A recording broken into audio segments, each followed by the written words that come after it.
The panel reveals the skill necromancy, officially known as the worst skill for a hunter. The skill manifests as a spectral skeleton, crackling with blue energy. Despite its reputation, the necromancy skill proves to be more significant than anyone imagined. A man became one of the 5 SSS rank hunters. However, the text reveals he also receives harsh criticism from the public for being a hunting dog for the corporations. He was given a name for being able to control the dead. He earned a reputation for surviving even after being carried out of the gates unconscious due to critical injuries.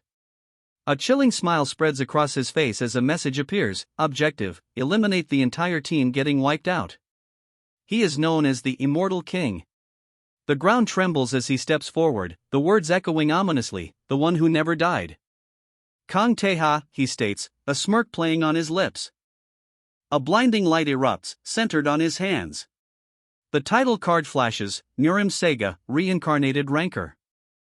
The title card appears, Nurim Sega, Reincarnated Rancor. The story begins with the first chapter. Even someone like him expected to not escape the wheels of death this time.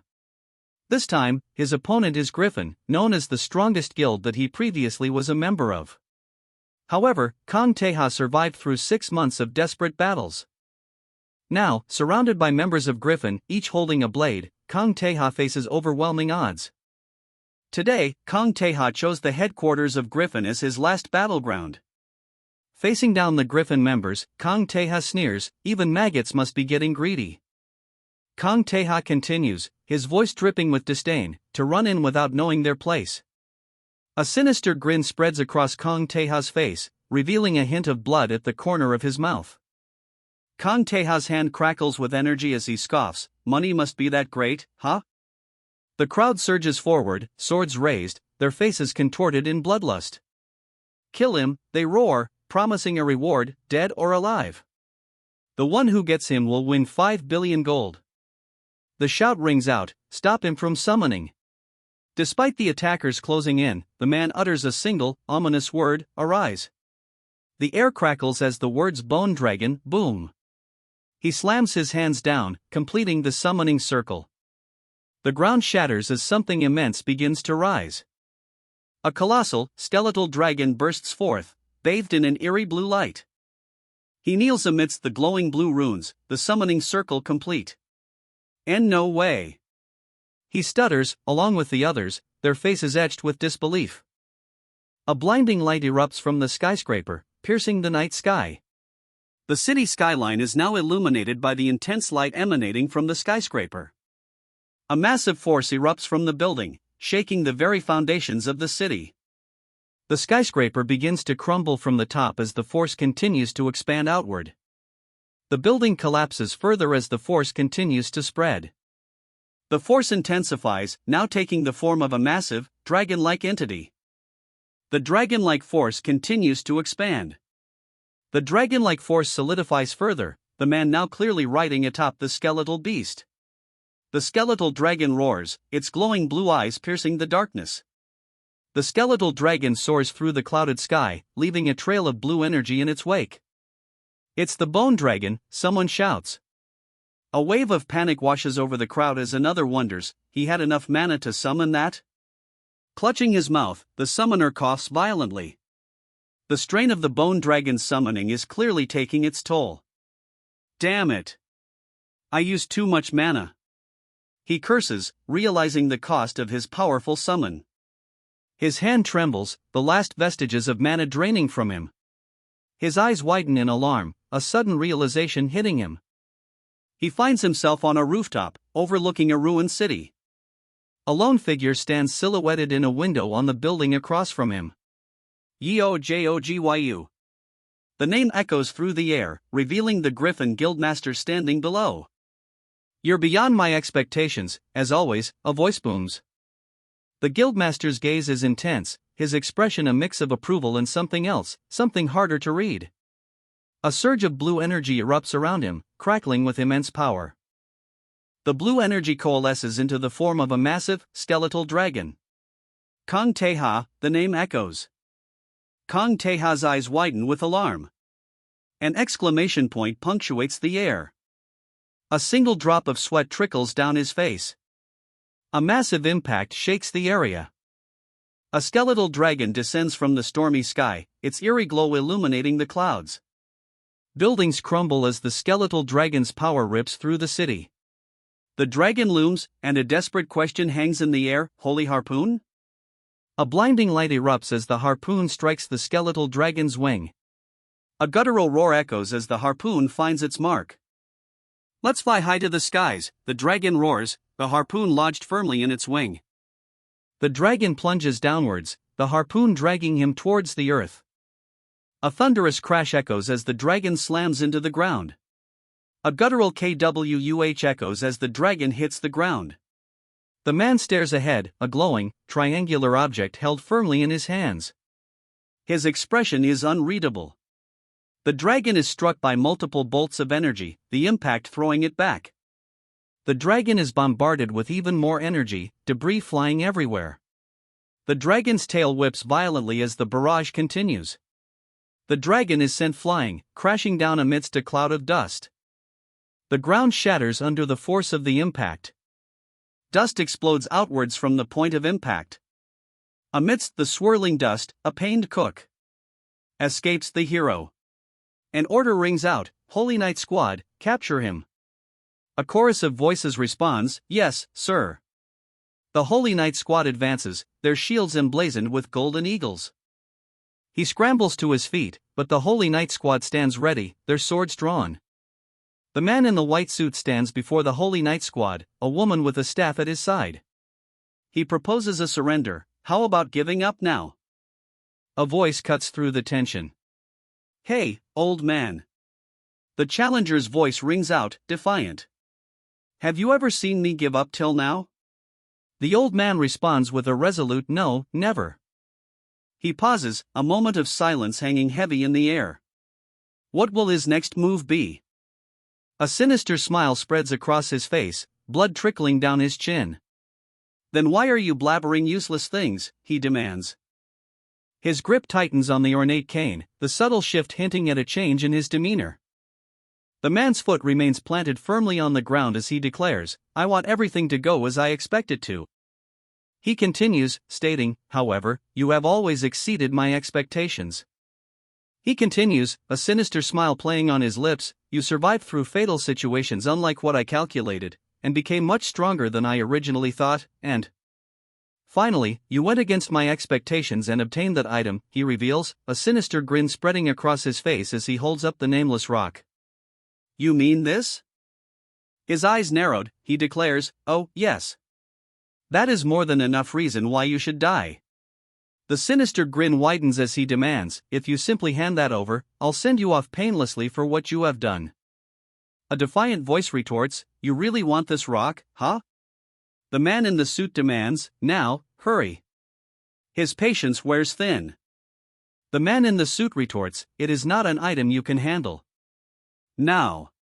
A sinister grin spreads across his face. Sure, I'll give it to you, he says, holding out a glowing red gem. His eyes widen, a manic grin plastered across his face as he exclaims, oh. Ooh dash. His fist clenches, ready to strike. Is what I wouldn't say. Do you think I'm crazy? He shouts, a disturbing grin plastered across his face. The sound of a strike echoes. His tongue flicks out, displaying a glowing gem. You said it's an item you were looking for ages, right? He taunts, eyes gleaming with manic glee. Why don't you try taking it over my dead body? Ha ha ha. You he screams, the impact sending him flying. Stumbling backward, he shouts, why you son of a bitch? An enraged voice booms, what are you standing around for? A group of armored soldiers stand behind the speaker, ready for action. The man in the suit shouts his command, kill him and remove it from his stomach. Armored soldiers stand ready to obey. The armored soldiers advance, ready to carry out their orders. Facing the advancing soldiers, he declares, all right. I'll take as many bastards as possible to the afterlife with me. A surge of raw power erupts from him, crackling with electric energy. As that hellish. The hero begins to say, his words cut off by the sheer speed of the approaching soldiers. As that hellish night ended, he thinks, a surge of blue energy emanating from him, summoning skeletal warriors to his aid. The skeletal warriors rise, their eyes glowing with eerie blue light as they prepare for battle. Darkness descends. I died, he realizes. I'm tired. He thinks, a small blue flame flickering in the darkness. Now I can finally rest, he thinks, the small flame still burning. A blue glow emanates from the darkness, revealing a single glyph. The glyph glows brighter, illuminating the darkness. The man's eyes widen in disbelief. Oh, my God, he exclaims. The man stares in utter shock at what he sees. Meanwhile, a tear rolls down the boy's cheek, a wide smile plastered on his face. The man stutters, barely able to get the words out. Why, young master? A voice booms out, declaring, the young master has opened his eyes. But another exclaims in fear, it's a ghost. The young master has been revived, one voice cries out in elation, while another shouts in terror, it's a ghost. A blinding light fills the area, obscuring everything. The young master's eyes snap open, a flicker of red within them. He remains silent, his expression unreadable. To be continued. Ken ass. A voice calls out, breaking the fourth wall, Oi, you there. You are reading this on, right? The scene shifts to Zhejiang, revealing a traditional building bathed in golden light. Whispers spread like wildfire, did you hear about it? Baekun clan's eldest son came back to life. That's what I'm saying. He died and then came back to life. How does that even make sense? The incredulity hangs heavy in the air. The words Baekun clan appear, solidifying the subject of the rumors. But could the mortician actually be a necromancer? The question hangs in the air as the Baekun clan's imposing gates loom. Inside the Baekun clan's grounds, one man insists, what I'm saying is, he didn't come back to life but actually turned into a jiangshi. Another dismisses the claim, this guy, you've been reading too much fiction. One man speculates, he took way too many drugs, so he must have fallen asleep and looked like a corpse. But another counters, well, if it's Yu Xinwen, then it might very well be possible. Someone cautions them to be mindful of their words, as members of the Baekun clan might be listening. The hushed warnings are met with a defiant question, isn't Baekun clan a tiger without any teeth now? A voice hushes them, shoo.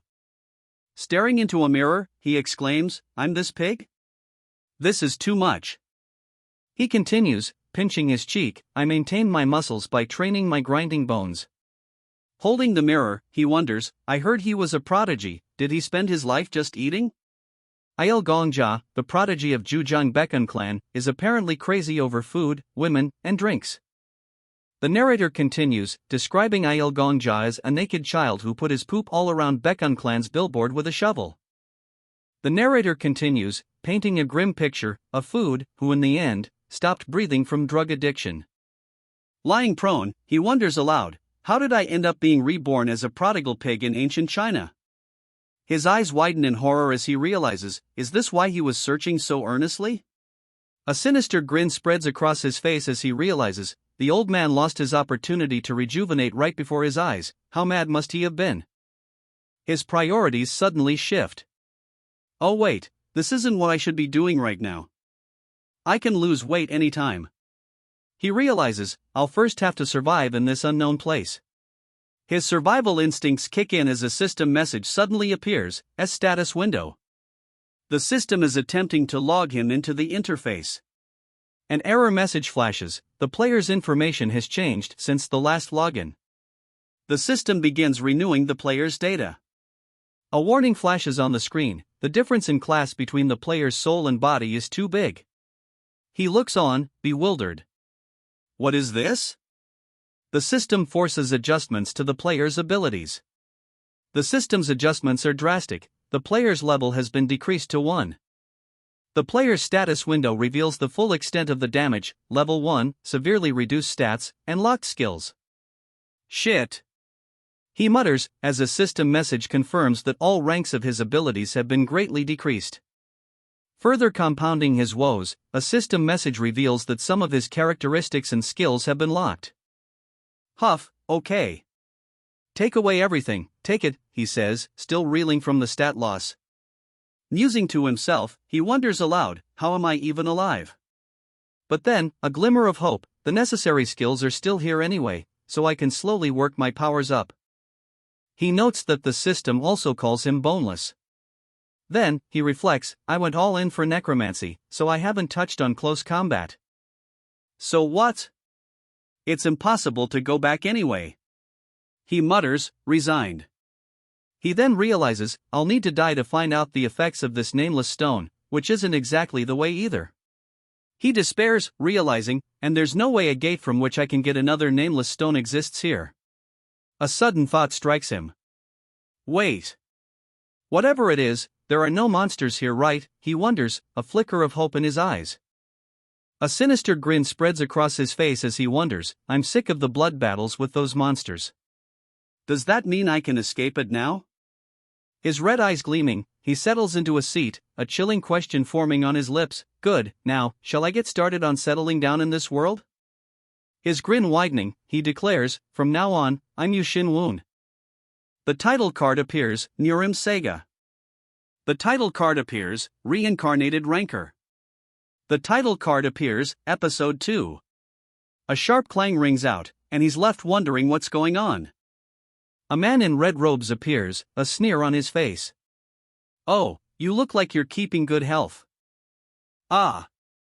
Confucius Ginseng. He utters, recognizing the man. The man, identified as Eugene Sang, smirks. He calls out, Hyung. He hesitates, declaring, Master told me not to allow anyone inside. The man looks up, fear etched on his face as Eugene Sang demands, What did you just say? Eugene Sang's face contorts in fury, his eyes narrowing with rage. A guttural roar erupts from Eugene Sang, the sound itself seeming to physically manifest. Eugene Sang explodes, his rage-finding voice, How dare you give commands in here, this bitch. The man lies prone on the floor, dark liquid pooling around him. Eugene Sang's outburst hangs in the air, unanswered. Tisk. Even if you were reborn, you're still going to be the same idiotic. A voice scoffs.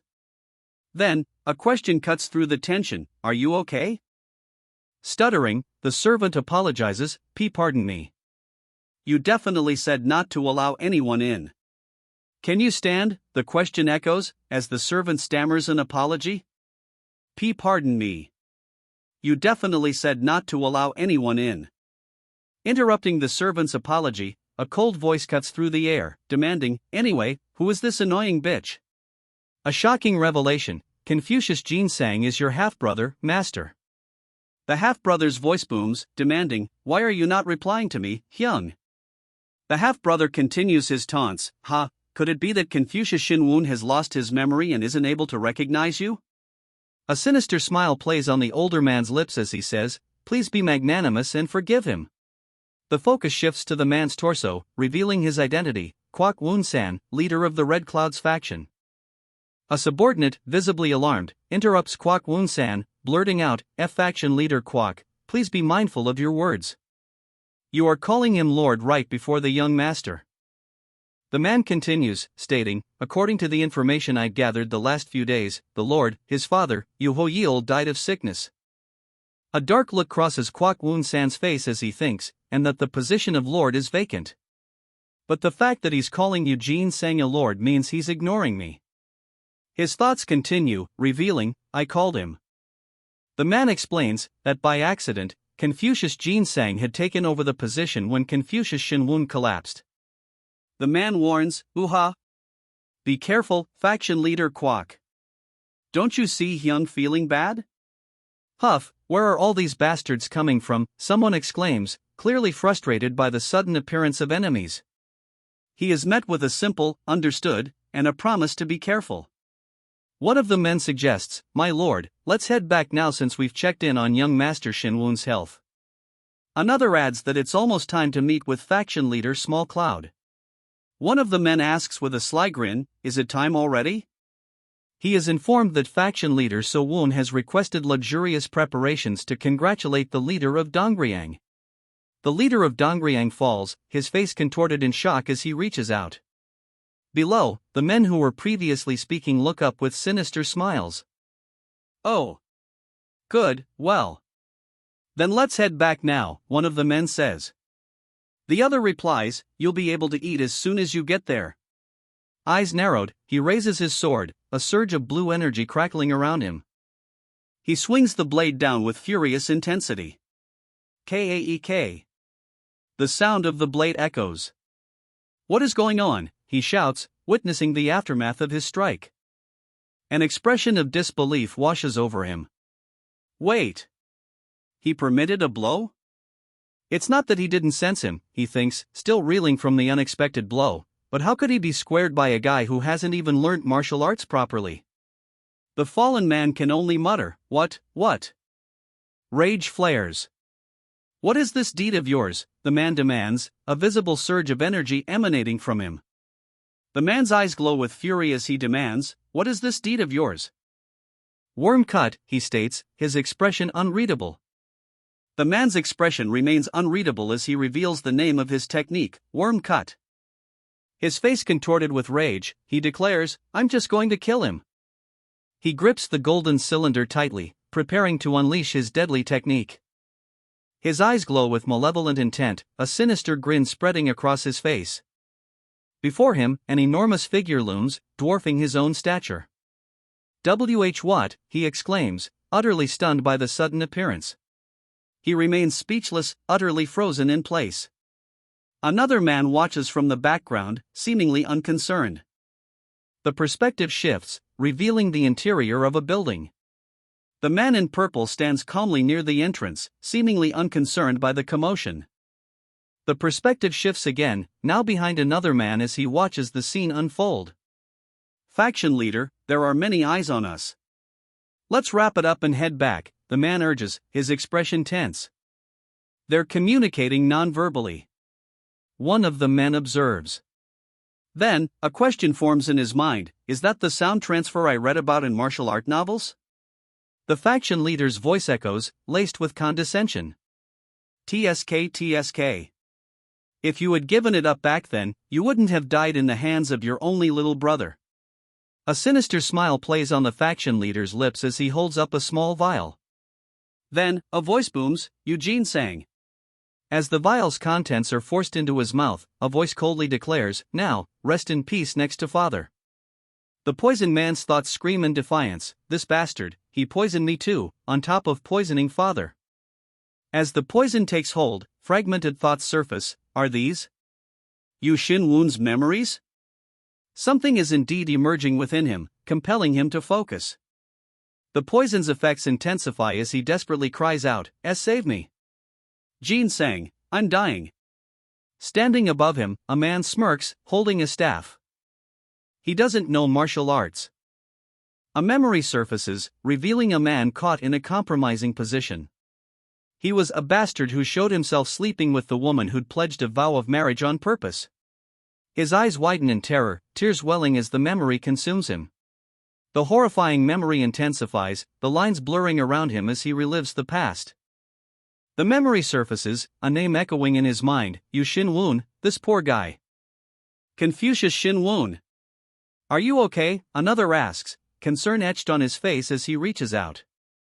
A sudden, violent impact throws Shin-Woon back. His eyes widen, glowing with an eerie purple light. Shit, I just realized, he exclaims, panic rising. I ended up committing a huge accident. Shin-Woon realizes, horrified. He just whacked the back of his head, he thinks, and things are flowing just like in the previous life. Panting heavily, the man before him questions, To the end? What do you mean? In this neighborhood. Shin-Woon begins, his expression grim. Where is the place that has the most number of deaths from the bad guys?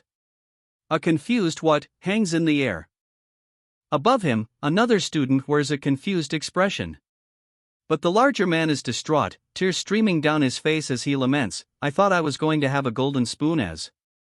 His lament continues, now filled with despair. But I'm about to face my end as soon as I woke up, why is my fate like this? The man's lament is cut short. The story will continue. The story will continue. A voice calls out, breaking the fourth wall, "Oi, you there. You are reading this on, right?" The man screams, clutching a broken bottle. The bottle shatters into countless pieces. Standing over the shattered remains, he roars, "How dare that piece of trash!" One retainer asks, "Should I go now and tear him into shreds?" But the leader dismisses them all. Everyone is dismissed. His face contorted with rage, he clenches his fist, barely containing his fury. Despite his barely contained fury, someone cautions, "Leader, you should calm yourself. There are many watching." Exploding with anger, he retorts, "How can I calm down? That bastard dared to lay his hands on me." His face contorted in rage, he shouts, "He couldn't even compete with me before waking up." He questions, consumed by fury, if his opponent even realizes that Yu Shinwon managed to exploit his blind spot. He struggles to comprehend the situation, muttering, "There's no way for someone like Yu Shinwon who hasn't studied martial arts. I must be overthinking it." The leader scoffs, dismissing his concerns. "Why bother getting mad at a guy that'll soon die again, leader?" His eyes widen, hands flying to his head as realization dawns. "That means..." A sinister smile spreads across his face as he muses, "It wouldn't be weird for a guy who already died once to die again not long after." He orders, "I'll tell them to finish the preparations for the ceremony." The preparations for the ceremony are to be completed. A sinister grin spreads across his face as he says, "Oh. Good, good. Go ahead." His eyes narrow, a cold fury hardening his features as he thinks, "Lucky bastard. You got lucky once, but not again." With a resounding stomp, he shatters the ceramic beneath his feet. Another figure retreats before his fury. His rage boils over, and he vows, "This time, I'll turn you into a corpse." The scene shifts to a wide shot of Blood Mist Valley, a place from which no one escapes alive. The battlefield, shrouded in mist from spells cast during the Great War 2 centuries prior, is a place even Hyangju natives avoid. Deep within Blood Mist Valley, he struggles to move. This stupid body, so hard to move. He thinks, panting heavily. A sinister grin spreads across his face. A prohibited area. The perfect place to train my necromancy. He surveys the dark valley, a sinister smile playing on his lips. As I thought, a place where a lot of bad guys died has a lot of strong spirits too. Energy crackles around him, the air thick with the residue of countless battles. Squatting low, he eyes the glowing orbs scattered before him. "There are many I want to take, but I can only take the white ones for now." Suddenly, he commands, "Now, come." With a sharp command, he reaches out, his hands glowing as he prepares to seize the orbs. The orbs surge towards him, drawn by his power. As the orbs gather, a system message appears, "Skill, Death Key Extraction, has activated." The system confirms, the spirit is compatible with his current skill rank. He is extracting the dead spirit. The system displays details about the skill, Death Key Extraction, currently at rank F with 0% mastery, extracts spirits from the dead and absorbs them. Higher quality spirits require a higher rank and mastery. The system confirms, the dead's poison key has been absorbed. Furthermore, the skill, Poison Resistance, partially reduces incoming damage. A system message appears, "Due to mental shock, you are able to temporarily hear the dead." He grits his teeth, a pained expression contorting his face as he struggles to endure the voices. In order to gain, you have to suffer the pain too. What a masochistic skill, the system declares. Sweat drips down his face as he grits his teeth, declaring, "But that's only for normal necromancers. I'm used to, familiar with this type of pain dash," he shouts, seemingly unfazed. A small amount of Lyin mana from the dead has been absorbed. "There we go," he says, a faint smirk playing on his lips as he absorbs the mana. A notification appears, gained 100 EXP. Max EXP reached, and he levels up to level 2. New skills have also been unlocked.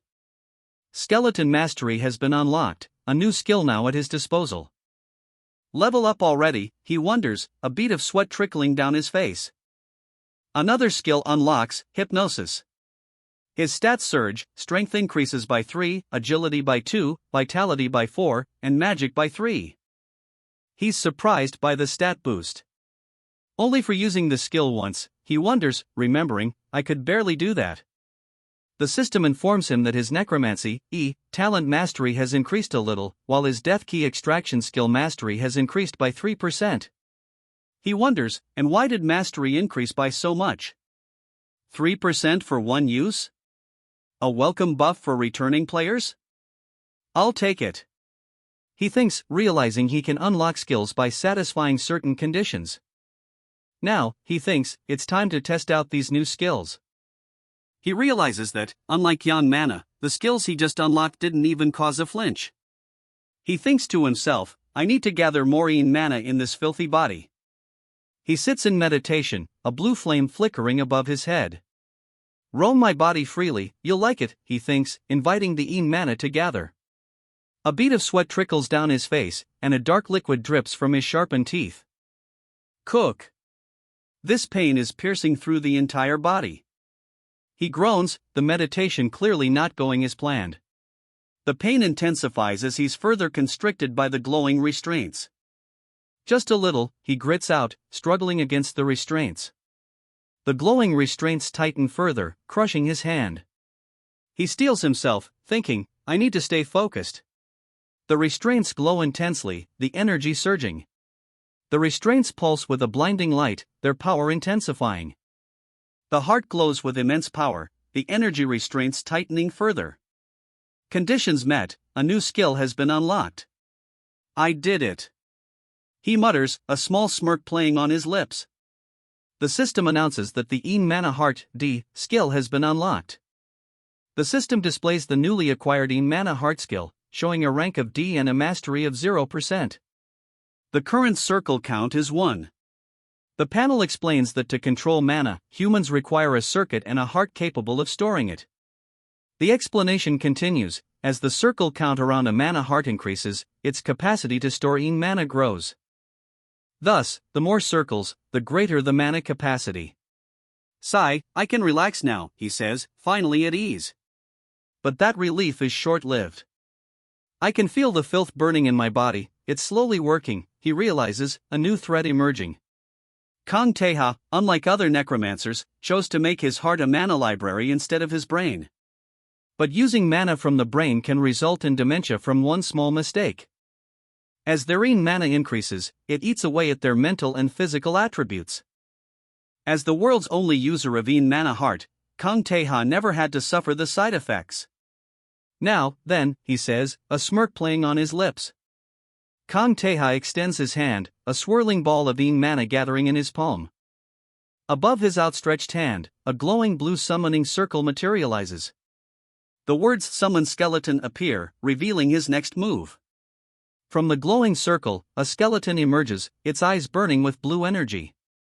A sinister smirk spreads across his face as the skeleton materializes. Fully materialized, the skeleton stands tall, a spectral sword now firmly in its grasp. The system indicates a low-rank skeleton has been summoned, and his current summon capacity is at its limit, 1. Regarding the skeleton, he thinks, it's not so good at combat, but I can use it as a scout. He muses that it's strange, being his first summoned creature. Now, then, he says, seemingly ready to put his plan into action. A smirk plays on his lips as he issues a challenge, let's play. The skeleton roars, its eyes blazing with blue energy. The skeleton lunges, its blade aimed at the challenger. Another skeleton, glowing with the same eerie blue light, rises to join the fray. The skeletal warriors close in, their glowing blue eyes fixed on their target. A resounding crash echoes as the skeletons strike. The skeletal warriors stand their ground, blue flames flickering around them. The skeletons rise from a glowing blue circle. A figure watches, a puzzled expression on his face. The figure wonders aloud if it's already run out. Did it run out already? The mana heart chain is gone. Lost in thought, he seems to be considering what to do next. Well, I guess that's expected, he says, seemingly unfazed by the loss. A revelation dawns as he states, The amount of mana in this world is only half of the mana in the previous world. Explains why the dead have this little mana. He continues, postulating, if the corpse of a monster carrying a mana stone has mana of around 10, this would be around 1. He pauses, then concedes, it can't be helped. If there is no mana or monsters. He seems to have an idea, a new thought forming. With a soft thud, his hand makes contact with the ground. Death key extraction, the words appear above him. A swirl of energy erupts from the ground, as purple symbols materialize in the air. A couple of days later, the scene shifts to a courtyard under the moonlight. 2 guards stand watch by a brazier. Peeking from behind a door, he mutters, "Yikes." He realizes the increased security means, they must be watching for me. He sees armed guards standing watch. A sinister smile spreads across his face. It's clear who's behind this. Bastard. His rage simmers. If only I had stealth skills, I'd strangle this little. Despite his simmering rage, he steels himself.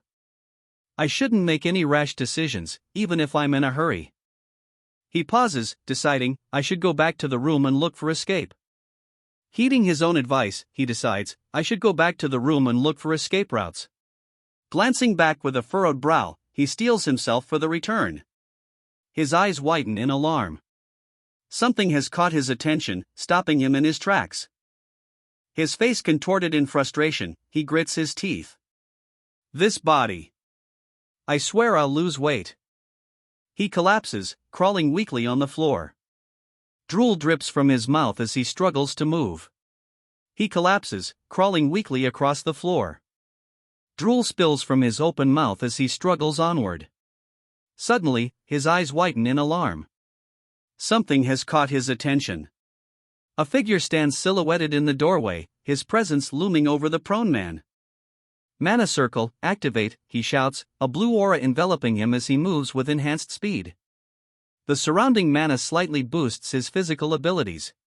A startled exclamation erupts as the enhanced figure moves with incredible speed. A gasp escapes someone's lips as the mana-enhanced figure moves at an unbelievable speed. He silences his opponent with a swift hand, a dismissive humph escaping his lips. A stunned Wang Sam echoes as someone looks up at him. His hand clamped firmly over the other man's mouth, the question why she here hangs in the air, unspoken but heavy with implication. The man glares, demanding, coming into my room without permission. What are you doing? He stammers, sorry. His expression hardens. Forget about it. Why did you do this? The man hesitates, but the other wonders aloud, it can't be. Is it on you Ginseng's orders? The man addresses him cautiously, hey, young master. He cautiously begins, hey, young master. He cautiously begins, hey, young master. Are you going outside again today? The young master, visibly surprised by the question, retorts, what do you mean, going out? The man's concern is clear as he states, recently, you've been leaving the room every night. The young master hesitates, his response is simple. The young master's silence is heavy, his gaze unwavering. The young master finally breaks the silence, stating, I didn't tell anyone so you don't need to worry. His eyes widen in alarm, hands raised defensively. He continues, his voice laced with panic, but silence hangs in the air as the other party thinks to themselves, it doesn't sound like a lie. The man urgently requests, young master, please follow me. The man is now visibly confused, a question mark floating above his head. The young master looks up, a flicker of uncertainty in his eyes. His gaze follows something upwards, his hand now clenched. A voice calls out, breaking the fourth wall, Oi, you there. You are reading this on, right? Under the pale moonlight, a fortified city looms. A figure emerges from a building under the cover of night. Don't worry, the figure assures, this shed has never been used, so no one will come here. Inside the shed, 2 figures huddle together, seeking refuge from the night. Inside, one of the figures groans, ugh, as he struggles with something. The other watches on, a question mark floating above his head. He reveals a secret, it's an escape route only the servants used to know. Now, only I know about it. He gestures towards the opening with a smile. I will not ask you where you're going and why, he says, since you must have a good reason for it. He finishes by saying, please go, I will wait for you here. He thinks to himself, he won't be able to avoid death if they knew he told me of this place. Then, aloud, he wonders, this guy, does he not think about the consequences when he gets caught? You must know that in my current position, I can't trust anyone, he admits. However, I would like to trust you at least once. He then asks, his voice laced with uncertainty, will you trust me too? An eager of course bursts from his lips, his hands clasped tightly in anticipation. But then, a chilling statement breaks the trust, then, I have to apologize in advance. A hand rests ominously on the other's head, prompting a bewildered, what? Purple energy crackles ominously around them, an inescapable sign of impending doom. His eyes widen in terror, a horrifying realization dawning on his face. He's stunned. What's this? The E-rank skill, charm, worked just like that, he wonders aloud. A thought bubble appears, maybe because it was performed on a person who opened their heart to the caster? In any case, the charm takes hold, and he asks, what is your relationship with Yu Jinsang? His eyes widen slightly as he answers, Master Jinsang and I have no relationship. He merely hates me. The reason for that, he continues, is. The narrator observes, the effect of charm is so strong. She wonders, maybe because people in this world have no mental protection? Muttering Yu Jinsang, you bastard. Under his breath, he then demands, why do you follow me so much? A voice echoes, filled with a past memory, Master. You were an innocent and kind person who treated me as if I was your little brother when you were younger. The voice continues, revealing a turning point, however, when your mother passed away, the concubine and Yu Jinsang started to harass you. Your personality became skewed. You began to beat me and treat me poorly, but I still trust you, Master Shinwon, the voice confesses, a hint of desperation in the tone. The voice continues, filled with hope, one day, you will return to being that kind, innocent individual. With a snap of his fingers, a system message appears, skill deactivate. He mutters to himself, calling someone who remains loyal to him a stubborn idiot. His thoughts turn to the person who remains loyal, as he reflects, I was treated like a monster all my life. Now, I have someone to trust with my back. He clutches his head, looking weary. Lay down for a bit and rest, he says to himself. A sinister smile creeps across his face as he declares, then, I'll be back. A subordinate responds, yes, master. I understand. The title card appears, Nirim family. The title card appears, Nirim family. Next, the title card for Chapter 4 appears. A chime rings out as the player's level increases to level 10. The Mana Heart of Een skill has increased to C rank. The mana circle on the Mana Heart of Een has reached the second circle. Necromancy has now reached D rank. Furthermore, the seals on Bone Armor, Shadow Bind, and Evil Eye have been released.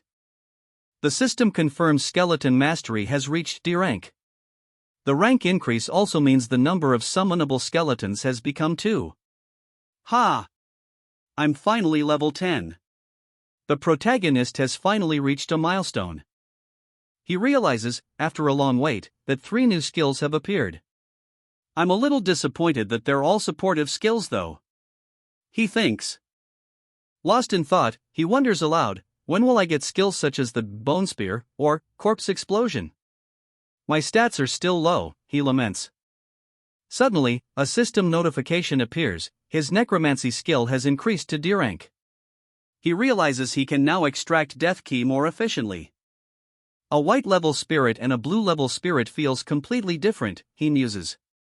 I felt something like this recently. 3 distinct points of light appear on the ground before him.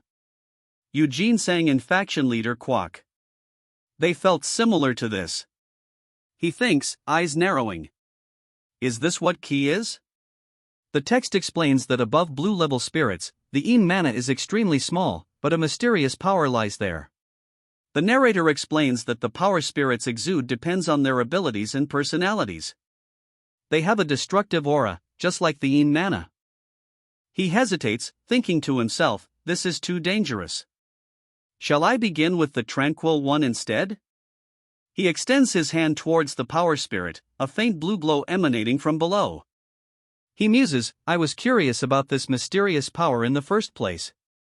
Perhaps I could use it as a substitute for the yin mana? As he reaches for the spirit, a surge of energy erupts from below. As his hand nears the spirit, a voice cries out, H hot. H hot, he cries out, sweat beading on his brow as he reaches for the spirit. Despite the heat, he declares, however, I feel no rejection. The spirit easily follows the mana circuit. He believes, with this, he can easily combine it with the yin mana. He declares, I'll try it now, as mana swirls around him. A surge of power erupts, the air crackling with energy. The power intensifies, a resounding crack echoing through the air.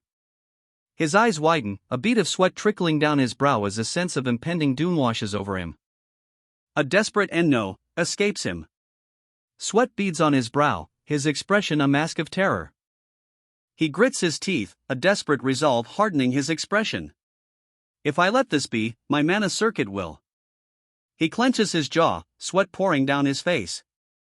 If I let this be, my mana circuit will explode. He realizes the gravity of the situation. It didn't accept even an ounce of power. To think the yin mana will reject it this badly dash.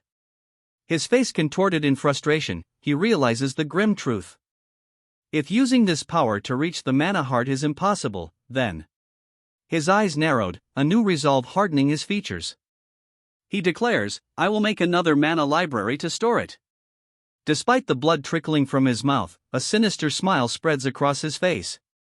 He acknowledges, creating a new mana library is hard and puts too much strain on the body.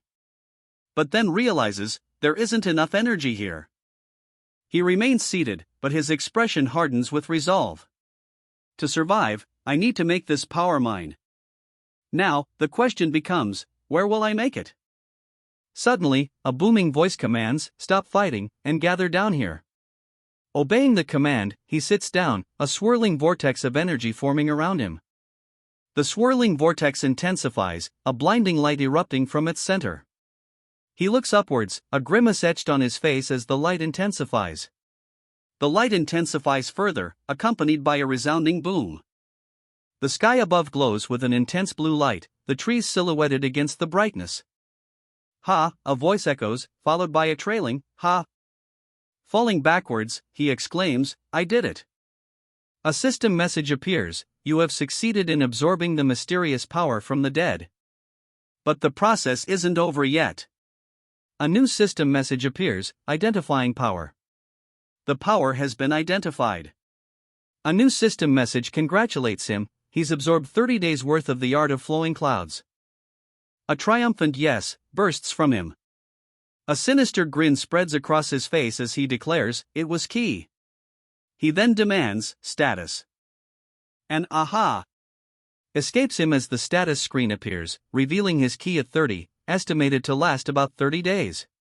The status screen reveals his attributes, necromancy, D, martial body, minimum martial body, E, mana at 220, and key at 30, estimated to last 30 days. His strength is a mere 3, agility 35, and HP 36. The screen clarifies, the type of key in the second mana library is 1. The screen's information sparks a question, does that mean I can store many different types of key? However, a warning surfaces, although that sounds enticing, I heard that there is a bad result in mixing too much types. Lying down, he contemplates the warning. My key would explode inside me or something. I'll just have to look into that. Meanwhile, what is this, art of flowing clouds? He wonders about the art of flowing clouds. The system message reveals its rank as second rate, with attributes of blade and just. It's a basic breathing technique for apprentices of the Yellow Mountain faction, defined by its pure ki, but it gathers power slowly, making it hard to master. He remains lying down, still contemplating the art of flowing clouds. Still prone, he wonders, wait, should I test it now?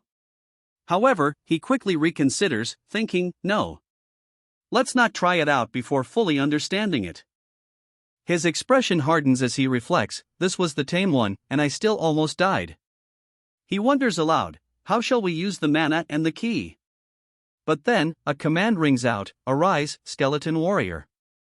A surge of energy crackles as the skeleton warrior begins to materialize. The skeleton warrior fully materializes, crackling with energy. He reflects, I only used the mana because I thought there would be some side effects, but did my control increase? He then considers, now then, if I call up a skeleton with my key. A surge of ki emanates from his outstretched hand. Ki explodes from his outstretched hand, ready to summon a skeleton. She exclaims, a flicker of surprise crossing her face. The energy crackles, forming a glowing orb as it leaves his hand. He mutters in surprise, I didn't even mean to do it, but the mana combined with the key? The energy intensifies between his hands, and a voice declares, this is getting better and better. The energy coalesces as the command echoes, arise, skeleton. A complex magical circle glows intensely beneath his outstretched hand. His gaze remains fixed, the air shimmering with building power. He utters a soft, aha, as if realizing something crucial.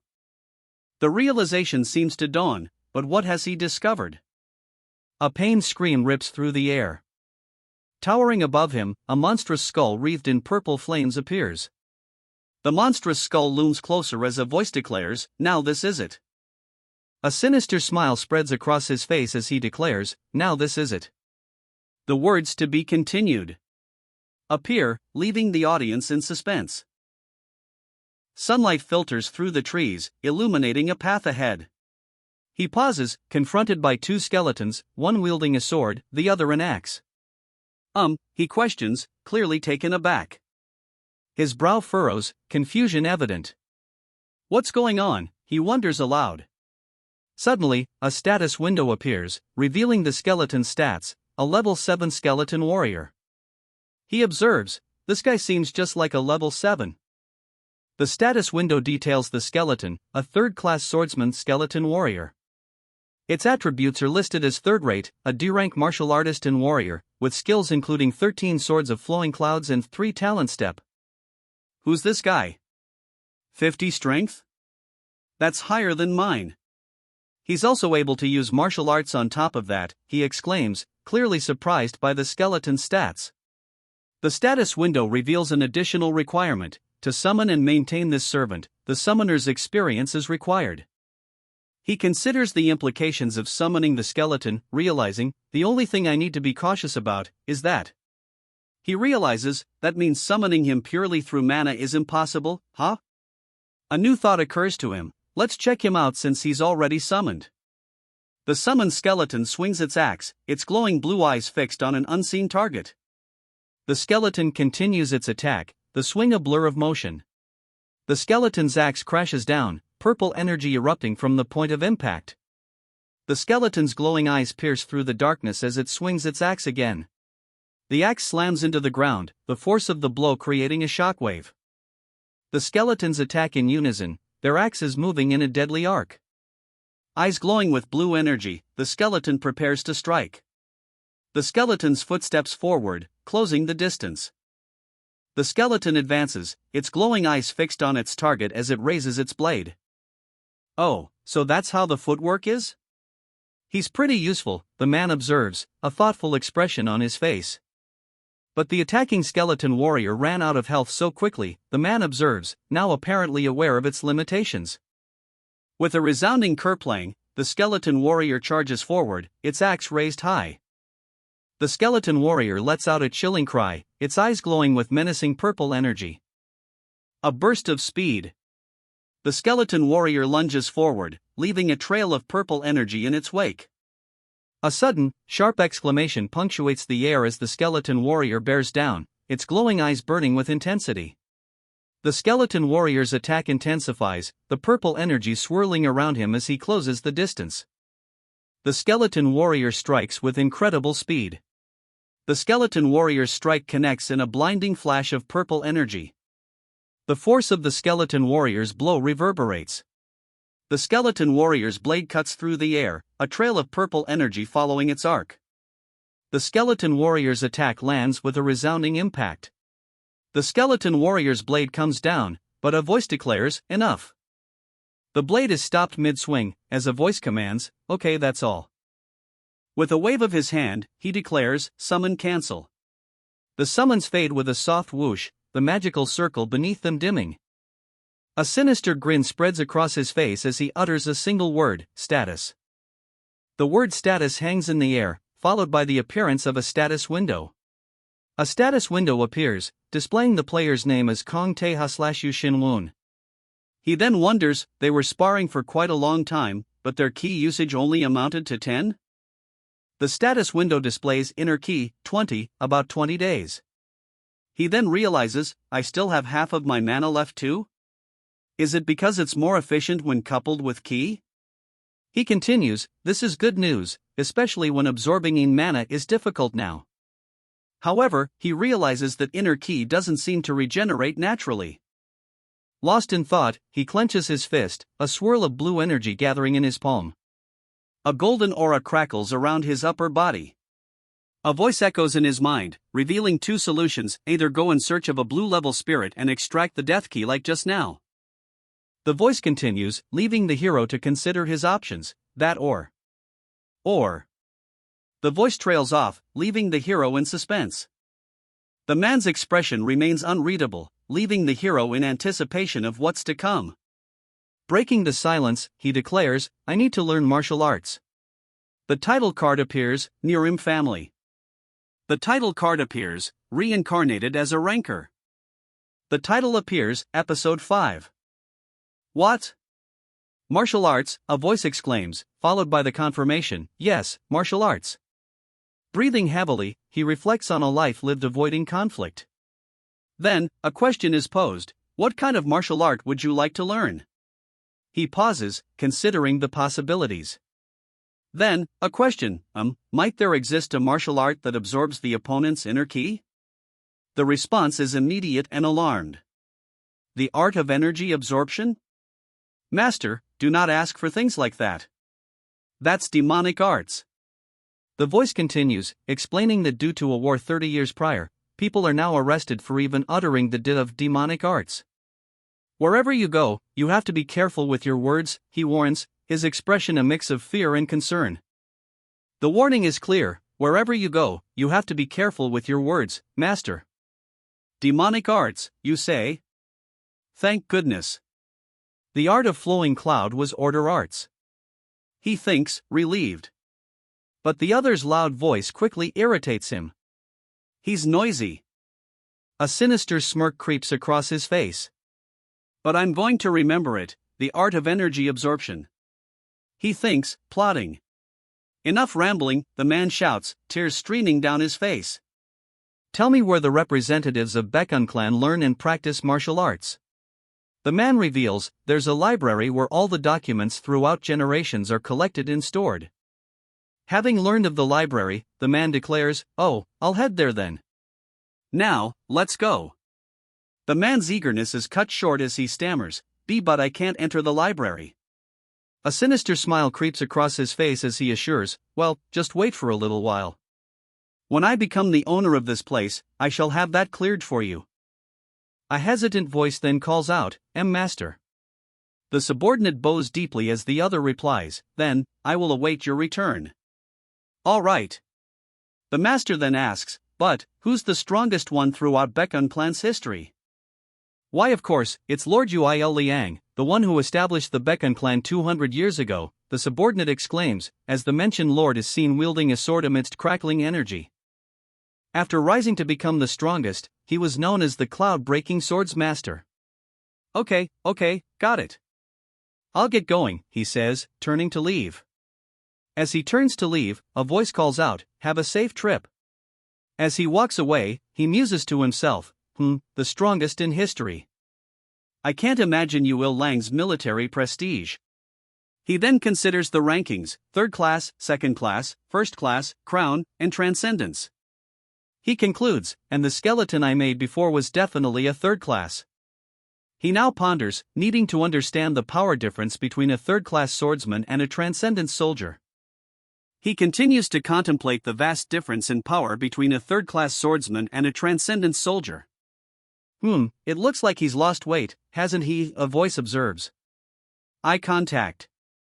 What if he's still drunk? A worried thought echoes.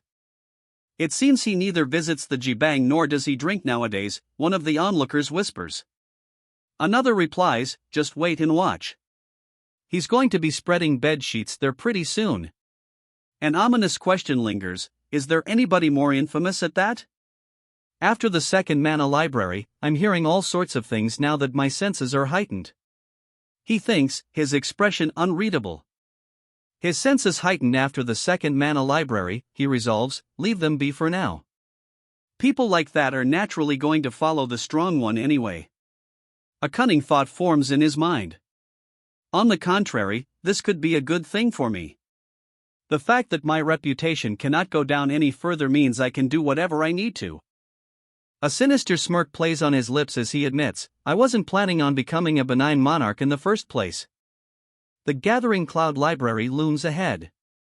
The Gathering Cloud Library stands before them, its imposing structure hinting at the knowledge and power within. 3 figures stand guard at the library's entrance, blocking the way. One of the guards recognizes the approaching figure. Isn't that Master Shinwon? He asks, confusion evident. Why is the master here? Master Shinwon looks down at the guards, his expression unreadable. Well, what made you come here, master? The master's gaze intensifies. The man before them is questioned, his alleged history coming to light. Was he head gang? A typical scurrilous opportunist. He was also a follower of Eugene Sang, right? The man retorts, why else do you think I've come to visit the library? I've come to read. The man is met with a puzzling response. But I don't think the book you're looking for exists here. The man questions how he could possibly know what book he's looking for. The man bursts into laughter, asking, isn't it a book with a lot of lingerie drawn?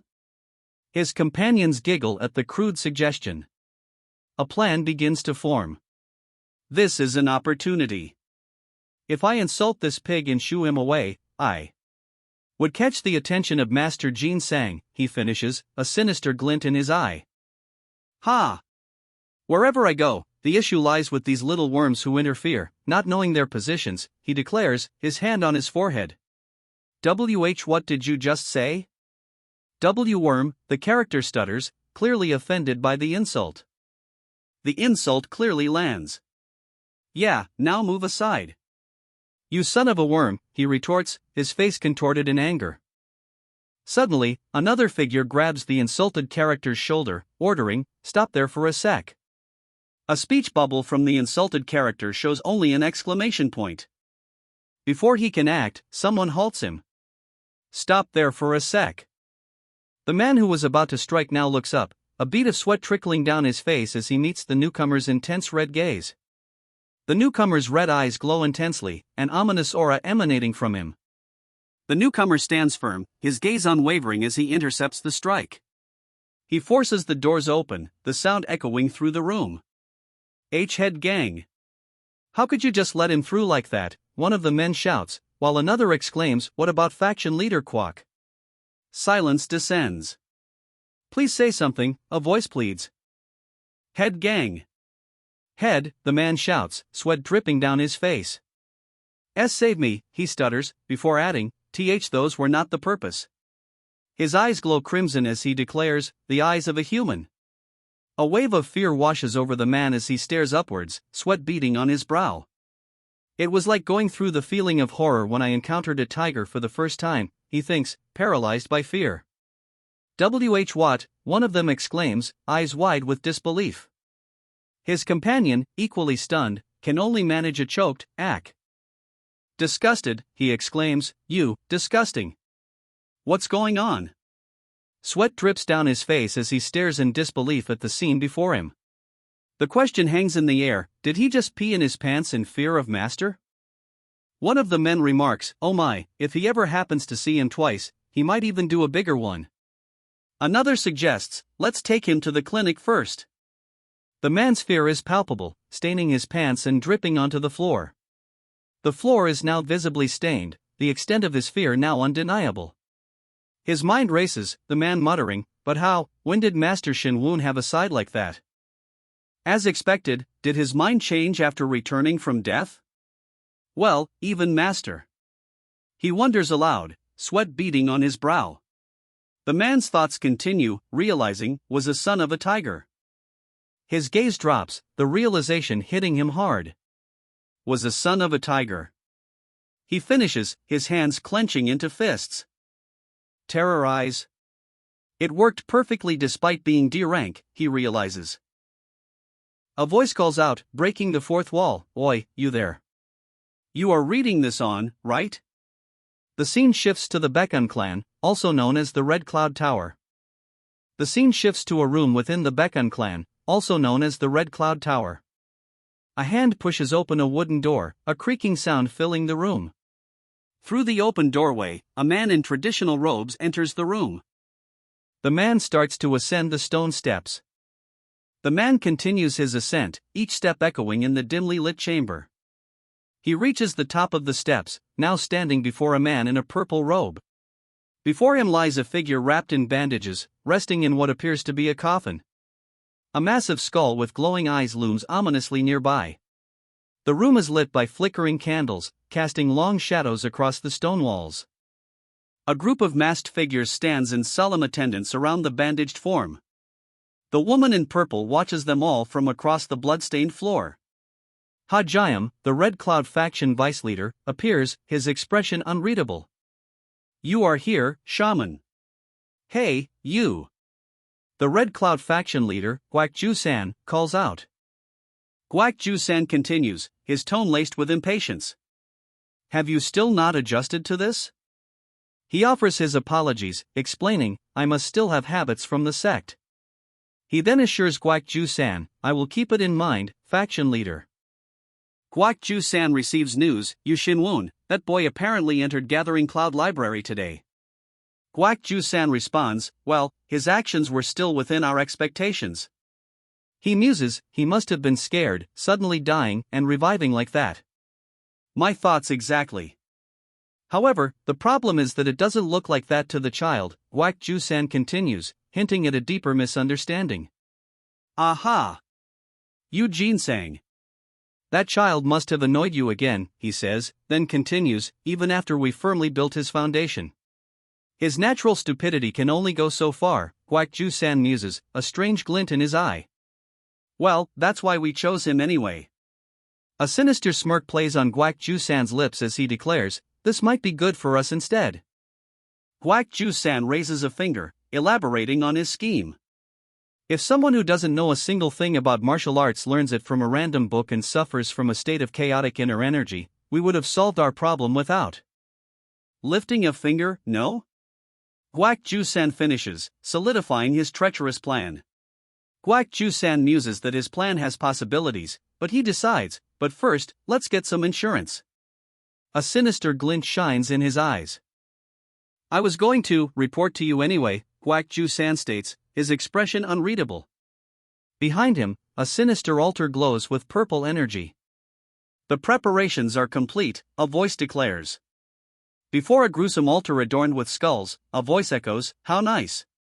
Lying on the altar, the body is completely wrapped in bandages, stained with blood. Emerging from the shadows, the figure orders, then, execute it immediately tonight. Yes, sir, comes the immediate reply. A stern gaze hardens. The order has been given. A sinister smile spreads across his face as he begins, everything is for the red sky. The declaration echoes through the chamber, the assembled followers responding with zeal. His gaze pierces through the scene, a chilling promise hanging in the air. The title card appears, Murim Seiji. The title card reads, Reincarnated Rancor. The story begins, Chapter 6. The scene shifts to the Baekun clan's Gathering Cloud Library. Ego, is it really fine to leave him like that? One of the men wonders aloud. What should we do if he becomes mentally unstable? But another quickly silences him. Shoo! Don't even try to help him. The other man quickly shuts him down. asking if he wants to be kicked out of the clan when Master Ginseng becomes the leader. One of the men scoffs, stating that there shouldn't be any proper martial art books left in the Baekun clan libraries nowadays. "Ho, this guy," another remarks, before adding, "Don't bother interfering whether he's learning martial arts or trading it away, you have to think of your family." As he pores over a book, a thought bubble appears above him, but does it even make sense to try learning martial arts by pulling out any book? Then, a second thought bubble reveals his awareness of the conversation. "I can hear everything, you idiots." His eyes narrowed, he declares, "I don't need you guys to help ever." Continuing, he adds, "It may look like I'm just skimming over things in your eyes. But that's not the case," he wonders, still absorbed in the book. The book reveals the Art of the Black Wolf Judge to be a first-rate, advanced-grade martial art. However, it warns that while energy accumulation is quick, the drawback is worsening major pressure points due to accumulating other impure energy. He continues reading the book. He flips through the pages, realizing, if it's first-rate, advanced grade, then it's the highest-ranked martial art book so far. But the book also warns, the drawbacks are too big because it's a chaos art. The book warns, there's a high possibility that you'll go crazy. He realizes the danger, understanding, I'd explode if I accumulate my inner ki with unstable energy like chaos arts or demonic arts. Therefore, he resolves, I must learn a high-rank martial art with the most stable and pure ki. He reflects, realizing that if he had gathered Maureen mana, it would have been rejected. He grits his teeth, realizing, it's resisting like crazy to not get eaten by my inner ki. Then, with a sigh, he wonders, why aren't there monsters dropping from the sky? 8 hours passed. He sits in the library, contemplating, A system message appears, describing the Art of the Unbreakable Heart, a first-rate martial art originating from the Shaolin Temple, but warns of risks due to its mixed nature.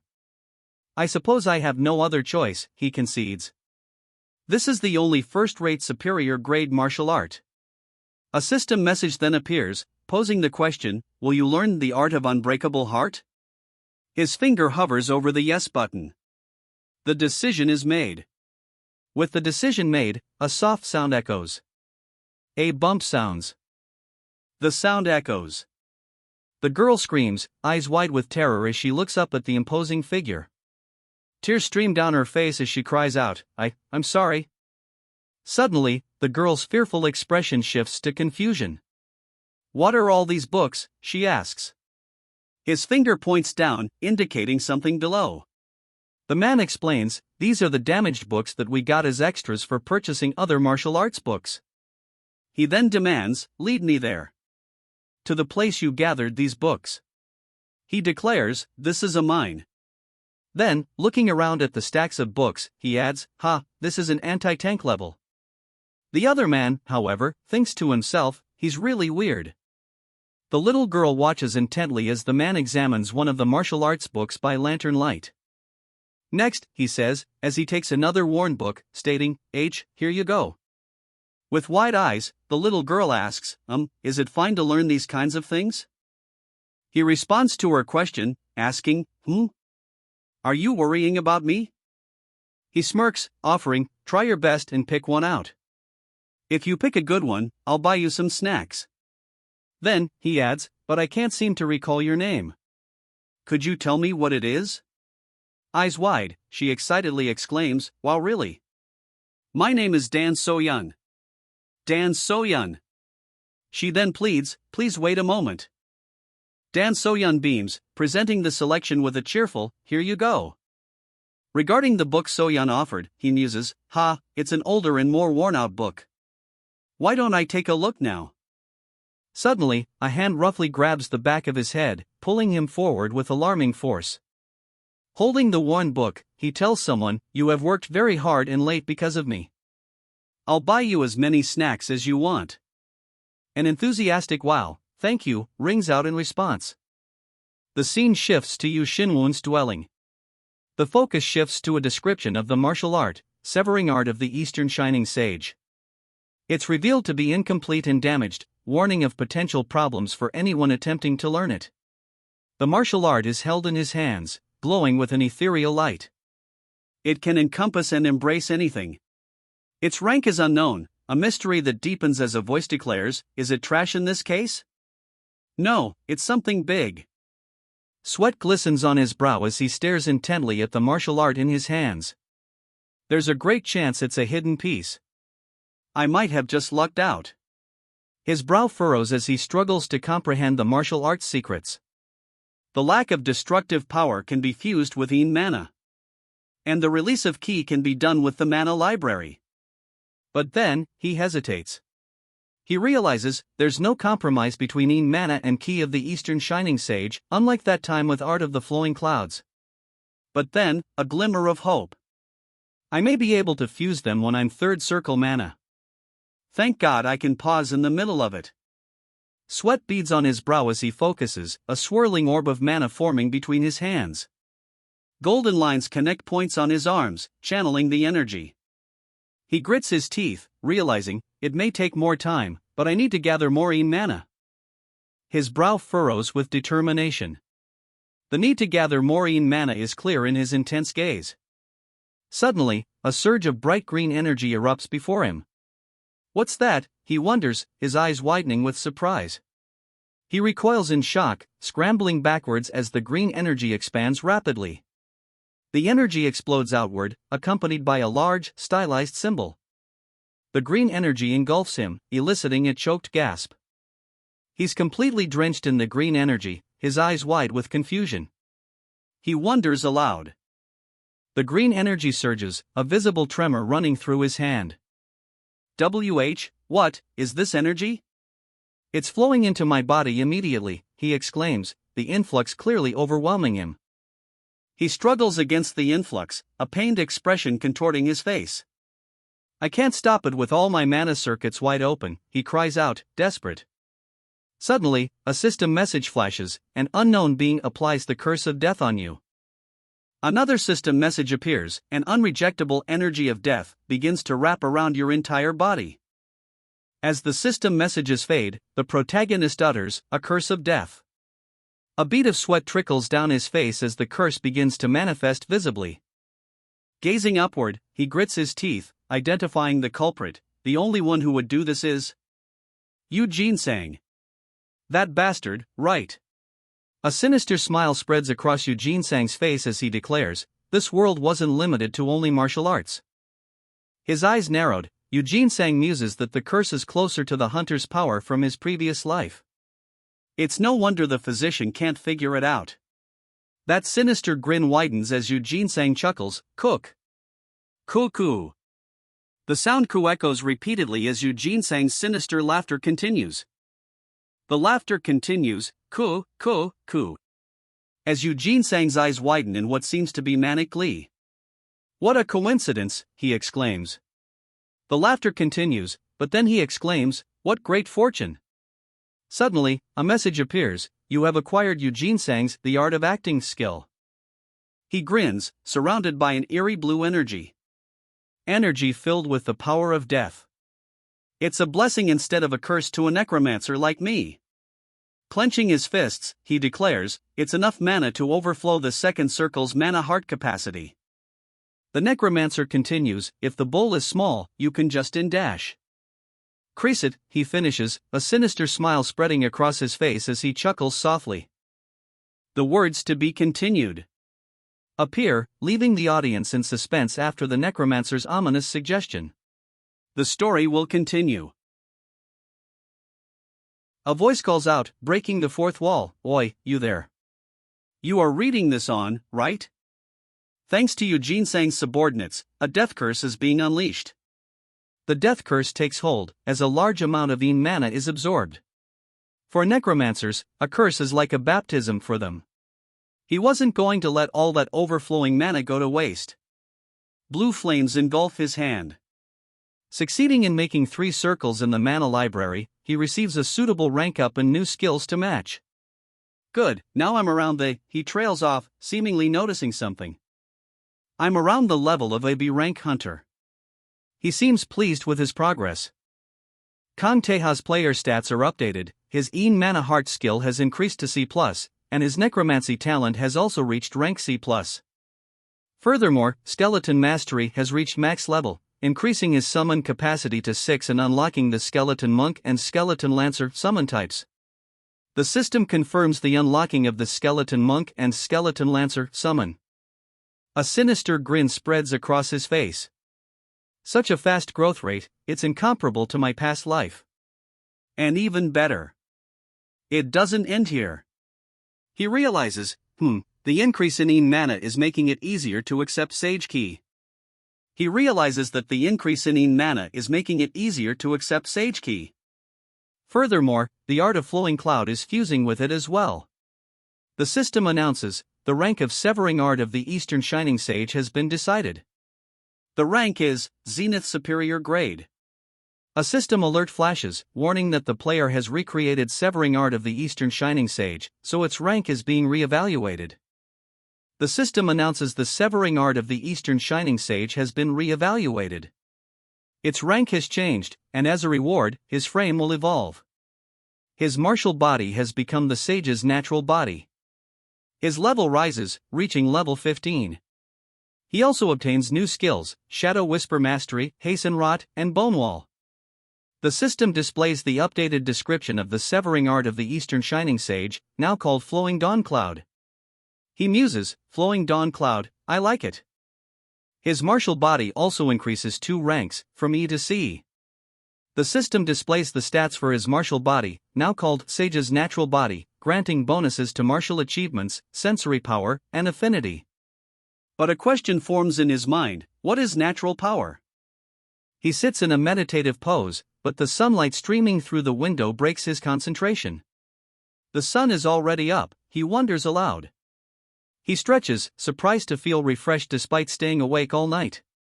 But then, a voice calls out, Master, are you awake? The voice continues, asking, what should I do about breakfast?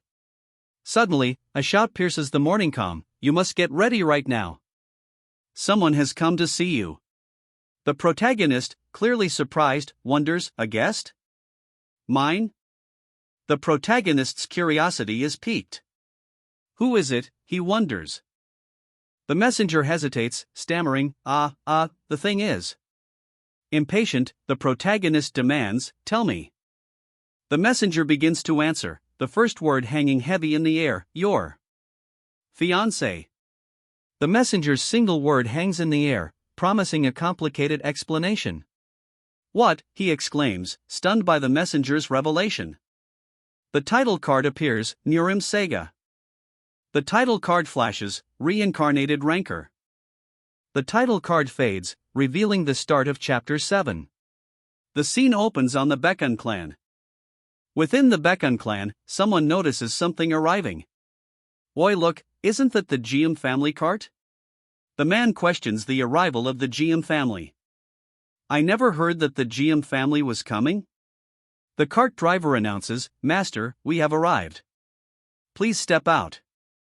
The cart has arrived. He steps out of the cart onto a raised platform. A collective gasp rises from the crowd. Whoa, she is, someone exclaims. White Blossom GM Miho booms across the arena. The crowd's murmurs fade as all eyes focus on the serene face of GM Miho. The announcer continues, introducing her as 3 Flowers of Jujeon, GM Miho. A wave of admiration washes over the crowd as GM Miho passes by. Oh, how could one be so beautiful, one spectator exclaims, while another declares, she has got to be an angel. The crowd's reaction continues, with murmurs of where, wow, amazing rippling through the stands. Amidst the excited chatter, a man shouts, don't push, as the crowd surges forward. The crowd surges forward, pushing one man to the brink of being trampled. The man is slammed face-first into the ground. He gasps for air, face covered in mud as he struggles to rise. His eyes widen in alarm, blood dripping down his face. How dare you, a furious voice booms. Trembling, the figure before him stammers, sorry, I'm so sorry. But then, a hand reaches out, stopping the man in his tracks. Wait. She asks, are you hurt? Please put this on, just in case. The man stammers a reply, thank you. The crowd erupts in cheers, praising her kindness. Wow, the precious flower of the GM family has a beautiful personality as well. That's right, I think beautiful people also have beautiful hearts, one man observes, his gaze fixed on the scene unfolding before him. The crowd's praise is met with a starkly different reaction. Her face contorts in fury, a palpable rage simmering beneath the surface. The rage simmers as she mutters, "Peasants." The scene shifts to the Baek UK clan's Blue Cloud Hall. The camera focuses on the Baek UK clan's Blue Cloud Hall. Inside the Blue Cloud Hall, the U-shaped table awaits the start of the meeting. Silence fills the Blue Cloud Hall. The silence is broken. The silence is shattered by a resentful voice. "If it wasn't for you, Shin-woon, that spot would have been mine." The man scoffs, his resentment palpable. Anyways, why does that man have his head up so straight? The man's suspicion grows. Does he think that father is still alive, he wonders? The man before them remains silent, identified as Do Jinwoo, White Cloud faction leader and White Beauty Blade.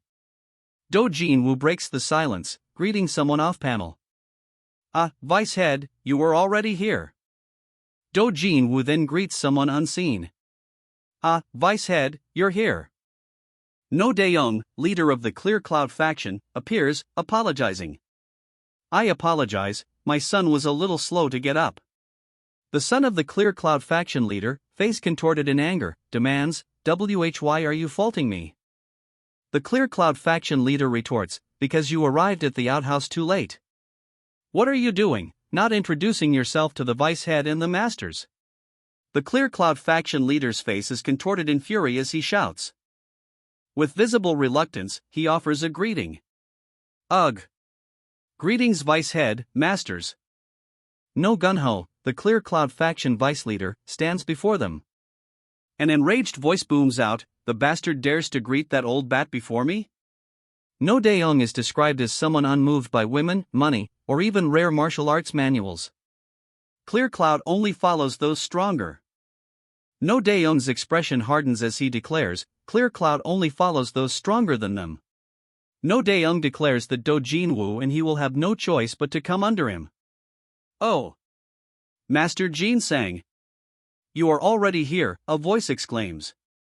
The small cloud faction leader, Mo Tae-gil, believes Jin Sang is just like someone destined to bring the Baekun clan into its peak. Mo Tae-gil sits at a table with two subordinates, the setting suggesting a formal meeting. "Now then, we are ready to start the meeting before our guest arrives," he announces, setting a brisk pace for the proceedings. An underling speaks up, questioning, "But the first master hasn't arrived yet?" A man dismisses the concern with a chuckle. "Ah, Vice Head, isn't it alright to just begin?" He adds, he isn't feeling good anyways, as if he would come. A thought surfaces, this must be the place. Entering the room, a man in a blue robe walks in, followed by another man. The two men step further into the room. Suddenly, an exclamation mark appears. A wave of shock washes over the men as they enter the room. His face contorted in fury, he mutters, "So he came."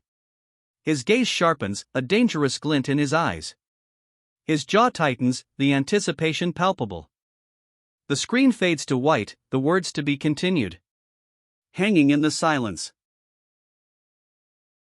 A voice calls out, breaking the fourth wall, "Oi, you there. You are reading this on, right?" A sharp crack echoes as his wrist is seized. The young man cries out, young master," as his wrist is suddenly caught. His eyes widen in alarm as he calls out, questioning, young master?" Before he can finish his question, a commanding voice booms, "Stay seated." The commanding voice continues, erupting with fury, "What are you doing?" Seating a servant in the Blue Cloud Hall's assembly room. He slams his hand on the table, the sound echoing through the hall. His face contorted with rage, the man bellows, "There has never been such a thing in the clan's history." The air crackles with tension. "Why, young master," as he said, "I cannot be in here," a voice pleads. Another voice cuts in sharply, warning, "You'd better stop there." A stern gaze pierces through the tension as he asks, "What seems to be the problem?" His face contorted with rage, he booms, "I told you. Why are you allowing a dirty servant to sit with us?" Arms crossed, he declares, "Pay it no heed." He is my underling before he is a servant. His eyes narrowed, he begins to question, what kind of bull? His question is cut short by a loud exclamation. His outburst is a declaration, small cloud faction leader. Stammering, he asks, why yes? A wave of doubt washes over him as he wonders, what kind of look is? Is he really the Yu Shinwoon that I know? Do I need permission from you to do these things? He asks, his tone leaving no room for argument. A stunned silence follows his question. His question hangs in the air, met with stunned silence. The silence stretches, heavy with unspoken tension. The tension mounts as he presses, why are you not talking? Sweat beads on his brow as he stammers, well, and no bud, well, if you wish to, you can. However, yes, there will be no problem, I think. A sly grin spreads across his face as he asks, just this once should be fine, right? Only his torso is visible, but the man's confident demeanor is clear. He continues, a sly grin on his face, older brother is still a bit ill. Of course, he would need a servant's help. The other man stammers, that is right. Your kindness is astounding, young master. The older man speaks up, it seems that things have been settled. Shall we start the meeting? As you know, he begins, his gaze intense, the GM family has visited us unexpectedly. His face tightens with suspicion. This bastard. He's inspecting me. The voice continues, revealing that we expect that they came with two objectives. The voice continues, revealing their first objective, first, they wish to end the scheduled commissions. The voice questions, what reason do they have to end the commissions that have lasted for 10 years? The voice reveals the reason behind the GM family's request. Actually, the GM family has complained about our workers and their attitudes. The man continues, elaborating on the GM family's complaints. They said that our workers are always late and don't do their jobs properly. However, the man reveals his true suspicions. Of course, I do not think that the White Cloud faction was making mistakes. I believe that there is an ulterior motive. A collective outrage erupts from the table. What kind of? Silence hangs in the air as the man pauses, the weight of his accusation settling heavily. The man continues, revealing, according to our informant, the head of the GM family often has meetings with the Wangra clan. Ha! They could just state the facts, he scoffs, unimpressed. It seems they're talking about the White Cloud faction aiming to bring down Do Jinwoo. The man's anger flares. Of all commissioners, they go to Wangrock, he exclaims, his face contorted in fury. Slamming his fist down, he roars, those ungrateful bastards.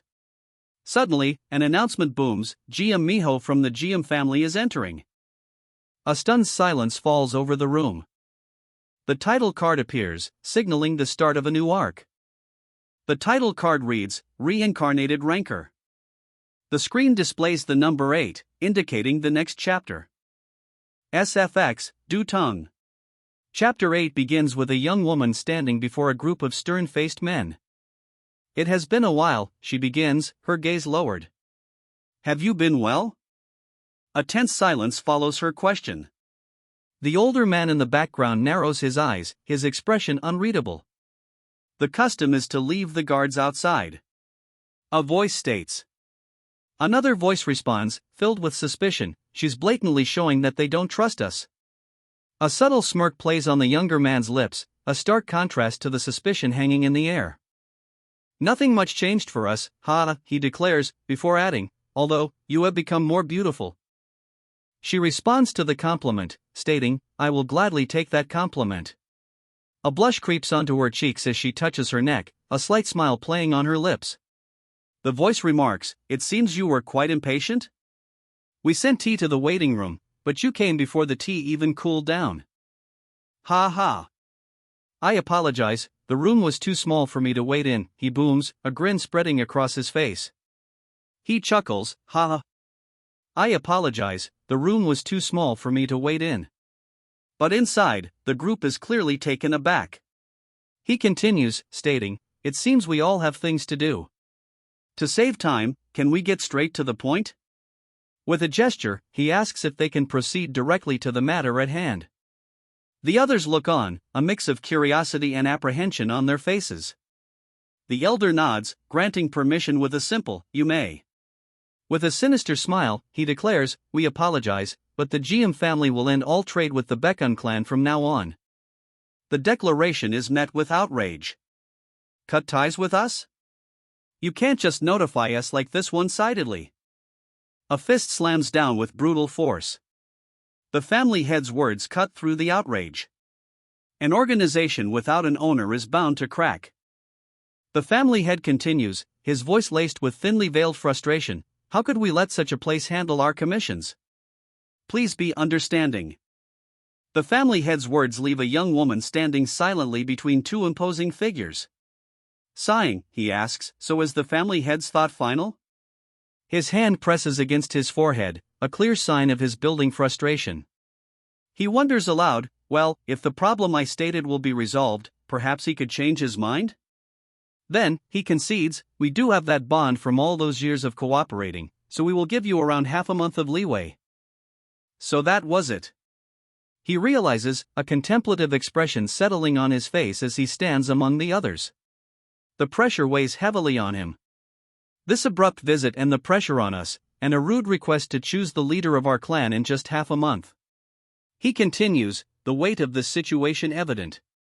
They want us to choose a leader in half a month. The pieces fall into place. It seems a deal between Eugene Sang and the GM family head was made for sure. The man continues, revealing, lastly, the engagement between Master Shin Woon and our young lady. The man suddenly stops mid-sentence, raising his hand.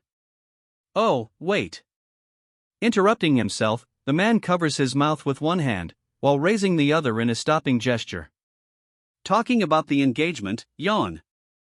Suddenly, another voice cuts in, urging, "Please talk, young master." But then, a thought bubble appears with a different voice, questioning, "Now? Idiot. You can't forget about your first love even after almost dying?" The young master remains silent, a single bead of sweat trickling down his face. She looks away, a faint sigh escaping her lips. The silence shatters as a voice declares, "I wish to cancel my engagement with you." The surrounding onlookers are visibly shocked by the sudden declaration. The question hangs heavy in the air, "Oh, our engagement?" The bride-to-be's shock is mirrored by the stunned faces of the onlookers. The question is posed, heavy with implication, "You want to cancel it?" The surrounding crowd watches with growing intensity. The story continues in the next chapter. A voice calls out, breaking the fourth wall, "Oi, you there. You are reading this on, right?" The GM family had arrived at the Blue Cloud Hall just a moment ago. Yu Shin-woon saw GM Miho, and a splitting headache returned, just like when he first saw Eugene Sang. Despite the intense pain, he managed to endure it by drawing in and circulating the weakening mana. Then, a voice echoed in his mind, clear as a bell. "My name is GM Miho, Appa. Let's be friends." It's Yu Shin-woon's memory about GM Miho. "So, we're now an engaged couple, right?" GM Miho asked, her eyes wide with anticipation. With her hands clasped together, GM Miho wonders aloud, "Oh my, then, we're each other's first love?"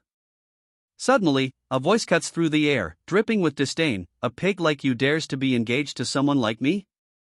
A skeptical hum follows. Her eyes widen in disbelief as she hears, if you weren't an heir to the Baekun clan." The scorn continues, "Don't even pretend to know me when we're outside. If you do that, I'll kill you on the spot. Got it?"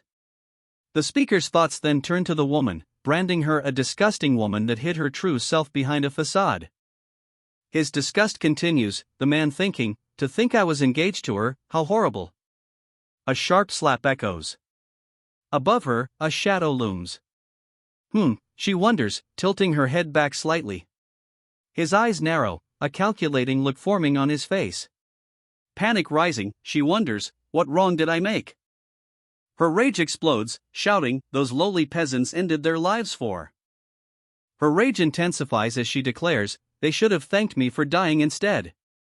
Silence. "You wench," a voice booms out, cutting off her tirade. The woman, bound and bloodied, is flanked by two stern guards. The scene shifts. A man in blue robes stands over fallen bodies, a look of confusion on his face. What is this memory? He wonders. This is not a memory of the past, he realizes, looking at the scene of a bound and tortured figure. This is what I assume to be a memory of the future that had plenty of time pass. He wonders how memories of a future he hasn't experienced could appear in his mind. Was it Yu Xinwun's destiny to revive, he asks himself? The question hangs in the air. Yu Xinwun, just what secrets are you hiding? His gaze hardens, suspicion etched on his face.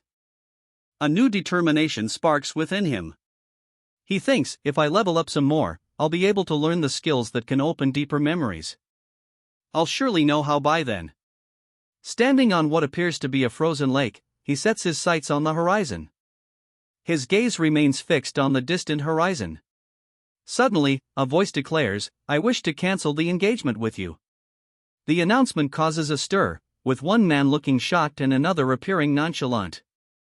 The woman stands with her back to the audience, the purple sky swirling above her. She stands silently, her back still turned, as if contemplating what comes next. Turning to face her, he asks, why are you not answering? Do you have some lingering attachments to me? An enraged voice booms, how dare you? For someone like you to treat our young lady like that. An explosive shout erupts, the man bellowing, how dare you? For someone like you to treat our young lady like that. The man's face contorts in fury as he roars, watch your mouth. How dare you speak this way to our young master? The man's finger jabs forward accusingly as he continues his tirade, demanding, how dare you speak this way to our young master? He pauses mid-tirade, a flicker of surprise crossing his face as the young master speaks up.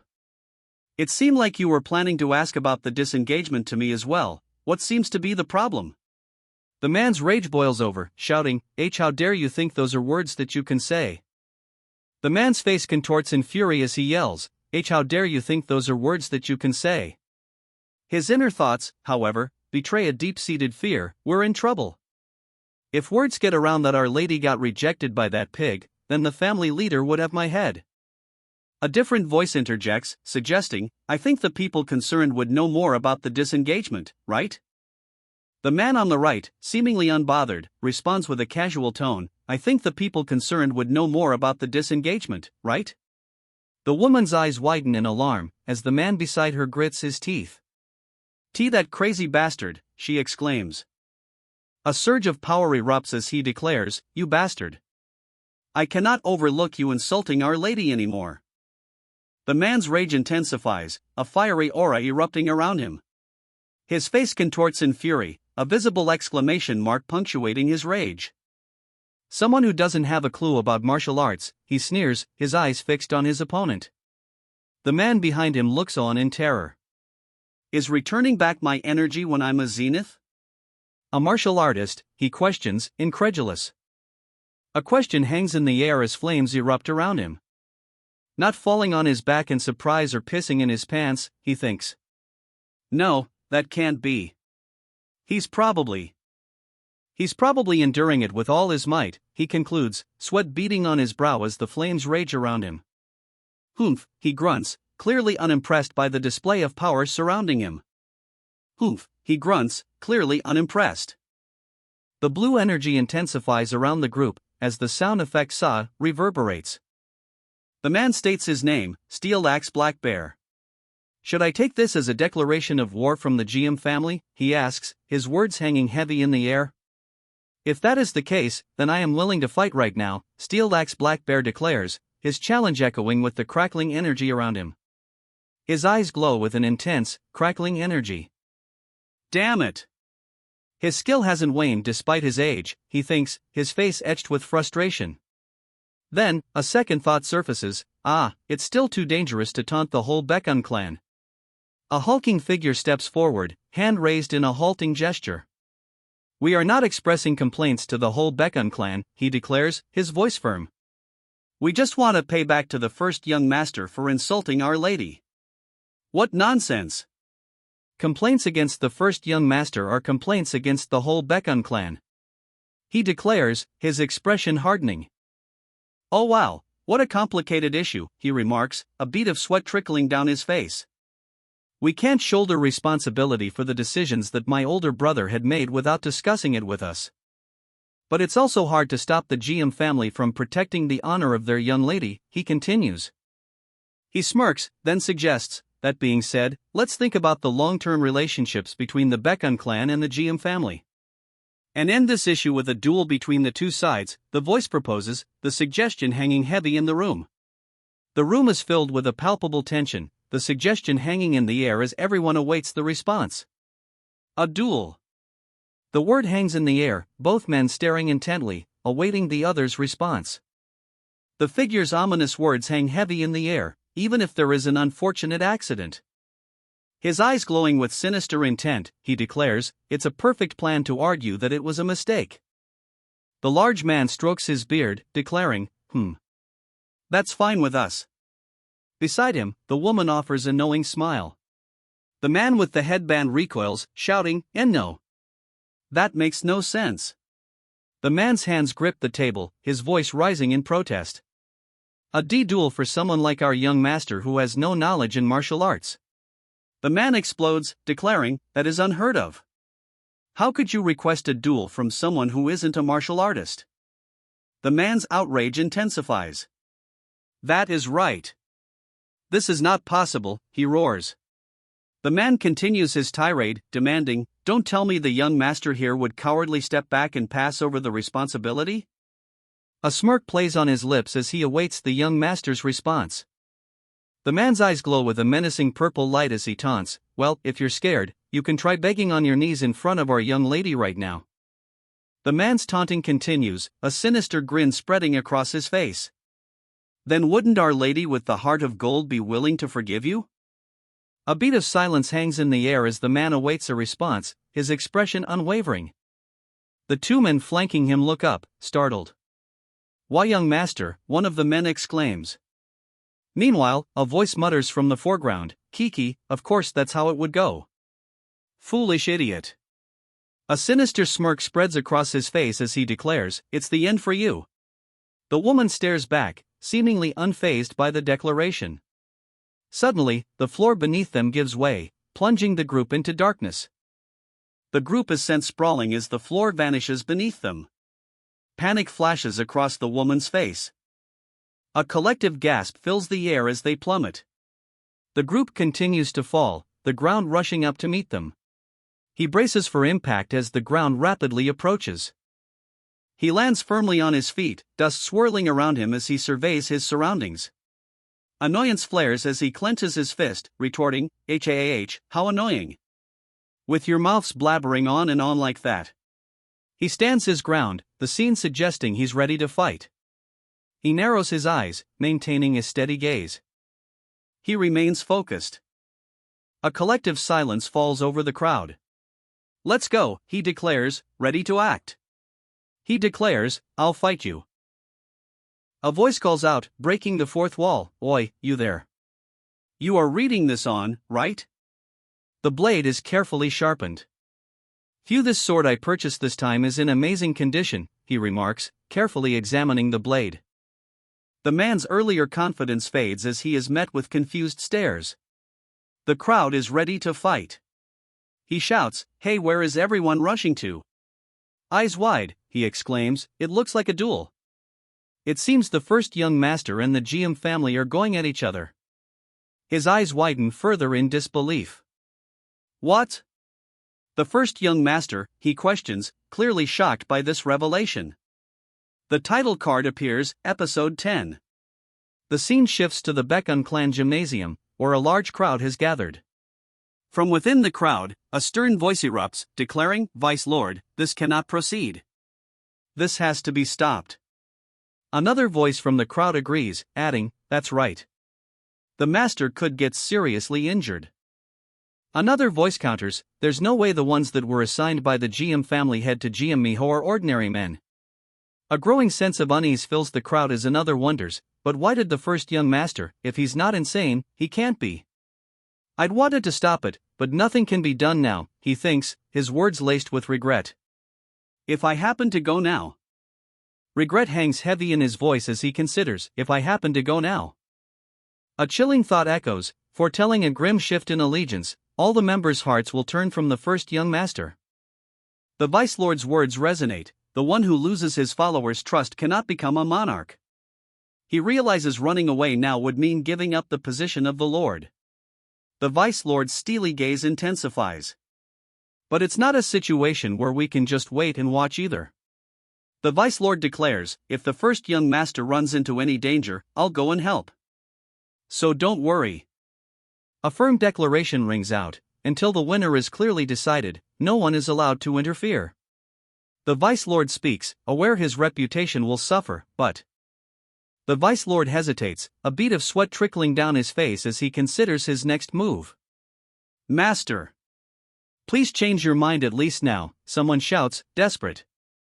The desperate plea hangs in the air as one of the men begs, Master! Please change your mind at least now. The crowd looks on, but one voice cries out, this really doesn't make any sense. Ignoring the pleas and cries, he asks, now, shall we get started? A sinister smile spreads across his face as he asks if they should begin. He strides forward, declaring, yeah, let's begin. One of the disciples calls out, Master. She laments, how did things turn out this way? One of her companions reassures her, it isn't your fault, so don't feel so down about it. Another adds, your heart is as beautiful as your face. Your acting skills are amazing, a voice declares. Looking down at her, he remarks, you're a right fit for an opera actor. An indignant voice booms, questioning, First Master. Until when are you going to be talking ill about the lady? The First Master's face contorts with fury as he bellows, until when are you going to be talking ill about the lady? Steeled Axe Black Bear declares, since the first young master is not a martial artist, the use of inner ki in the duel is strictly prohibited, understand? Tisk. Do you think we don't know that? Don't worry, comes the dismissive reply. Steeled Axe Black Bear then announces, now, those who want to receive tutelage under the first young master, raise your hand. A sea of hands immediately shoots up. The crowd believes, if we get noticed by GM Miho then our career is set. With so many volunteers, someone thinks they will have to pick one. Then, a voice calls out, yes. Odell Sang, you can take care of the duel. A menacing figure grips Odell Sang's neck, issuing a chilling command, do not use inner ki and only your bare fists, got it? Dal Sang, with a sinister grin, wonders, do I even have a choice? The man facing Odell Sang questions him, what are you doing now? What do you mean? Dal Sang asks, confusion evident in his tone. Pointing towards the two men, Dal Sang declares, Black Bear, you should come up. My opponent is you. Silence hangs heavy in the air as everyone processes Dal Sang's unexpected declaration. The crowd remains silent, stunned by Dal Sang's unexpected choice. Taking on an opponent with too large a difference in power will lead to criticism from the world, first young master. The voice warns. His face contorted in rage, he sneers, why don't you deal with my subordinate first? The first young master scoffs, retorting, what do you mean difference in power? You don't even look that strong. Eyes wide with disbelief, the first young master appears to have been caught off guard by the retort. And now, the duel shall commence, he announces, but a thought bubble reveals his true intentions, it's going to be a problem if I leave them alone. Duel start, booms the announcer's voice, signaling the beginning of the match. The command rings out, I'll take care of things later, don't hold back and destroy him. His eyes narrow, a cold fury hardening his gaze. A sinister grin spreads across his face. Understood. I was planning to break a few parts of his body anyway. His expression hardens, radiating a palpable sense of menace. He takes a step forward, the sound echoing ominously in the chamber. He declares, I'm sorry, but please be my offering, first young master. A surge of energy emanates from his clenched fist. The force of the blow sends the first young master hurtling backwards. The force of the impact sends him flying, a large exclamation mark emphasizing the sheer power of the blow. His face contorted in rage, the first young master stares directly forward, seemingly unfazed by the attack. Despite the powerful blow, the first young master's enraged expression remains unchanged. This doesn't make sense, he exclaims, still seemingly unaffected by the attack. A sharp crack echoes. He roars, unleashing a flurry of punches. He multiplies, creating several afterimages. That fool! What are you doing? He bellows, his face contorted in rage. Do it properly, he commands. Sweat beads on his brow as he strains, realizing, at this rate, it's not going to work out. He unleashes the ghost wolf fist. What is? He begins to ask, but the question hangs unfinished. The crowd erupts in outrage. What is that bastard doing? One man shouts, pointing accusingly. The crowd's outrage intensifies as one voice cries out, he used martial arts against an ordinary person. What a coward! An exclamation hangs in the air as a voice wonders, did he corner me on purpose? Did he corner me on purpose? He wonders, a hint of suspicion coloring his tone. An exclamation punctuates the air as the opponent lunges, a violet energy crackling around him. He's close now, violet energy swirling in his hand as he declares, I will make you vomit everything you've eaten. The approaching violet energy sparks alarm in the faces of the onlookers. That's dangerous, one of them exclaims. The violet energy slams into its target. The violet energy explodes on impact, the force of the blow evident. The sound of cracking echoes. A sinister coo echoes as the man grins, a disturbing sound accompanying the cracking. An exclamation punctuates the air as the man's eyes widen with a visible shock. My hand, arg. He groans, the visible trembling betraying his pain. He clutches his bloodied hand, writhing in agony. My hand, arg. He groans. How did this happen? He mutters, a flicker of bewilderment crossing his face. Another voice dismisses the possibility of hidden armor. No way. Nothing seems strange while traveling. But then, a question lingers in the air, do you think he wrapped steel plates or steel armor around his stomach? A pained ugh escapes him. One of them realizes, it's outer key. Another voice chimes in, questioning, outer key? Could that guy have learned outer arts? Outrage fills the room. How could he use outer arts? What a cowardly move. The man roars in fury, his face contorted with rage at the perceived injustice. What bullshit is that, and what's outer arts?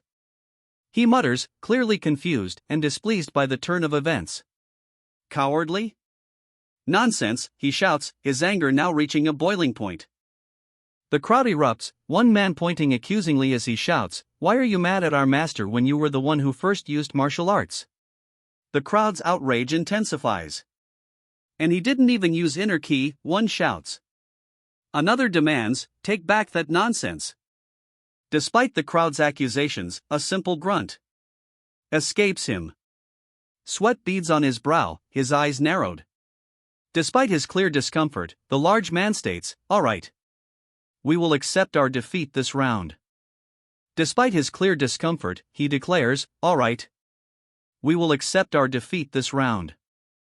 He raises his hand, a strange laugh escaping him as his men cheer. A voice declares, bone armor. Its effects are certainly working. A sinister smile spreads across his face as the bone armor manifests, a spectral ribcage and skull now shielding his chest. The system displays the details of bone armor, a C-rank skill with 14% proficiency. It explains that for a necromancer, monster bones are like strong armor, offering protection against physical attacks. The armor's thickness and form can be chosen, and its strength increases with training. However, the shout rings out, cutting through the previous explanation. The shout continues, the duel hasn't ended yet, right? The man strides forward, declaring, so it's my turn now. There's no way a man would take back what he said. The man's face contorts in rage as he demands, what are you doing there? He continues, questioning, a zenith martial artist sparring with a normal person? Have you lost your mind? The man states that the situation has changed, clarifying that outer arts is still a form of martial arts. He then questions if the first young master is not just a normal person, but a martial artist. The man smirks, confidently declaring, I don't think there will be any issue with fighting him now. This is unreasonable, someone shouts, their protest echoing with frustration. Unbelievable, what are you even saying? One of the men shouts, his face contorted in disbelief and anger. Suddenly, a voice cuts through the rising anger. Hey, stop. The man is silenced by a sharp rebuke.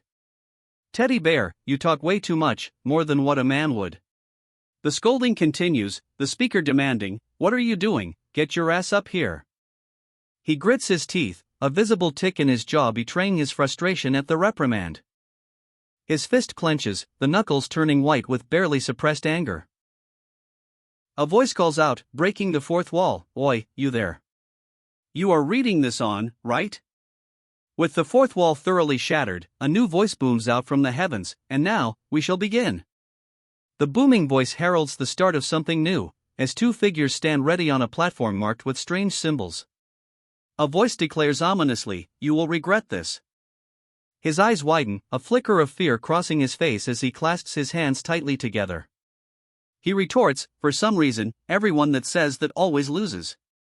An enraged voice booms from below, calling him a little bastard who is so arrogant, after only winning with a few tricks. Despite his arrogance, a voice declares that the protagonist seems confident in his physical martial arts, but it's a simple task to break. The large man prepares to strike, his face contorted in fury as he channels his energy. Energy crackles around his foot as he declares, just requires a stronger power. His foot slams down with immense force, the ground shattering beneath the impact. His fist hurtles forward with incredible speed as he vows, I'll break it. His fist connects, the force of the blow sending shockwaves through the air. He confidently declares, this is easily enough to beat Odal Sang. Despite his confidence, Odal Sang acknowledges, he's fast, I'll give him that. He moves in a blur, his robes trailing behind him. But a powerful blow lands squarely on Odal Sang. The force of the impact sends Odal Sang flying. An exclamation hangs in the air. His eyes widen in shock as he's sent reeling backwards. As he's thrown back, a bead of sweat rolls down the instructor's face. That's dangerous, he shouts. A blinding flash erupts as the instructor's attack connects. The onlookers brace themselves as the instructor's attack lands. No way, he shouts, his face contorted in disbelief as the instructor's foot lands squarely on his chest. A sinister smirk spreads across the instructor's face. This can't be, he cries out, attempting a desperate counterattack. Eyes wide with disbelief, he shouts, this must be a trick. Despite his disbelief, he notes, he's a bit different from the last one. What, is that guy, he wonders, his confusion palpable. Is that guy really a peak martial artist? One of the onlookers questions, his expression mirroring the disbelief of the others. Another voice chimes in, filled with disappointment, how many seconds has it been? What a disappointment. The crowd's murmurs grow louder. I guess the GM family will give a spot to just about anyone, one of them remarks with a sneer. Another adds, do they just let you in if you're big enough? Laughter erupts, directed squarely at the fallen fighter. His face contorts in a grimace of rage, sweat dripping from his brow. Eyes blazing, he roars, what sort of trick is this? An exclamation punctuates the air, hanging heavy with unspoken questions. A furious KAAK rips through the air as the hulking figure lunges. Here it is. In mana. The declaration rings out, seemingly from nowhere. A sinister grin spreads across his face as he clenches his fist, a surge of purple energy crackling around it. A devastating blow lands. The force of the blow sends a shockwave rippling outwards. He is sent flying upwards.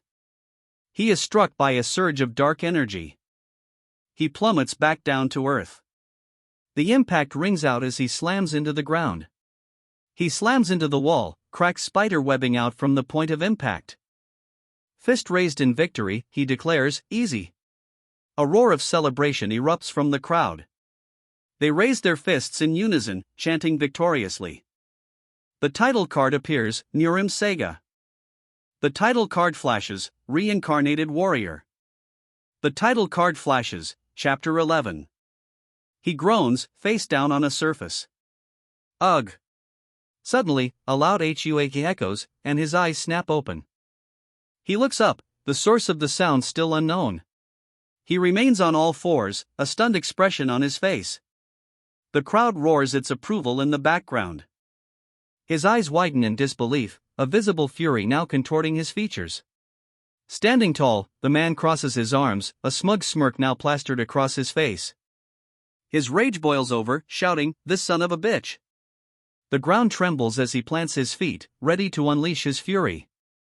A surge of power erupts from him, the ground cracking under the force. The force explodes outward in a blinding red aura. His face contorted with fury, the red aura intensifies around him. With a final surge of power, he screams, "Die," as his fist hurtles towards his opponent. The fist, crackling with red energy, connects. A blinding flash erupts as the blow lands. The force of the impact explodes outward in a wave of pure light. Shielding her eyes, she squints against the lingering light. The light begins to fade. Her eyes widen in alarm. He raises his hands high above his head. He raises his hands, and a terrified scream erupts. The man is sent flying, crashing into the ground in a cloud of dust. The onlookers gasp in shock. With a cold glare, he draws his sword, crackling with blue energy. The man, still seated, stares forward, rage contorting his face. "White beauty blade," he roars.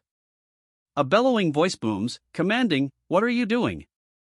Your master has been attacked. White Cloud faction, raise your blade." A commanding voice cuts through the air, "What are you doing? Your master has been attacked. White Cloud faction, raise your blade." The command echoes, "All members, protect the master." Blades are raised in unison, a wall of steel forming. Another order rings out, "Clear cloud, surround the enemy." The leader gestures emphatically, shouting the next phase of the plan. The clear cloud formation is now in motion, surrounding their target. Fear grips the group as one mutters, "Damn, all because of an idiotic superior." Another voice echoes the sentiment, predicting, "We'll all die here." Panic etched on his face, he collapses to his knees. The clear cloud formation looms around him, a silent threat. Eyes wide with rage, he bellows, "Why you bugs, where do you think you're pointing your swords?" The men assess their opponent. "Look at her eyes, they could kill a man." Another adds, "So those were her true colors?" A palpable fear grips them. "Scary, scary." She grits her teeth, a visible sign of her mounting fury. Exploding with rage, she shouts, "Trash like you dare tarnish my honor?" The force of her slap sends him reeling, a pained ugh escaping his lips. Before he can recover, a stern voice booms, demanding, "Lady Jiam, please hand him to us." He stands his ground, arms crossed, a silent defiance in his posture. The demand intensifies as a voice declares, "We have the right to make him pay the price for attempting to assassinate our first mast."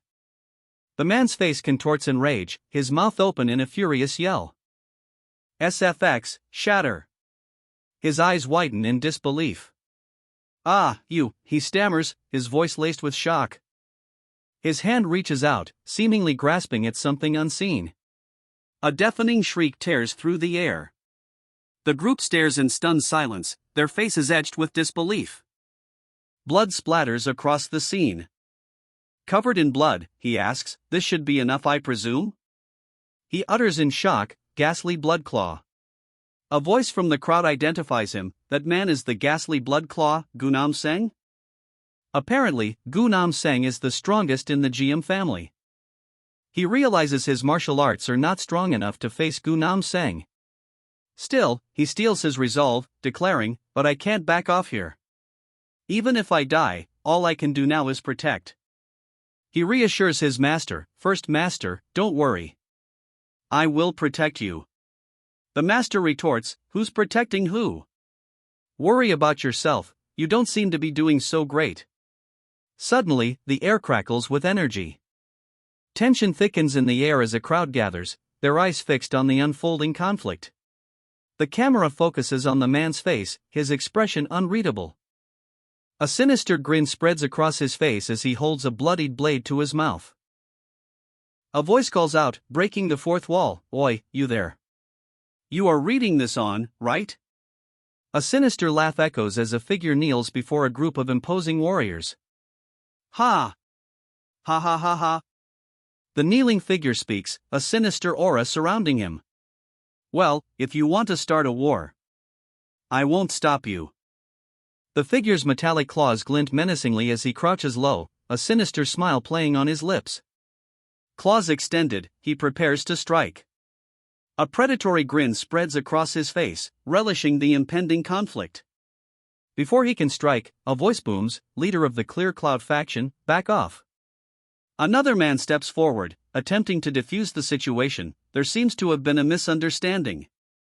The leader of the Clear Cloud faction retorts, "What are you talking about, sect leader?" His face contorted with rage. The leader of the Clear Cloud faction demands, "What are you talking about, second master?" An opposing voice cuts through the tension, declaring, "Their point of view is understandable." With a confident smile, the man in the elaborate robes retorts, "Their point of view is understandable." The man in the elaborate robes continues, stating bluntly, "Besides, there's no need to fight since the perpetrator's neck has been cut off." Sweat drips down his face as he thinks, "Fuck, everything has gone to shit." The gravity of the situation dawns on him. He realizes, if something happens to GM Miho or the rest of the party, they could expose the deal I made with the GM family head. The man barks, "What part of their position do you understand?" He pleads, holding up his hand in a gesture of peace, "Just let them go." The crowd erupts, shouting "Master," as they surround him. He states calmly, "It's fine." This seems to be enough of a lesson. The man on the right looks up, clearly shocked by the master's words. The crowd is stunned by his composure. He almost died, yet he is so calm. The crowd wonders, when did he learn how to use ki? The crowd observes him, collectively thinking, something really has changed in him. He grits his teeth, muttering, "That bastard." His rage intensifies. "The one getting the lesson he's talking about is me," he declares. "Just you wait." He fumes, his fist clenched. His face contorts with fury. "I can't forgive this," he declares. His rage boils over, a furious declaration echoing, "I will never let you be." Never. Her face flushed crimson with rage, she points a finger, fury blazing in her eyes. She stands before a large building, the imposing structure looming over her. She watches as a group of figures, weapons in hand, walk away from her. A sinister smile spreads across his face as he whispers. The title card appears, Nurim Sega. The title card appears, Reincarnated Rancor. The title card appears, Episode 12. Episode 12 begins with a distant view of a shrine nestled amongst the trees under a starlit sky. The shrine, now closer, is revealed to be under siege. A figure sits in meditation before it, seemingly undisturbed by the approaching horde. A group of warriors, clad in traditional garb and straw hats, approach the shrine through the trees. The warriors, faces concealed, approach the shrine with stealth. One of them crouches low, leading the way. The warrior in the straw hat cries out, "What is this?" "The plan has gone to sh*T. A voice cuts through the tension, offering an apology. "I apologize. Who would have thought the situation would become like?" The masked figure's apology hangs in the air, his eyes betraying a hint of regret. "Who would have thought the situation would become like this?" The masked figure continues, seeking forgiveness. "At least, the one that caused all this is dead. So please forgive us." The masked man's tone shifts, a cold edge replacing his earlier remorse. "Ha! The plan is ruined. What will you do now?" A strange sound emanates from the masked man. The masked man's gaze intensifies as he declares, "The head has made a decision. If you allow us, we would like to pull out our blades." A beat of silence hangs in the air, punctuated only by the unspoken threat. A stammer breaks the tension. That. The leader declares, "We will begin in 7 nights. I will clear the dogs at the front gates." A subordinate replies simply, "I understand." A sweeping view of the target location is revealed, emphasizing the distance and the challenge ahead. A tremor shakes the ground as the assault begins. At the heart of the forest, a lone figure sits in wait. A dark energy gathers at his feet.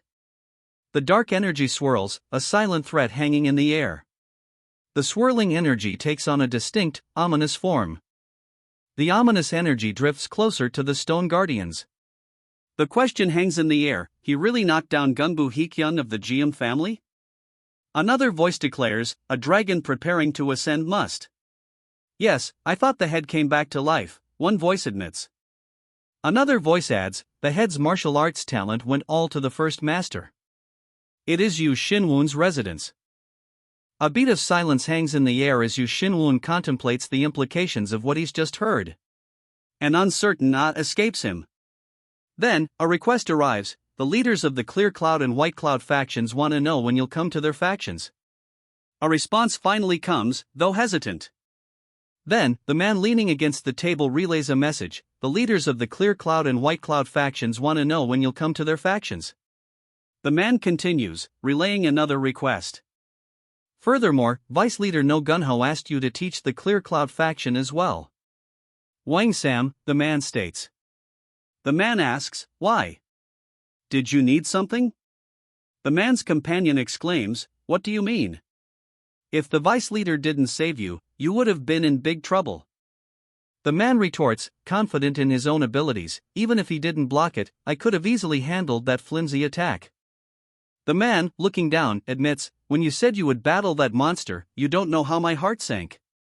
He reflects, my blood brother wants to stab a blade into my heart.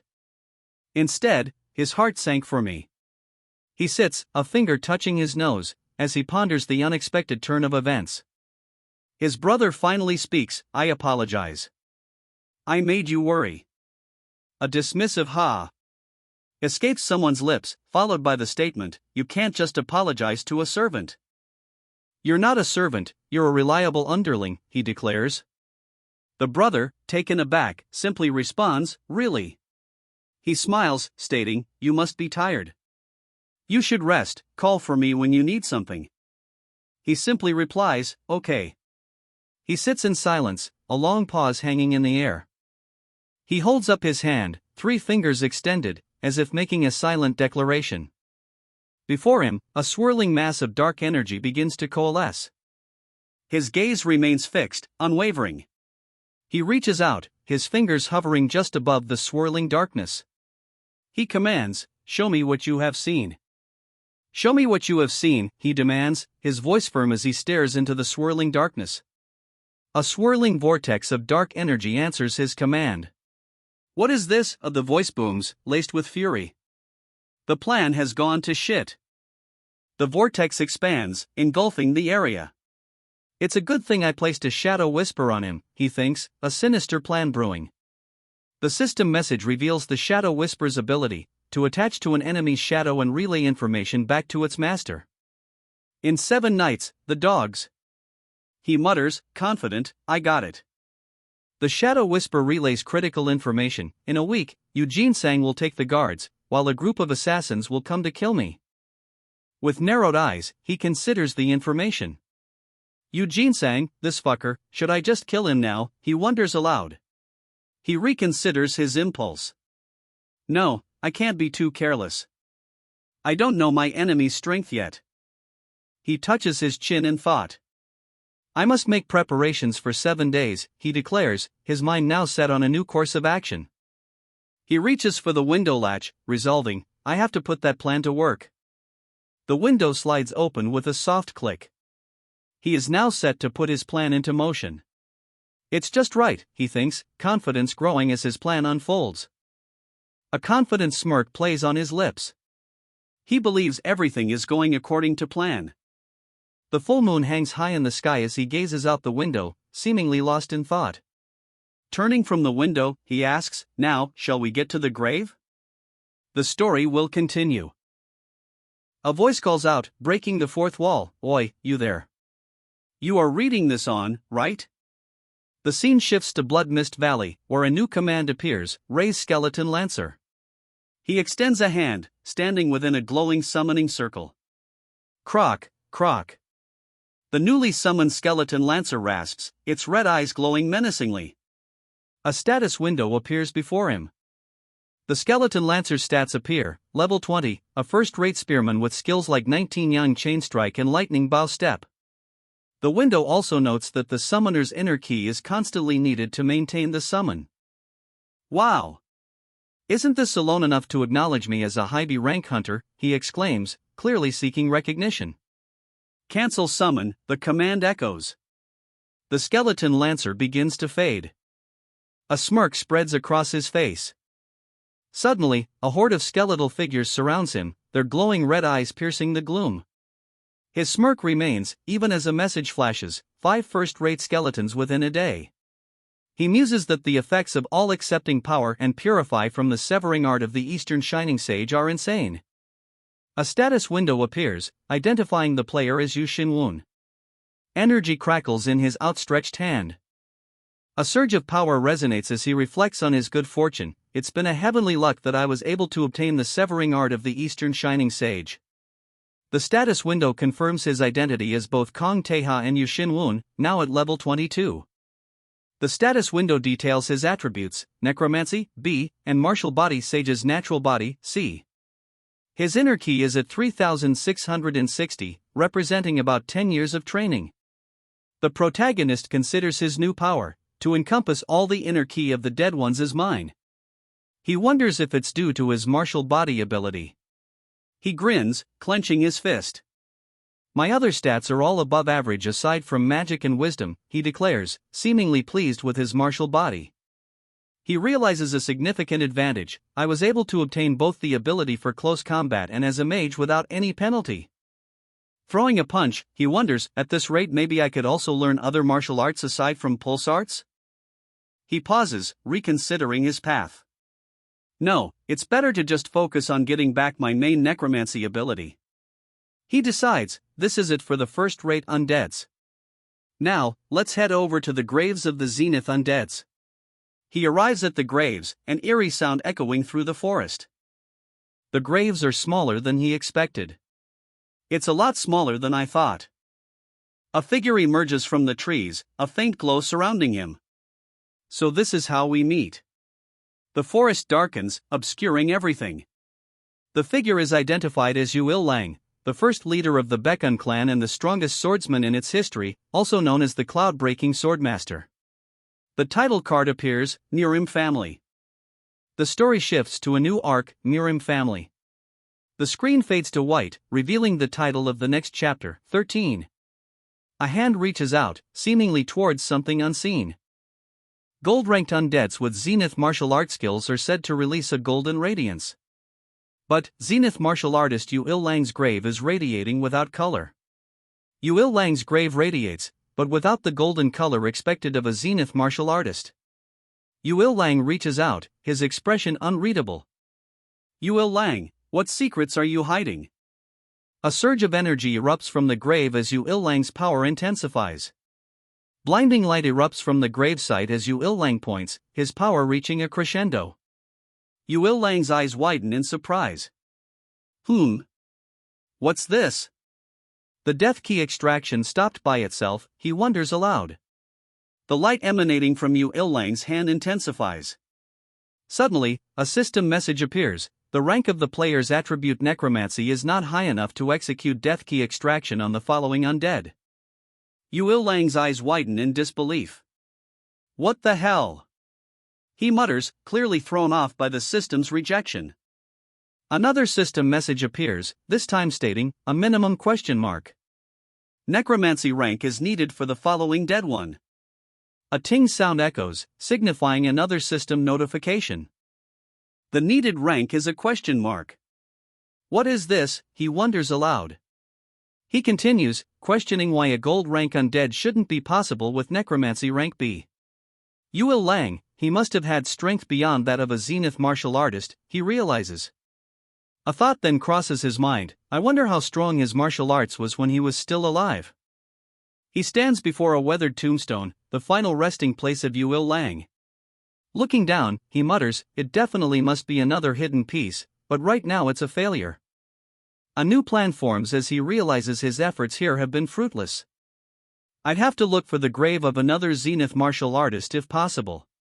His eyes narrow with renewed determination. The search for another Zenith martial artist's grave begins now. He moves forward, a beam of light shooting from a glowing circle in front of him. The light intensifies. The beam surges with power, energy crackling around it. His eyes widen, a flicker of surprise crossing his face as the beam's energy intensifies. A massive exclamation point appears, signifying impending danger. His eyes widen further, a silent realization dawning on him as he stares ahead. His shock intensifies as he blurts out, "What's going on?" He exclaims in disbelief, "A skeleton summoning circle?" A resounding "ah" echoes as the summoning takes hold. System messages appear. The undead wants to follow you with his own will. Another message confirms, fulfilled the special condition, the one who stimulated the attention of the undead. System messages flood his vision. The rank restriction on his necromancy attribute is temporarily removed as a reward. The skill Raise Skeleton Warrior is automatically activated, and he obtains the skill Bone Spear, increasing both his wisdom and magic stats. The system announces that his EXP has been maxed out. He has reached level 23. Another system notification chimes. A look of bewilderment crosses his face. The undead chose to follow me, he wonders. Then, another question arises: the undead released the rank restriction with his own will? The air crackles with energy. Suddenly, the undead is engulfed in a torrent of blue energy, his skeletal face now glowing intensely.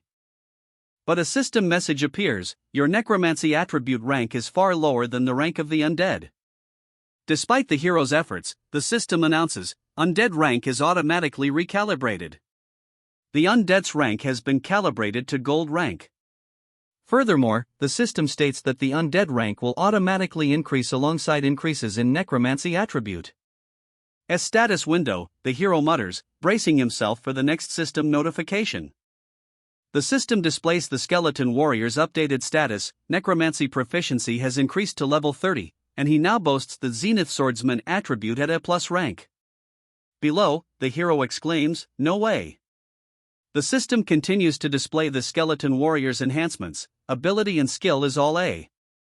Peak Swordsman and 12 Swords of the Thundercloud is at A+ rank. And more. The hero notices the skeleton warrior approaching. He's walking towards me instead of groveling. The skeleton warrior continues his advance, crackling energy surrounding him. The skeleton warrior's eyes glow with power as he speaks. "You're an interesting lad."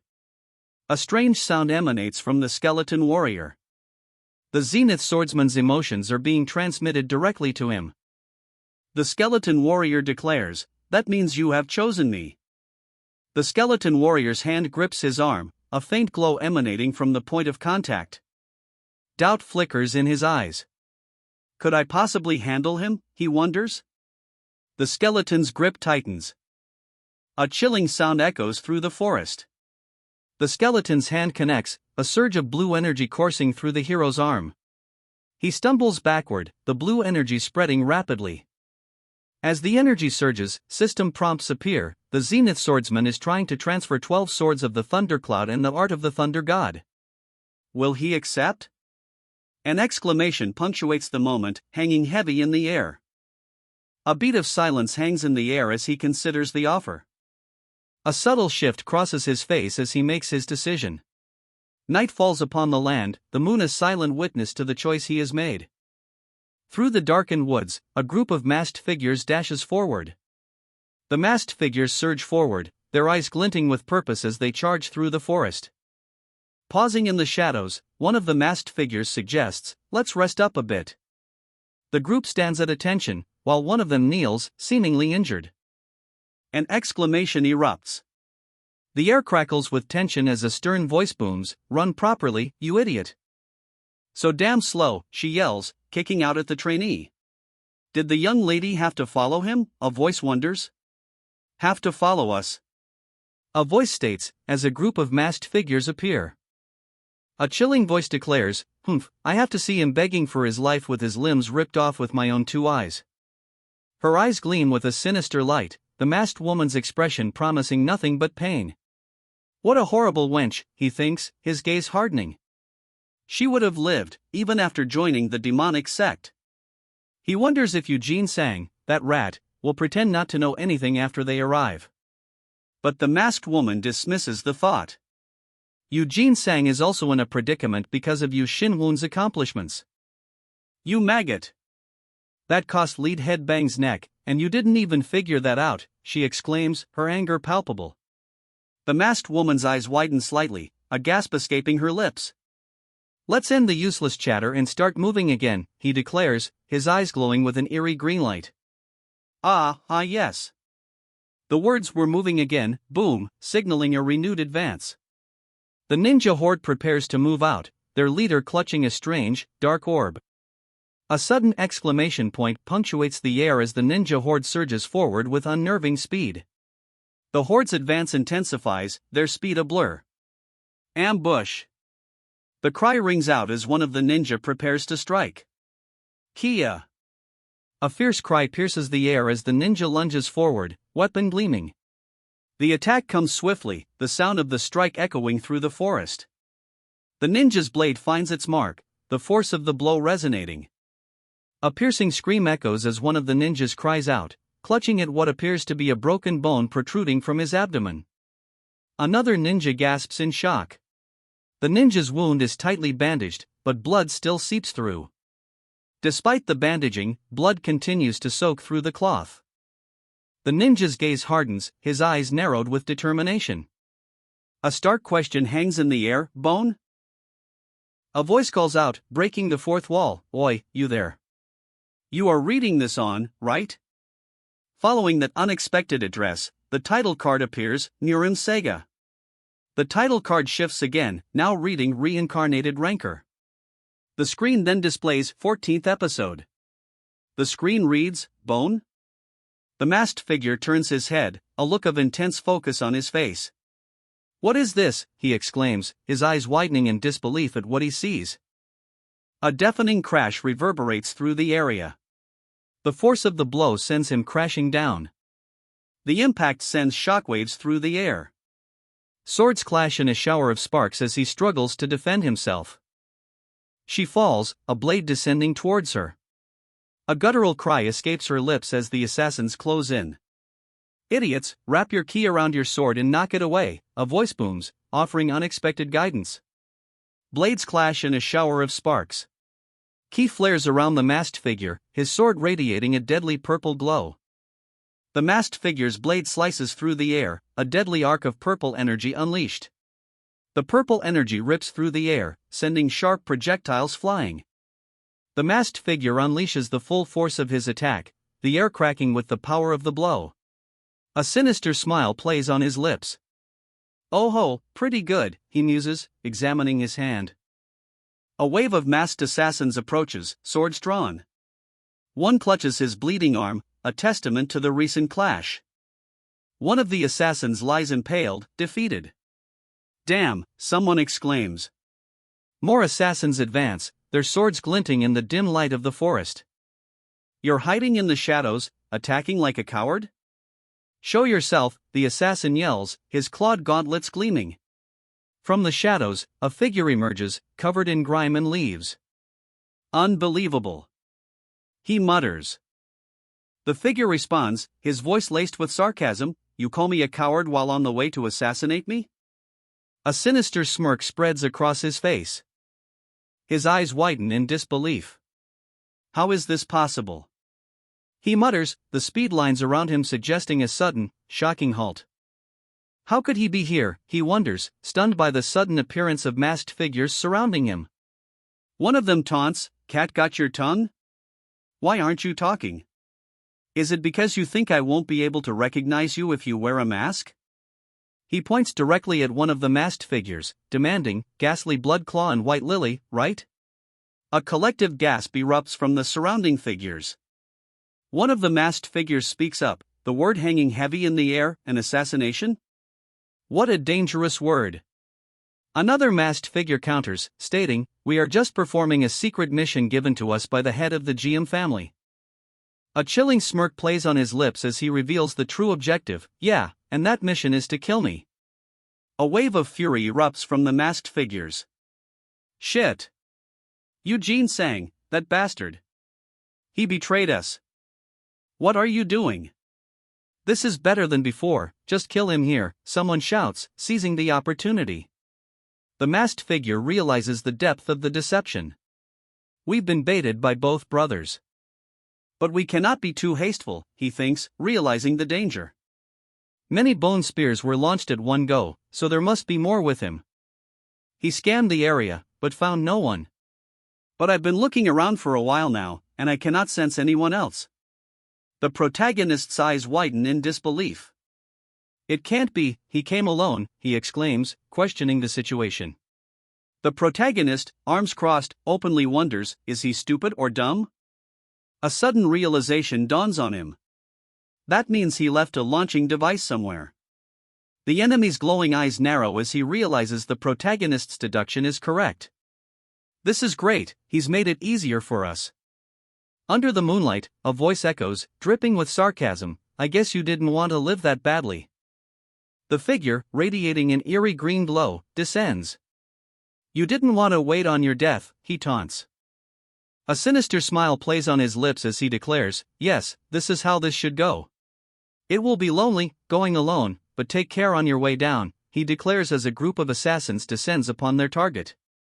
With a sinister grin, he prepares his next attack, Bone Spear. Two swirling orbs of energy gather in his hands. As he prepares to unleash the Bone Spear, a system notification details the skill, a B rank ability with 11.1% mastery that summons spears from the bones of the dead. The bone spears streak forward, a barrage of glowing projectiles aimed with deadly precision. The assassins react in terror, their eyes wide with alarm as they face the incoming barrage. The bone spears strike, piercing through the assassins' defenses. The bone spears rip through them with brutal force. Trickery, the assassin cries out, wide-eyed in disbelief. The assassin moves in a blur, his blade crackling with blue energy. The assassin's eyes widen, his blade now inches away. I haven't even started yet, a voice booms, shattering the tension. With a confident smirk, he declares, I haven't even started yet. A surge of energy emanates from his outstretched hand. A confident smirk plays on his lips as he thinks, this consumes a lot of mana, so I'll have to control the usage.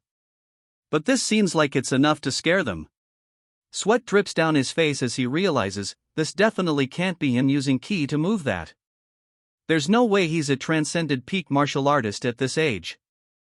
Therefore, he concludes, it must be demonic arts, he finishes, the realization dawning on him. To think that the demonic sect had something to do with the revival of Yu Xinwen, he exclaims, sweat beading on his brow as the realization hits him hard. A blinding light erupts, the force of the blow sending leaves scattering. Screaming, he unleashes a torrent of energy, his hands transforming into menacing claws. This is simply a trick, all we have to do is kill one, a voice declares. Kill one person, he roars, the energy around his clawed hands intensifying. This trickery caused some casualties, but the text ominously declares, there are still. The ominous text continues. Way more of us, the text concludes, as a menacing group of masked figures appears, blades drawn. And the number of spears flying at us has decreased, the text reads. A plan forms, if we run at him all at once, we can kill him. With blades ready, one of the masked figures shouts, I will take charge. The masked figures surge forward, blades glowing. Leading the charge, the one who declared he would take charge roars ahead. Before they can strike, a voice cuts through the air, challenging their assumption, who says I'm alone. He makes a gesture, a silent command hanging in the air. His eyes narrow, a silent command taking effect. What, he asks, his question hanging heavy with anticipation. Energy crackles around his gauntlet as he awaits the response to his unspoken command. With a sinister smile, he commands, arise, skeleton warrior. But a choked gasp escapes someone nearby. And no. Tears stream down the face of the masked figure. His eyes betray a deep-seated fear as the command echoes.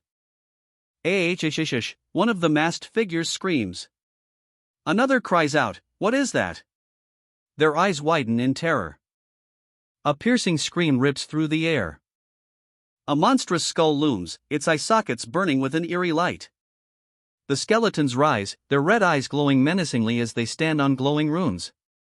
The monstrous skull floats above the glowing runes, its red eyes burning brighter. From below, a voice declares, "Now this is demonic arts." The demonic arts take hold, as the skull descends, now wreathed in blue flames. The skeletal figure rises, its red eyes glowing ominously as it grips a bone-white spear. A horrified voice cries out, "This can't be." Panic sets in among the group. One cries out, "Oh dear Lord." A voice cries out in disbelief, "What kind of?" A skull emerges, wreathed in blue energy. The figure is now surrounded by a skeletal guard, each wreathed in the same eerie blue energy. Despite a lifetime spent as a killer, he finds himself paralyzed by fear. How could something coming from a simple demonic ritual have this strength, he wonders aloud. His eyes widen in terror as a blast of energy erupts before him. The blast hits him squarely, and a pained URGK escapes his lips. Above the fading energy, a chilling declaration rings out, "Anyone walking back will die to me."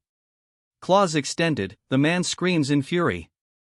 He prepares to strike the downed figure.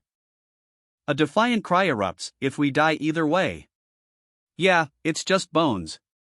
"If we die either way." "Yeah, it's just bones." The cry rings out as the masked figures surge forward. The stakes are raised, it's life or death now. "Uriah," the masked figures cry, blades drawn. One vows, "I'll kill you." The skeletal figures advance, their red eyes glowing menacingly as they brandish blades of pure energy. The skeletal figures rush forward, blades of pure energy poised to strike. As the skeletal figures rush forward, a voice wonders aloud, "Are they crazy? Going through heaven and hell on their own?" A voice observes, a hint of amusement in his tone as he watches the approaching figures. The voice declares, "And they chose to die." The story will continue in the next chapter. The story will continue in the next chapter. A voice calls out, breaking the fourth wall, "Oi, you there. You are reading this on, right?" Suddenly, a squadron of masked figures descends, blades drawn. The air crackles as the skeletal figures advance, their red eyes burning with malevolent intent. One of the skeletal figures lunges forward, a glowing blue blade extended. A flurry of blue blades descends as the skeletal figures attack in unison. The ninjas meet the skeletal figures head-on, their blades clashing in a shower of sparks. The ninjas stand their ground, blades ready, an exclamation mark signaling a sudden realization or warning. The sound of grinding metal echoes as their blades meet. The ninja slashes forward, his blade a blur of motion. He grunts, deflecting the incoming arrows with a swift motion. Ugh, he groans, clearly having taken a hit. His eyes widen, a bead of sweat trickling down his face. A brutal strike lands, the sound echoing as blood splatters. He's sent crashing through the undergrowth. As he falls, the assassin advances, claws extended. This is... The assassin recalls the technique, "I've seen this." Overwhelming enemies with two arrows on the same trajectory. He prepares to unleash his own attack, Dark Shadow Iron Chain Arrow. The assassin struggles to comprehend the scene before him. How can that creature use the best archer in Zhejiang, no Jukmoon skill? This is nonsense. But then, a realization dawns on the assassin. Wait, now that I think about it. The skeleton warrior prepares to unleash a devastating attack, 19 Yang Chain Strike of One Whole Spear Ghost. The skeleton warrior is about to strike with a devastating blow, announcing, "Black Tiger Fist of Tiger Iron Fist." A realization dawns on him, all of those skeletons are using the skills of Zhejiang's martial artists. He coughs, a hacking sound escaping his lips. The sound of bones cracking echoes as a desperate cry rings out, "Save me." He pauses, realizing, "I'll put myself in danger if I try to defeat the subordinates, then." He observes, arms crossed, he's not throwing any bone spears. The realization hits him, meaning he's focused on controlling those skeletons. Fueled by rage, he screams, "You! I'll kill you in one move." With a burst of speed, he closes the distance between himself and his opponent. He hurtles forward, a blur of motion. His face contorted in rage, he prepares to strike. Blinding light erupts. The ground shatters under the force of the explosion. The explosion echoes with a resounding KEUK. Green energy crackles in the wake of the explosion. The energy intensifies, lightning crackling around the figure now kneeling amidst the green flames. Kneeling, he grits his teeth. A silent rage burns within him as the green flames lick at his feet. Through gritted teeth, he utters a name filled with venom, White Cloud Swordmaster.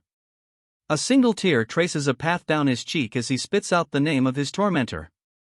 Before him stands the White Cloud Swordmaster, a sinister smile plastered across his face, surrounded by an army of skeletons with glowing red eyes. When? The moment hangs heavy with unspoken dread. The White Cloud Swordmaster's sinister smile doesn't waver as the hero wonders, did I get tricked by him? The thought lingers, using his death as part of a strategy. He's truly a demon, a voice declares. A sinister green aura emanates from the White Cloud Swordmaster, his clawed hands now fully revealed. Yu Shinwoon. I have to thank you for making the last moments of my life entertaining.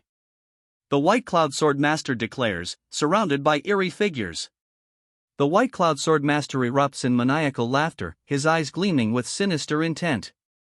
His face contorts in a silent scream, a bead of sweat trickling down his temple. A sickening crack echoes. Chapter 15. His expression remains calm, but a sinister glint shines in his eyes. This is way more than I expected. He unleashes the Thundercloud 12 sword using Lightning Thunder God art. Its power, he thinks, is unbelievable. Now, he thinks, he can train more seriously in martial arts.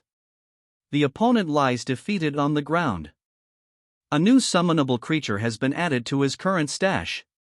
A new summonable creature, the Skeleton Assassin Peak Assassin, has been added.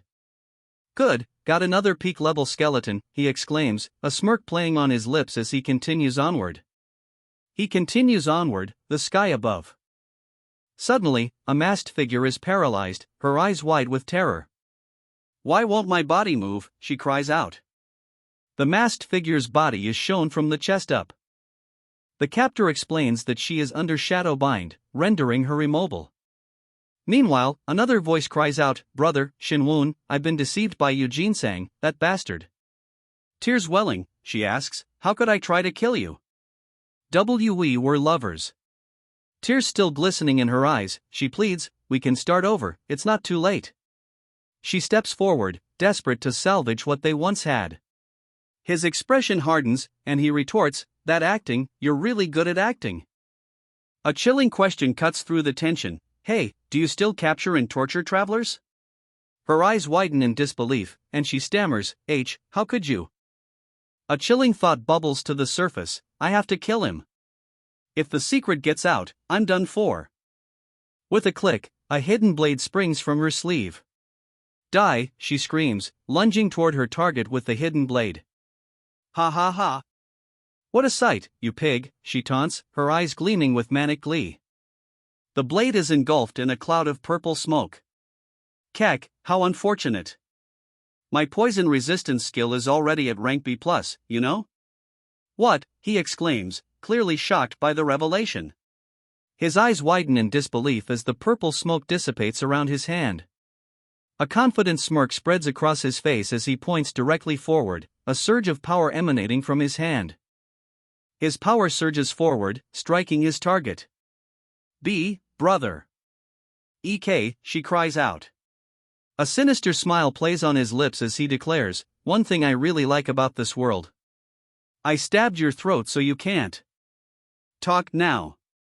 His chilling words hang in the air, sealing her fate. I don't need to worry about the law when I kill pieces of trash like you, he sneers, his finger glowing with ominous energy as he points it at her. Her eyes widen in terror. The air crackles with dark energy as the words stimulated corruption appear above her head. Her eyes widen, a silent scream escaping her lips as the dark energy surges around her. Clutching at her chest, she gasps, her face contorted in pain as the corruption takes hold. Collapsing to her knees, she cries out in agony as the corruption visibly spreads across her face and hands. Standing over her prone form, he admits, I've only used this skill before to get rid of a giant monster's body, but it's also useful here. She writhes on the ground in agony, her body contorting with unseen pain. He reaches out, his fingers hovering just above her convulsing body. Crouching beside her, he eyes her suffering with a cold gaze. "I'll make good use of this," he declares. Her body lies prone, face contorted in pain. A strange object rests beside her. He strides away, disappearing into the darkness of the forest. A chilling threat echoes, "You're next, Eugene Sang." Eugene Sang's expression hardens, his eyes narrowed in grim determination. A couple of days later, he slams his fist on the table, roaring, "How could this happen?" He slams his hands on the table, demanding, "Why's no one talking? No explanations either." The leader receives grim news: the assassin group sent from the GM family never came back. Days later, a disturbing discovery is made. A woman's corpse was found to have decomposed over 10 years. It's believed the corpse is GM Miho's, identified by an ID card found on the body. Furthermore, the GM family leader has remained unconscious since the incident. The GM family leader has remained unconscious since the trauma. Despite the trauma, the GM family leader's expression hardens with resolve. The GM family leader's fist clenches as he realizes an identity card on an assassin. The killer must have planted it. The GM family leader's voice rises in anger. "So this is the pig bastard's warning for me?" Sweat beads on his brow as the GM family leader's anger intensifies. The GM family leader's voice booms, "Do something. Do something about it. If this continues..." Cutting off the GM family leader's outburst, a voice interjects, "Master, you need not worry." A sinister voice suggests, "Why don't you go to the red light district and drink some alcohol there?" His unsettling smile hints at a hidden agenda. The GM family leader pauses, contemplating the suggestion. "I should," he mutters, his expression unreadable. The leader's thoughts crystallize, "Go drink. And forget everything." The GM family leader's face remains impassive as he speaks. The story continues in the next chapter. The story continues in the next chapter. A voice calls out, breaking the fourth wall, "Oi, you there. You are reading this on, right?" "I still cannot believe it," a voice declares, frustration evident. "For things to become this messed up just because of you, Shin Woon." The man's ominous words hang in the air. A tied-up string can be easily cut off. The man's words spark immediate suspicion. "What do you mean by that?" His eyes narrowed, he asks, "What do you think it means?" A sinister smile plays on his lips as he declares, "If it's a bug that would become an annoyance to the grand plan of the sect, then we must kill it, even if it means burning it alive." His eyes glowing ominously, he predicts, "Soon, the Baekun clan will be drenched in blood." The order is given: prepare for a holy war with the blood azuras underground. He adds, "We will immediately begin the execution once the day has been set." The order is given to intensify the curse on Yu Shinwon, making it as severe as possible. It seems he's developing a resistance. "Yes, sir," comes the immediate reply, a sinister smile spreading across his face. His fingers twitch, ready to amplify the curse. The story continues with chapter 16. But a voice declares, "That cannot be done." The man holds up his hand, stopping them in their tracks. The man squints, a bead of sweat trickling down his face. A desperate plea rises from the crowd, "Please arrange a meeting for me with young Master Shinwon." Another voice chimes in, equally frantic, "Just an hour, no, even a minute." The crowd's desperation intensifies. "Please save me," one cries. Another voice pleads, "Please, Wang Sam." A final desperate request rings out, "Please deliver this letter to him at least." The cries continue, the crowd now chanting one name, Wang Sam. But their pleas are met with a cold refusal. Young Master Shinwon said he will not meet anyone for the time being. The guard firmly blocks the crowd's path, shouting, "Please head back." One of the men curses their current predicament, lamenting, "Damn it. To think we have to pander to a servant." Another sighs, regretting, "If only I had sided with young Master Shinwon, then I would have had Wang Sam's place." A strange smile stretches across his face as he exclaims, "Yua. I'm about to go crazy." A new instruction is given: I'm going to leave the house for a few days, so don't let anyone in and act as if I'm still in the room. The man listening appears shocked, exclaiming, "What?" With a dismissive wave, he says, "Then, adios." The other man, still visibly shocked, manages a weak yes. Darkness descends. The mountains loom, shrouded in shadow. A thick mist hangs low, obscuring the path ahead. Distant figures emerge from the forest's depths, their forms shrouded in an eerie green glow. A cave entrance appears, glowing with the same eerie green light. A dripping, viscous substance hangs from the cave's entrance, glowing with that same unsettling light. Inside the cave, he sits in meditation, facing the ominous, glowing green substance. His eyes snap open, a flicker of surprise crossing his face. He murmurs, breaking his meditation. His gaze sharpens, a bead of sweat trickling down his face. A dark, spectral form materializes before him, dripping with an eerie green glow. A sinister smirk plays on his lips. Crouching low, he smirks, muttering, "Those bastards, did they get all pissed because things didn't go their way?" He then adds, "How convenient. I was just in need." Suddenly, a system message appears: the amount of death key sent by an unknown being has increased exponentially. The system announces that the death key has surpassed his body's maximum absorption capacity, now filling him completely. Vital energy surges through him, and vitality recovery increases by 450% for the next 5 hours. Another system message appears, this time announcing that the chance of chaotic inner energy has massively dropped. A sinister smile spreads across his face. Nice. Now I'm filled with mana thanks to them. He wonders aloud, should I test it out now? Raising his hand, he commands, "Arise, assassin skeleton." From his outstretched hand, a glowing circle of energy forms on the ground. From the ground, the skeleton begins to stir, accompanied by a guttural groan. The skeleton fully rises, its red eyes glowing menacingly. The man's expression remains unreadable as he stares at his creation. As the skeleton stands tall, glowing red eyes piercing the gloom, he muses, "It's not a dark skeleton?" It seems not all Zenith martial artists' skeletons have their bones turned dark. It's not a dark skeleton, he wonders aloud, observing his creation. It seems not all Zenith martial artists' skeletons have their bones turned dark. Still observing the skeleton, he wonders aloud, "Ho, Yu Lang, just what is he?" Though it's not dark, he thinks, that being said, he is rude even as a skeleton. The protagonist's patience wears thin. A dangerous thought crosses his mind: should I just kill him? The protagonist's anger boils over. He demands, "Gu Namsang, hand me your martial arts." Suddenly, a system notification appears: you have fulfilled the requirement for the hidden quest. A chime rings out as a system message appears: you have obtained the hidden quest, Desires of the Undead Eye. A voice exclaims, What is this? The system displays the quest details: hidden quest, Desires of the Undead Eye. To complete it, he must fulfill the desires the undead have in the afterlife. The undead will offer their martial art, but only if he pays with one of his arms. The reward: Zenith martial art, flower chasing ghastly blood claw. A sinister smile spreads across his face. Pay with my arm? Now, I need to show him his place. He reaches out, a palpable pressure emanating from his hand. A surge of power erupts.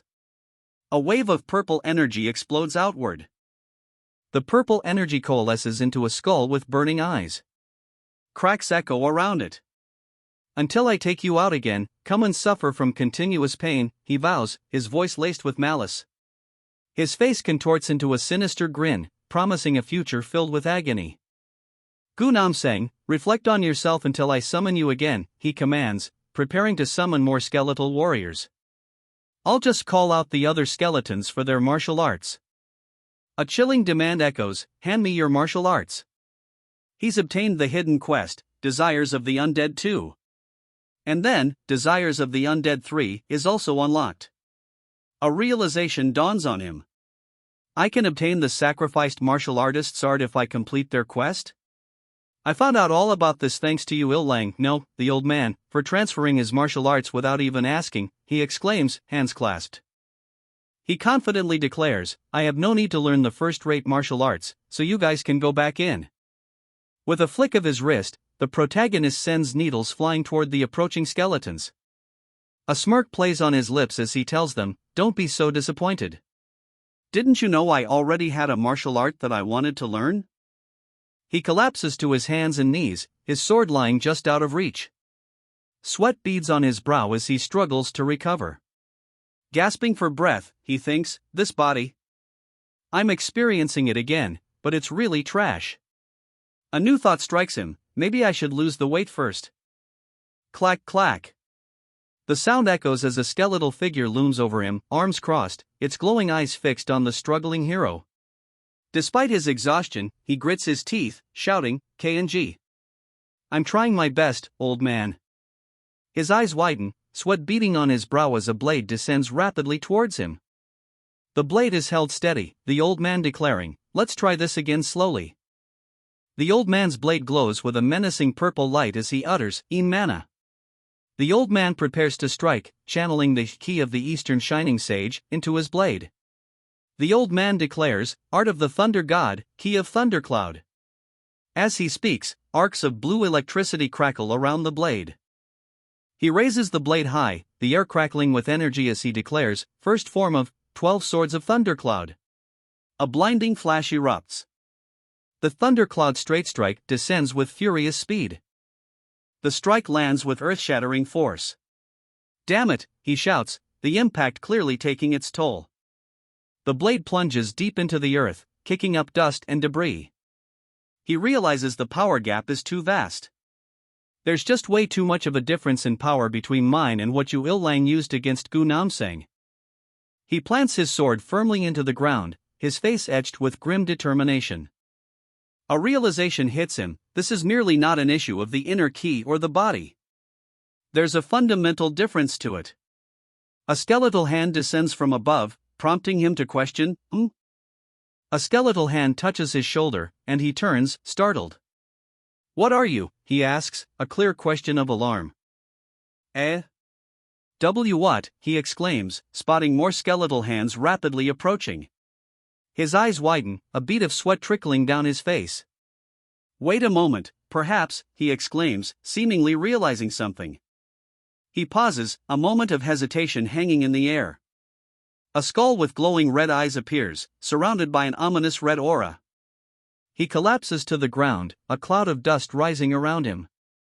A voice echoes, revealing, I have been using mana circuits in place of pressure points when doing martial arts.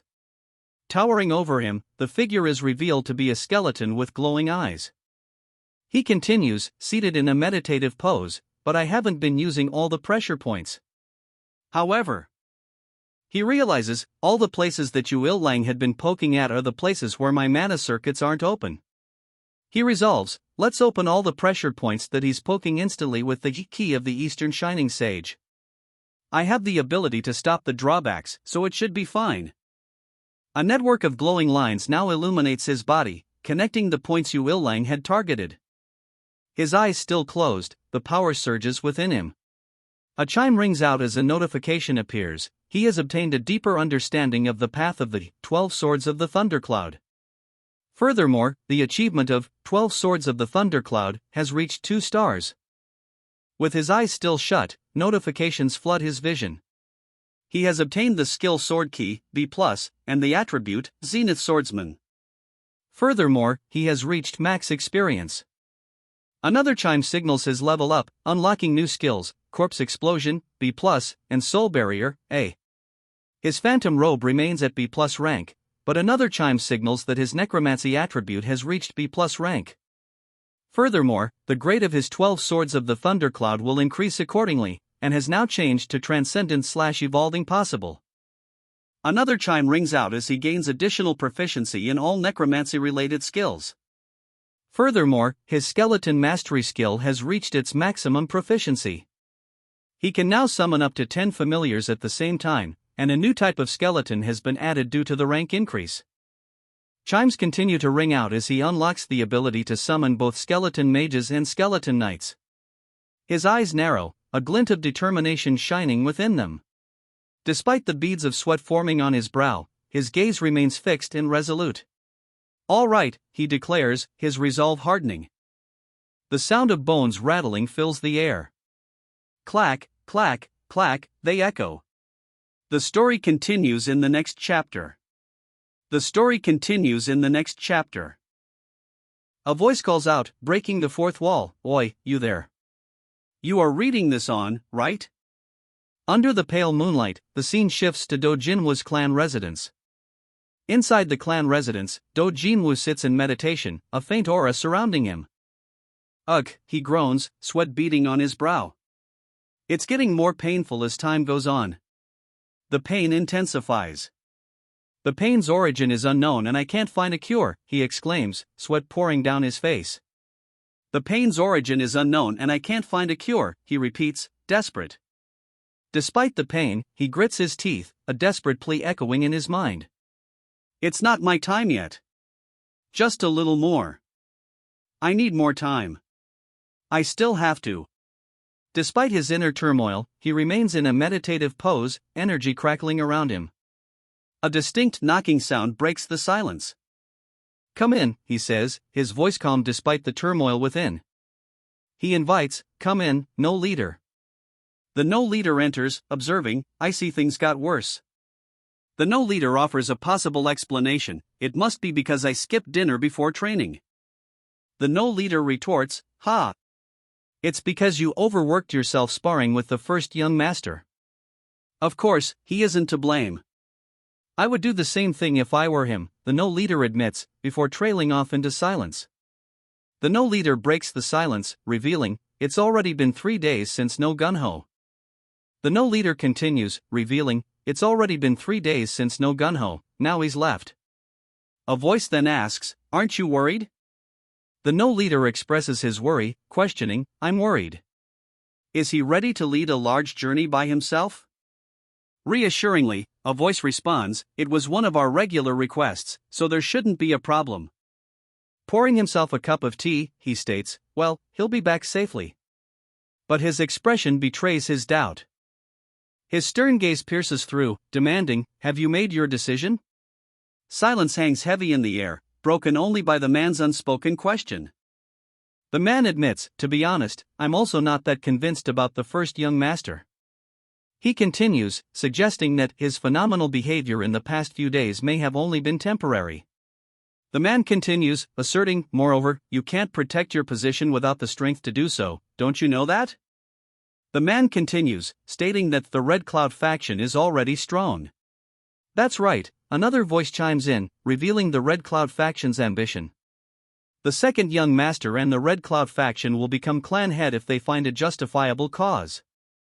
The man closes his eyes, contemplating the Red Cloud faction's path to power. But, how could I ever forget that look in his eye? He wonders, a sense of dread washing over him. He recalls the first young master's expression during the meeting in the spar with Steelaxe Blackbear.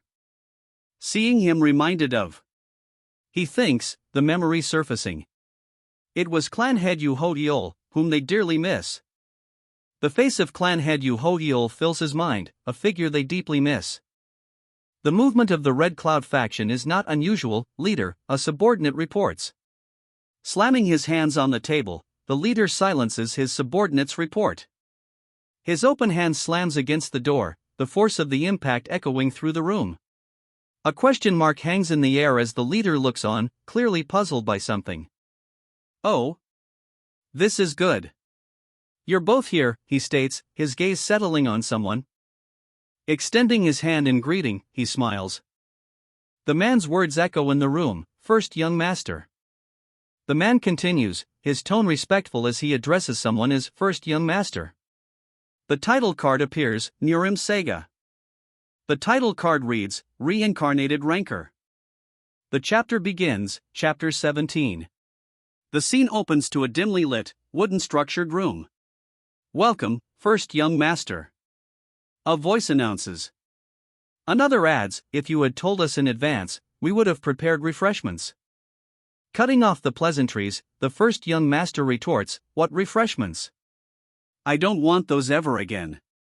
The first young master suddenly asks, "Don't you think I should lose some weight?" "Ha, is that so?" comes the dry reply. The man scoffs, they said he locked himself in his room and hasn't come out, looks like that was a lie. He then adds, he looks like he lost all his money gambling and was thrown onto the streets. Suddenly, the man with the red headband demands, where have you been all this time? He retorts, I had a lot of things to do. But that's not important right now.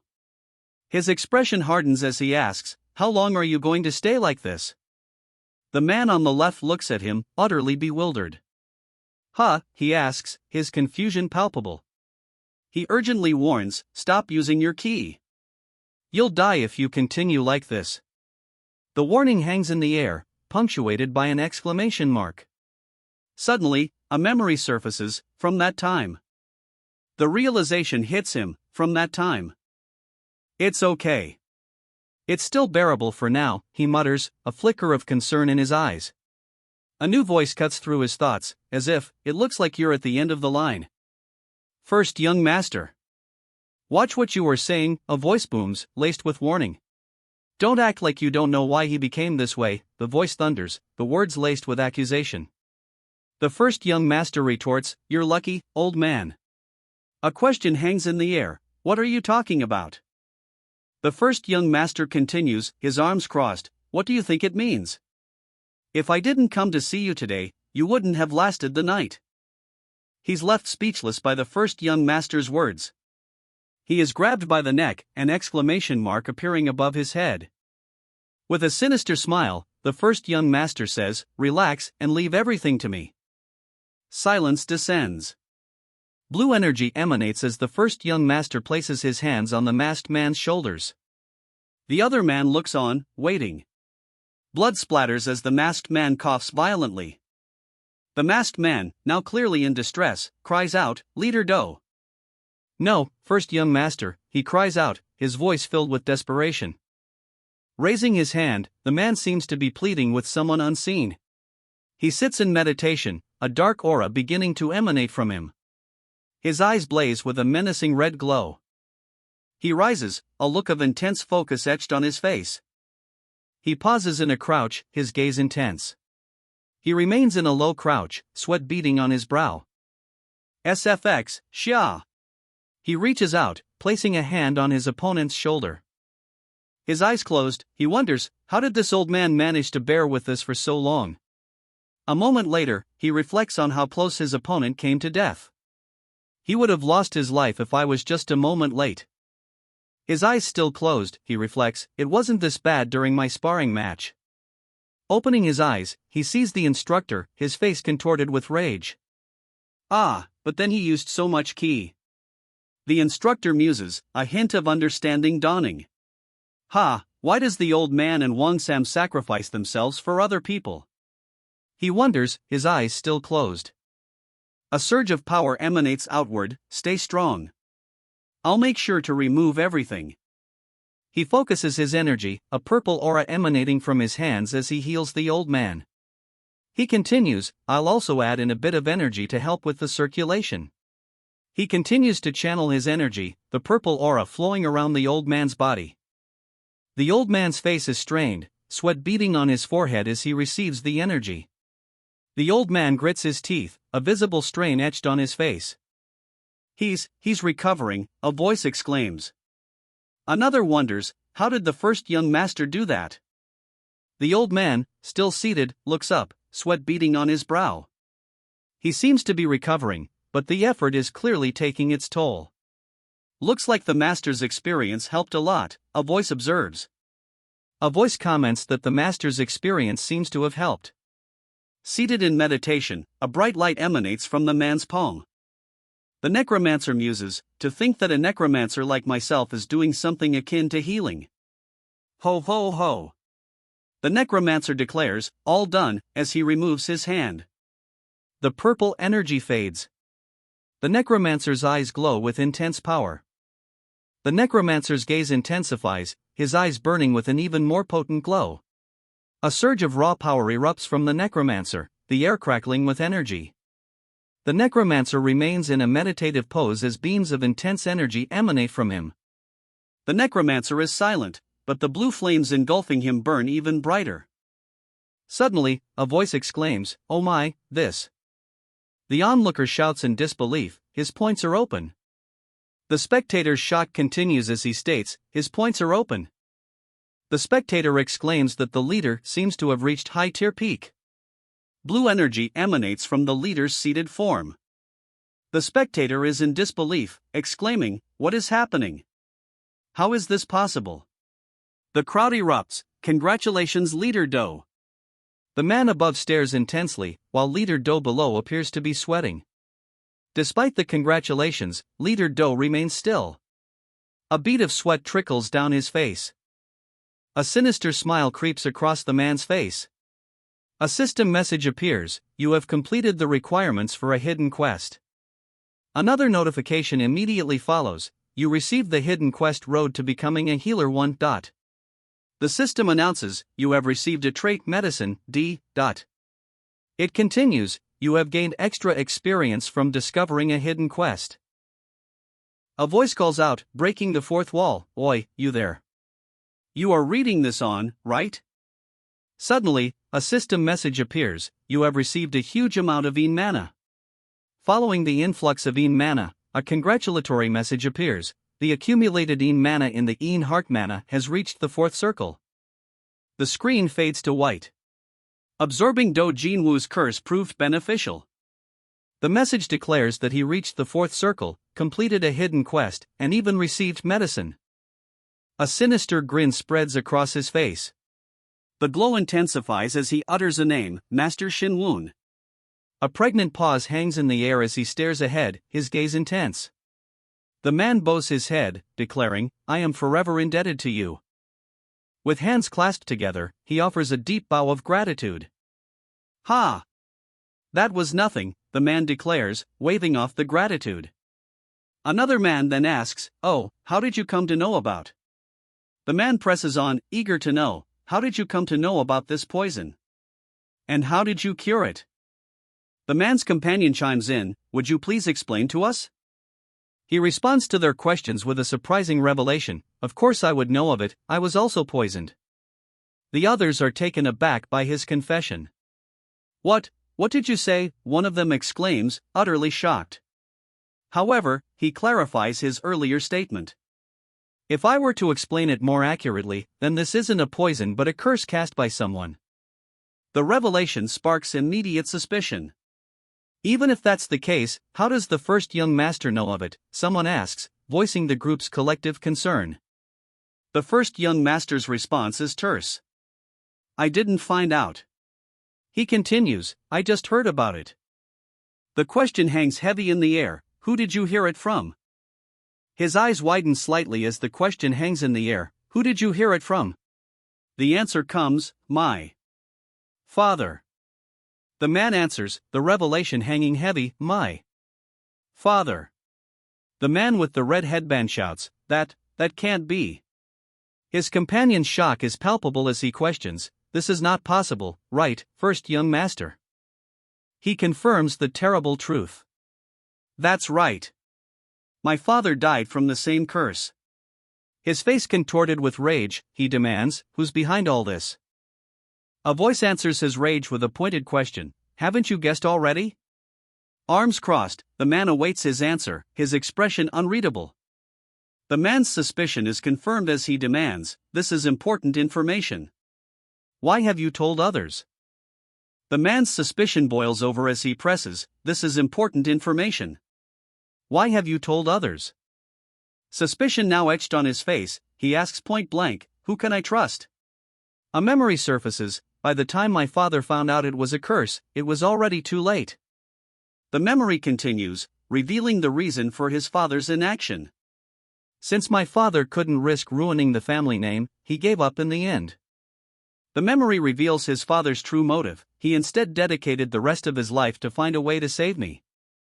The memory continues, revealing the solution his father sought, was to find a legend passed down by my family. Was to find a legend passed down by my family. The memory pauses as the man questions, "Legend? My father miraculously found it." The memory continues, showing a hand gripping the hilt of a gleaming sword. The memory reveals the legend, the power to burn everything in. Everything in between, the legend concludes, as the man grips the sword's hilt, its blade radiating a cold, blue light. A flash of blue light erupts, obscuring the view. Raw power surges from the blade, crackling outwards. The energy intensifies, a blinding aura emanating from the blade. His eyes widen in terror as he utters, "A dragon hidden in the white clouds of Zhejiang." His grip tightens on his chest, a look of sheer panic etched across his face. The sky vibrates in one breath, and the thunderbolt falls to the ground. His voice trembles as he finishes the incantation, such is the way of the 12 swords of Thundercloud. Tears stream down his face as he completes the spell. Tears now streamed down his face as he finished the spell. The text reveals that when the 12 swords of Thundercloud were obtained, it was questionable as to why such an outstanding martial art was not handed down. The text reveals that Yuil Lang did not leave his martial arts to future generations. Everyone, including his family, begged him to rescind his decision, but it was useless. It's rumored that Yuil Lang wanted the Baekun clan to remain a delivery clan, and not a martial arts clan.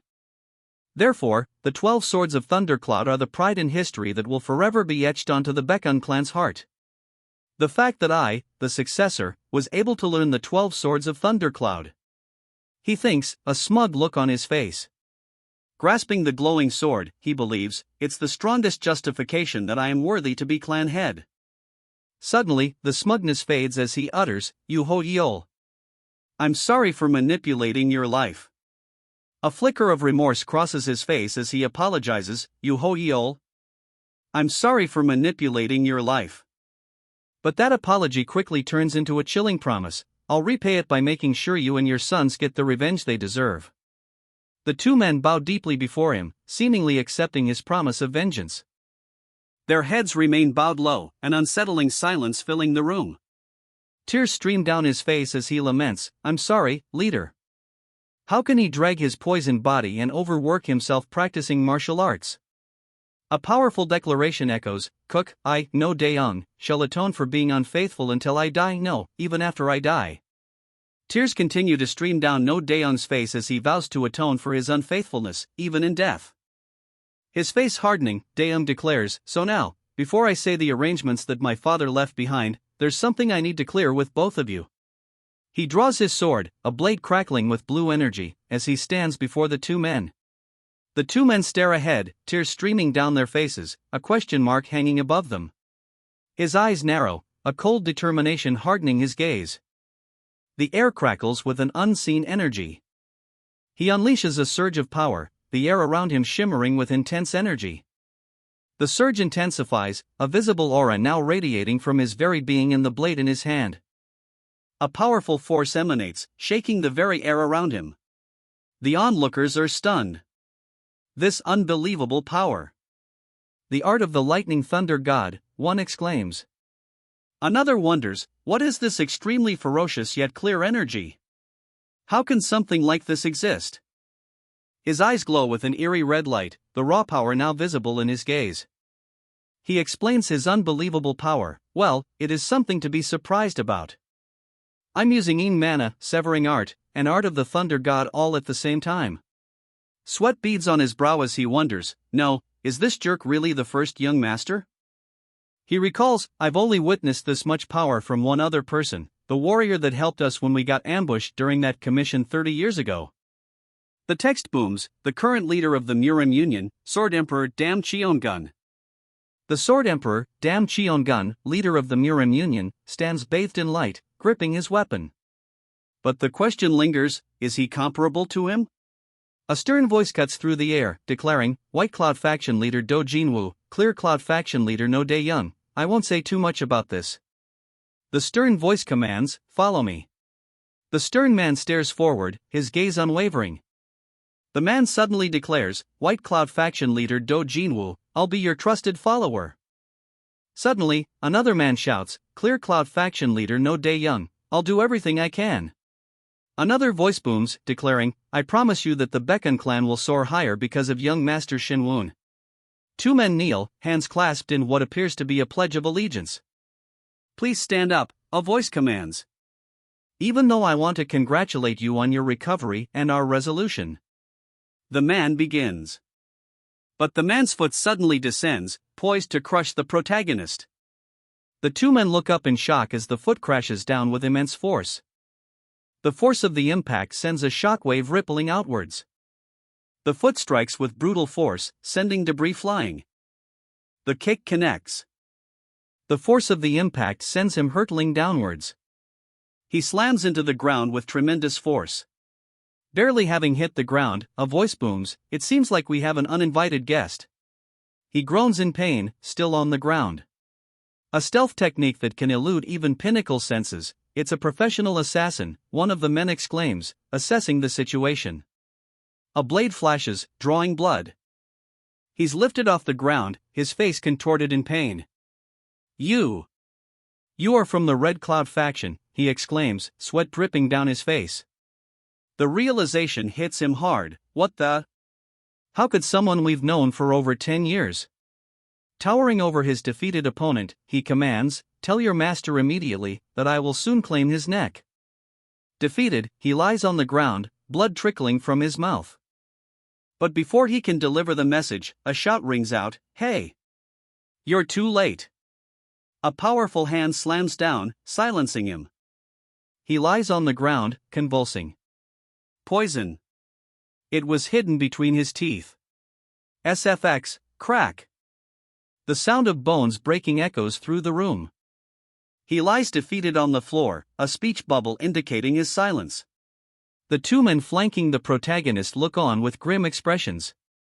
SFX, ah. Right, it's faster to tell them ourselves, the protagonist states, a slight smile playing on his lips. Sword raised, the protagonist prepares to strike. His grim expression leaves no room for doubt. Towering above him, the old man prepares to deliver a swift blow. Eyes narrowed, the protagonist advances, his sword held ready. Reincarnation of the Murim clan's former rancor. The story continues with Chapter 19. Sambon. Just why are you doing this? The question hangs in the air, unanswered. His eyes widen in terror, sweat beading on his brow. He raises a hand, as if to ward off an unseen blow. Sambon towers over him, his eyes glowing ominously. He raises his sword high, poised to strike. Sambon lunges forward, his expression cold and resolute. The blade strikes home with a sickening thud. Standing amidst his men, Sambon commands, "Everyone, throw down your weapons and surrender." An opposing commander shouts, "What are you people doing? To be pulling out your weapons within this land." Eyes glowing red, the commander shouts, "I won't say it again, throw down your weapons." His face contorted in disbelief, the commander roars, "Did the entirety of Red Cloud faction lose their minds?" Quack! The sound echoes as the commander's men launch their attack, blades glowing with menacing red energy. The commander's men advance, their eyes glowing ominously as they brandish their weapons. The sounds of battle echo through the night. The clash of weapons echoes through the buildings. "You bastards," someone shouts, followed by a commanding, "Stop right now." The man shouts, "All members of the Clear Cloud faction, make your formations." A voice calls out, "Members of the White Cloud faction, assist the Clear Cloud faction." Another shouts, "Join their formation." A voice from the ranks scoffs, "How laughable, you petty first-rate soldiers." The command rings out, "Kill them all." The soldiers advance, their footsteps echoing ominously. The sound of blades tearing through flesh echoes. Just what's going on? One of the soldiers mutters, the sounds of battle echoing nearby. "This isn't right," one of them exclaims, sweat beading on his brow. "For family to be shedding blood against each other. We must stop this mess at once," the soldier declares, a firm resolve in his voice. The sounds of battle fill the air as a question hangs heavy, "Are the guards from the Small Cloud faction not going to fight against this?" "Why, you guys, just what is the meaning of this?" one of the men stammers, clearly confused by the unfolding events. The situation is clarified by another. The first young master and two faction leaders were planning to ambush the second young master, as well as the Red Cloud House. The man's eyes widen as he questions the possibility of Eugene Sang's involvement. Would Eugene Sang do such a thing? Even if it's due to the fact that his position is jeopardized from the feats of the first young master. Do you have definite proof of that? The man's piercing gaze intensifies as he questions, Are you doubting us? He declares that those who doubt are enemies who rallied behind the first young master's wicked plans. Pointing accusingly, the man shouts, There could be innocent people among them. They are our family. This is getting ridiculous, one of them says, frustrated by the accusations. Another voice adds that everything would have been fine if they had just followed the rules. A sinister grin spreads across his face as he retorts, Follow orders like you usually do. An intense clash of power erupts. The force of the blow sends him hurtling backwards. "He can't escape from this," one of the men gasps as he's choked. Another man tries to intervene, but he is too late. The attacker, eyes gleaming with malice, snarls, Die, you maggots. The text reveals that the small cloud faction members are simply watching their leader die. His victims lie prone, defeated at his feet. They should have stayed still and held their breath, like the rat their leader was. Turning to his assembled men, he asks with a sinister grin, Don't you agree? The villain taunts them, Try going against me. You should at least pretend to avenge your leader. His glowing eyes pierce through the crowd, standing over the fallen bodies of their comrades. Guards of white cloud in clear cloud. Raise your swords up high. The command echoes, a call to arms against the taunting villain. Damn, did the assassination fail? He mutters, his words laced with frustration. A red energy blade cuts through the air. Eyes blazing with fury, he unleashes a powerful strike. The blade connects with a blinding flash. The warrior's strike lands with brutal force.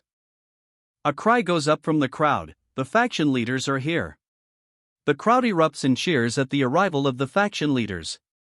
The first young master has come to save us, the crowd proclaims, their cheers echoing through the town. His face twisted in frustration, the man thinks, I even sent in the strongest blood Azura that no Daeong and Do Jinwoo wouldn't be able to handle. Just as I'd expected, it was you. A voice declares. A sinister smile plays on the man's lips as he declares, To march in personally into this deadly area, I am deeply worried about the state of your head. An enraged voice booms, You bastard. Watch your words against the future leader. The future leader's outburst silences the room, his anger palpable. Eyes narrowed, the future leader spits out, Small leader? Those bastards have decided to follow you, Shinwon. A chillingly calm voice responds, Is that so? Pointing directly forward, he asks with a chillingly calm demeanor, Wouldn't your master, the one who curses his father and brothers, be the one who's mentally unsound? The man's rage erupts as he demands, What do you mean curse? The man's face contorts in fury as he bellows, What blasphemy are you talking about? The figure retorts, You should be able to tell if my words are lies if you check the underground area of Red Cloud House? A sinister smile creeps across the man's face. Panic flickers in his eyes as he stammers, How did you know? A murmur ripples through the crowd as someone asks, Underground area of Red Cloud House? What does he mean by curse? A voice wonders. But then, another voice declares, I am already aware of your secret hideouts.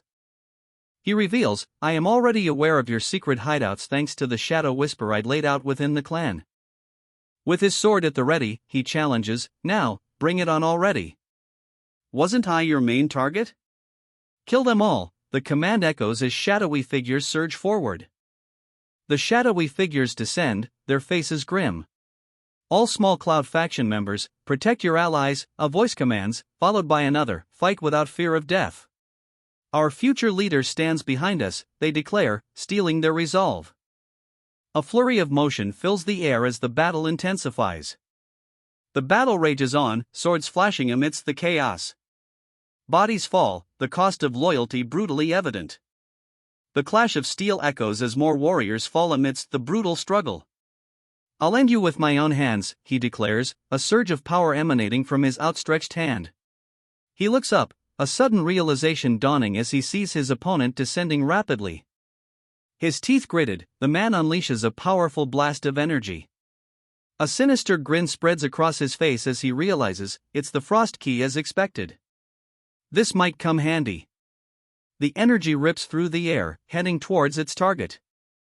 The hero counters, his sword crackling with energy as he meets the incoming attack head-on. What, he's only at his baby steps in zenith? This is what he was believing in, he sneers, energy crackling around him. He parries the attack, his swords meeting with a resounding clang. Foolish bastard, he doesn't even know that he had fallen into the traps of my white frost ghost hands, he thinks, his hands glowing with icy energy. A sinister grin spreads across his face as he declares, your hands will be frozen solid as Zen accumulates. His icy blade gleams, ready to strike. A cruel smile plays on his lips as he prepares to unleash his attack. He grips the icy blade tightly, preparing to unleash its chilling power. His eyes widen in disbelief. What? He's perfectly fine? A sinister smile spreads across his face. Tisk, is this your best? He taunts, before adding, this isn't some kid's show.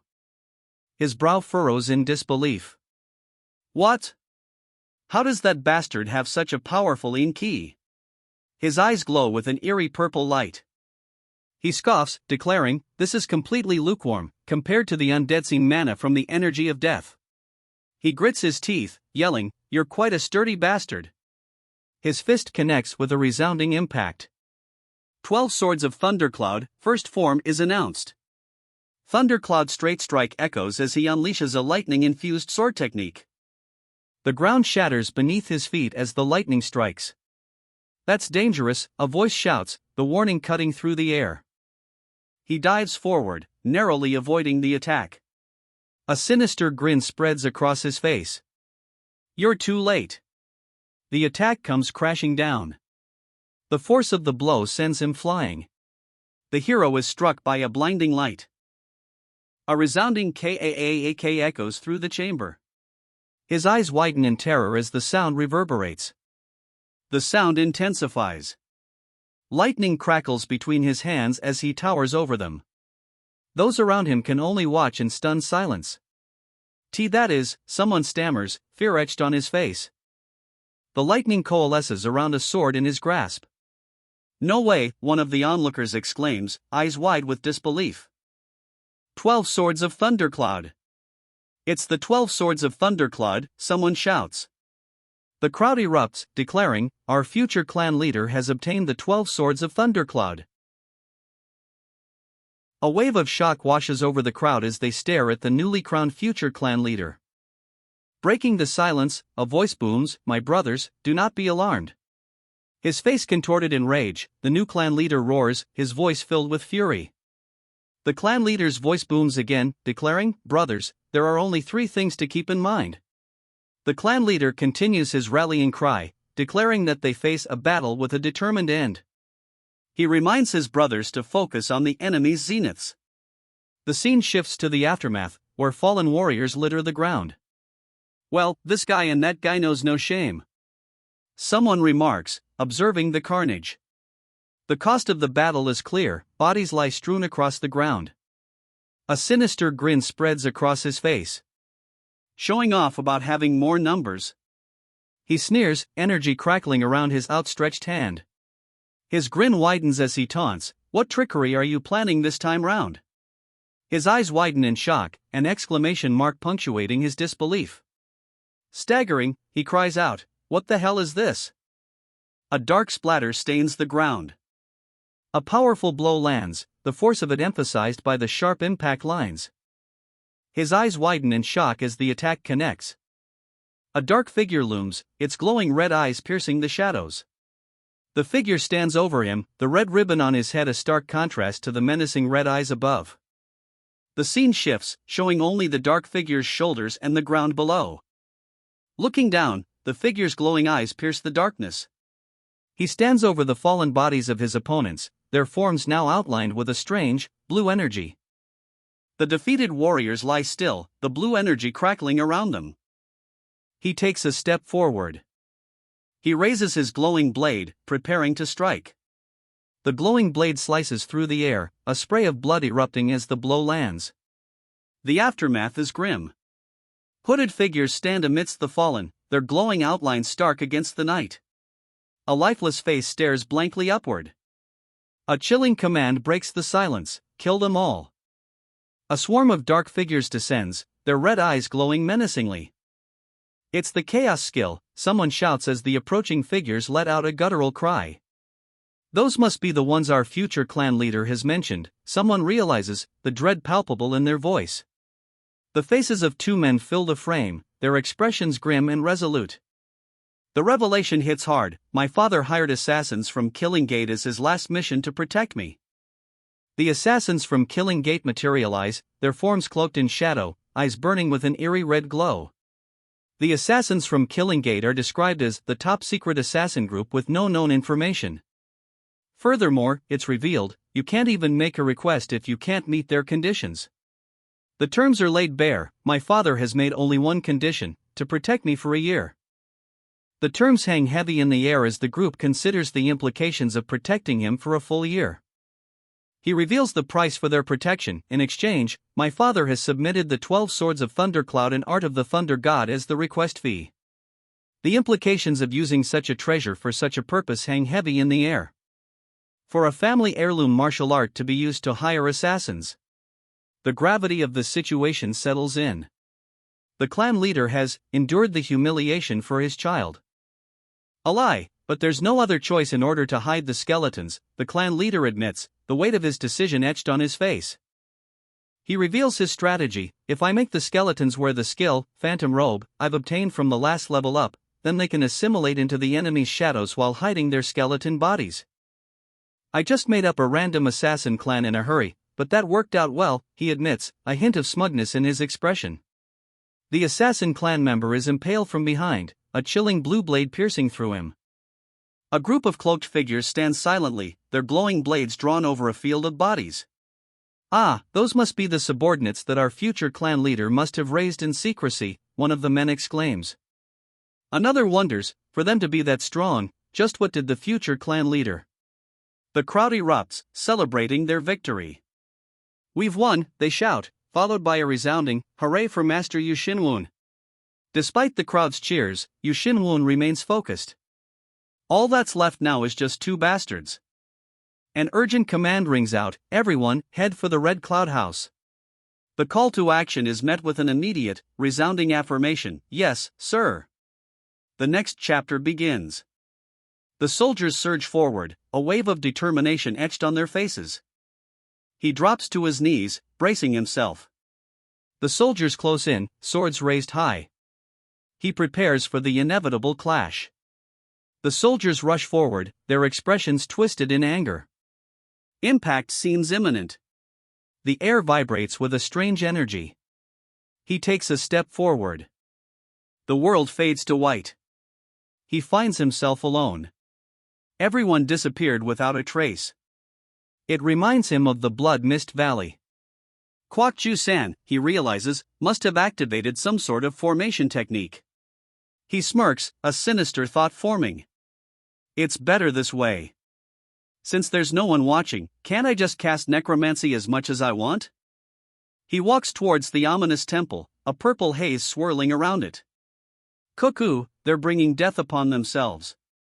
He mutters, his words laced with dark anticipation.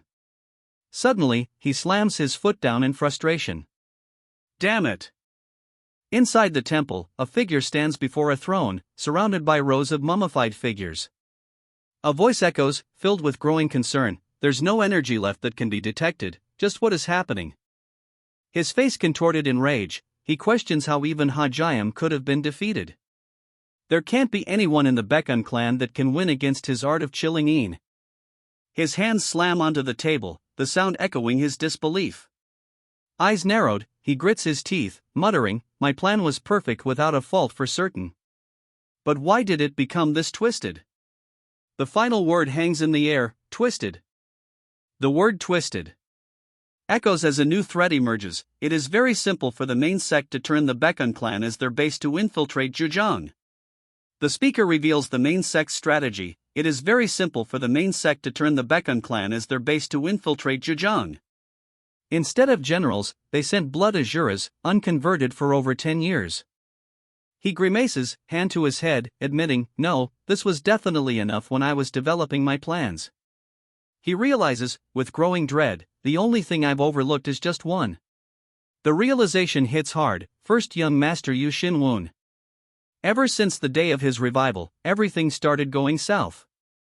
He realizes with frustration that foolish bastard had become a completely different person.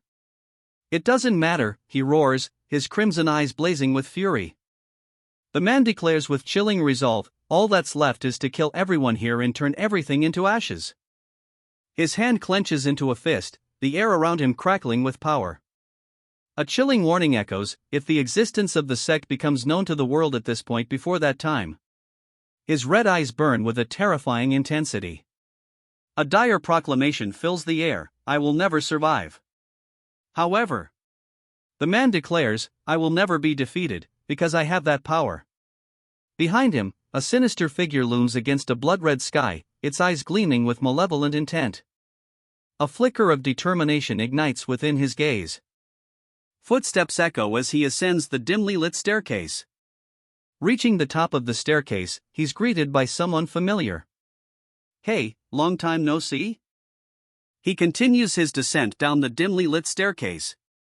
He stops suddenly, a look of surprise washing over his face. Before him stood a line of figures wrapped head to toe in bandages. I thought you bastards were. He begins to say. Adequately crazy, he finishes, staring at the figures. This is, well, far beyond the line, he thinks, regarding the figures. His opponent retorts, just what kind of bastard are you? The opponent then states, let me make a suggestion. The opponent's face is shown in profile as he says, let me make a suggestion. The opponent continues, promising, I'll make you the clan leader. He adds, and I'll make the Baekun clan the best commission clan in Jurjeon within 3 months. The opponent's sword hovers, as he clarifies, but in order for that to happen, you must first become completely renewed for the sect. Silence hangs in the air as the opponent pauses, his expression unreadable. The sword clatters to the floor, the sound echoing ominously. His eyes narrow, a grim determination hardening his features. If you go back up and kill all members of the clan, I will give you fortune and fame, the man offers, his expression unreadable. Stunned, the man's eyes widen at the sheer audacity of the request. Rage contorts his face as he draws his sword, the blade gleaming with ominous intent. A blinding flash erupts as their blades meet. With a sinister smirk, he extends his hand, sneering, I was wondering for how long you'd be spouting that bullshit, but there's just no end to it. How many verses are there? The hero's rage boils over, erupting in a furious shout, you son of a bitch. His eyes bloodshot with fury, the hero's face contorts in rage. Phew, I was wondering for how long you'd be spouting that bullshit, the character says, clearly annoyed. But there's just no end to it. Extending his hand, he demands, how many verses are there? The character erupts in anger, shouting, you son of a bitch. His rage intensifies as he screams the insult.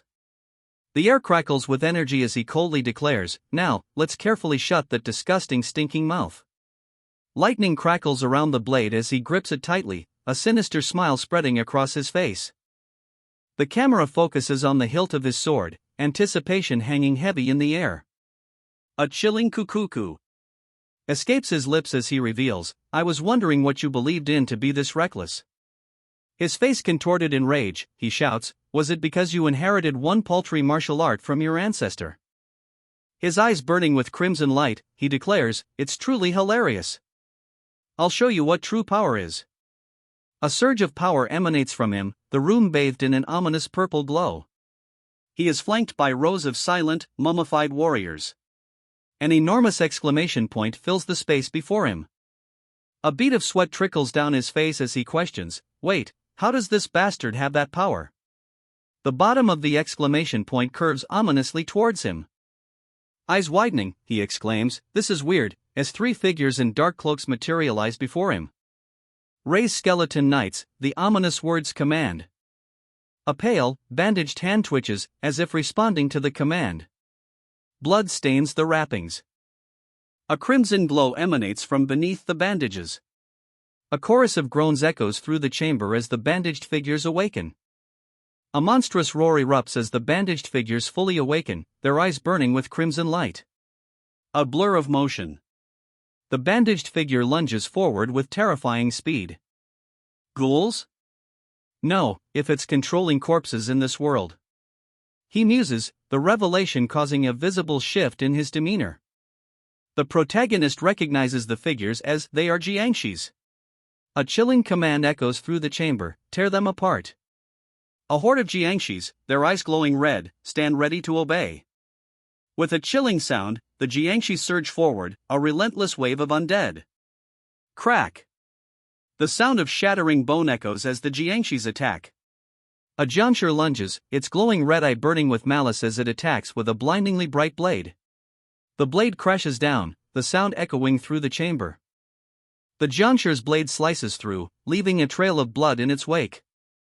The Jiangshi's glowing blade continues its deadly descent. The Jiangshi, hands clasped, is confident. He's using a strange chaos art, but doesn't stand a chance. The Jiangshi's attack connects with a resounding clack. The Jiangshi's attack lands, but a massive exclamation point indicates something unexpected has occurred. The Jiangshi's glowing red eyes pierce through the darkness. The Jiangshi swarm, but the hooded figure remains unfazed. The Jiangshi are struck down by a flurry of sword strikes. The hooded figure is surrounded by the Jiangshi. A voice declares that each Jiangshi has strength equal to a zenith. A grim expression settles on his face. It won't be easy, removing them with the usual method. The Jiangshi are swiftly dispatched, their bodies littering the floor. Only the old man seems to be relaxed, a voice observes. This situation looks like Kwak Ju-san is trying to stall for time. A voice observes, suspicion lacing the statement. His eyes narrow, a thought forming in his mind.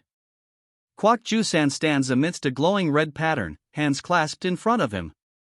Kwak Ju-san's been preparing something since he activated the Jiangshis, a voice observes. Looks like he's buying time for that. A surge of energy emanates from Kwak Ju-san, his eyes glowing with an eerie light. The energy intensifies around Kwak Ju-san as he declares, "I've just thought of a method that could clean up this situation at once." What considerable inner power. What are you planning this time? A voice wonders, observing Kwak Ju-san's escalating energy. Kwak Ju-san's expression hardens as he reveals his strategy. This is a skill with 60% of the mana heart drawn out. The skill activates, corpse explosion. A sinister grin spreads across Kwak Ju-san's face as he unleashes the corpse explosion. The corpse explosion rips through the undead horde, tearing them apart. The corpse explosion detonates with blinding force. The force of the blast sends shockwaves outwards. His eyes glow crimson as a massive exclamation point appears above him. His eyes widen in disbelief. A blinding light erupts from the building before him. A deafening explosion rips through the air. The world is consumed by white. The title card appears, reincarnation of the Murim clan's former rancor. The title card fades. Cough, an impact echoes as a cloud of dust erupts. The impact throws up a cloud of dust. Cough, the sound of the heavy blow reverberates. Coughing, he struggles to his feet, facing a silent wall of hooded figures. What unbelievable destructive power!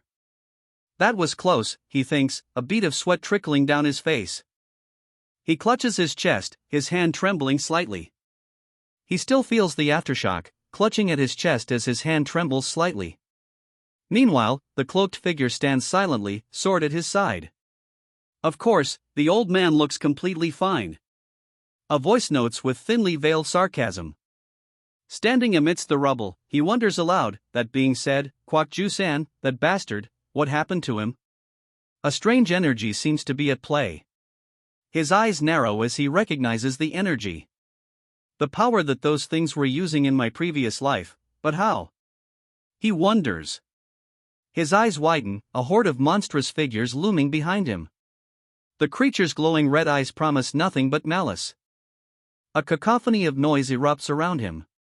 He stands on the rubble, a look of utter shock etched on his face.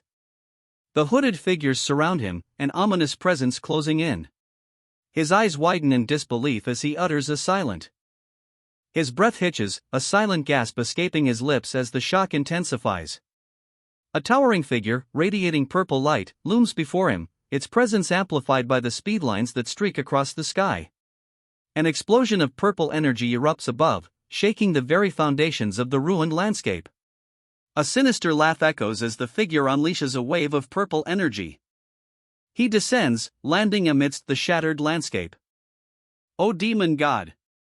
This lowly creature is simply astonished beyond belief, a voice booms. The demon god grins, his red eyes gleaming with dark intent as he extends a hand. The demon god's grin widens, revealing a sinister intent. "Do you see this?" This is the power of the one who has received the demon god's blessing. The demon god's face fills the view, his eyes burning with an intense crimson light. An exclamation mark punctuates the moment.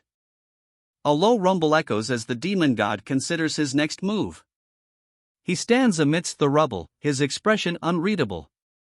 He peers forward, a flicker of amusement in his eyes. "How interesting, very interesting," he muses. He brings a hand to his chin, contemplating what he sees. "Ho ho," he says, intrigued. His eyes glowing red, he wonders aloud, did that bastard go insane? The man continues, contemplating the situation. Even if he did learn the forbidden art of exploding corpses, there are no more Jiangshis left. The man finishes, the implication hanging heavy in the air. This insignificant bastard that's disrupted the great will of the sect. "I'll make you a sacrifice to the demon god," the man declares, his voice booming with rage. The man, now glowing with a sinister purple aura, reveals, it's not a species modification caused by a parasitic species. The man continues, revealing a crucial detail, but it doesn't look like the monster formation is in progress due to corrosion. He floats in the air, still engulfed in the ominous purple aura, as the other watches him from below.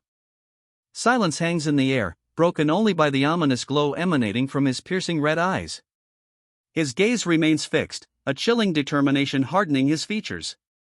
He breaks the silence, a chilling declaration escaping his lips. "Well, maybe I'll get an answer after I beat him up." A disturbing smile spreads across his face, his eyes gleaming with an unsettling intensity. A sharp crack echoes as he prepares to strike. His crimson eyes burn with malevolent intent. An ominous symbol materializes above him, signaling impending doom.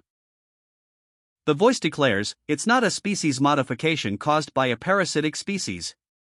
He pauses, a moment of silence hanging heavy in the air. He continues, his brow furrowed in thought. But it doesn't look like the monster formation is in progress due to corrosion. A sinister smile spreads across his face. "Well, maybe I'll get an answer after I beat him up." His sinister smile suggests a more violent interrogation is coming.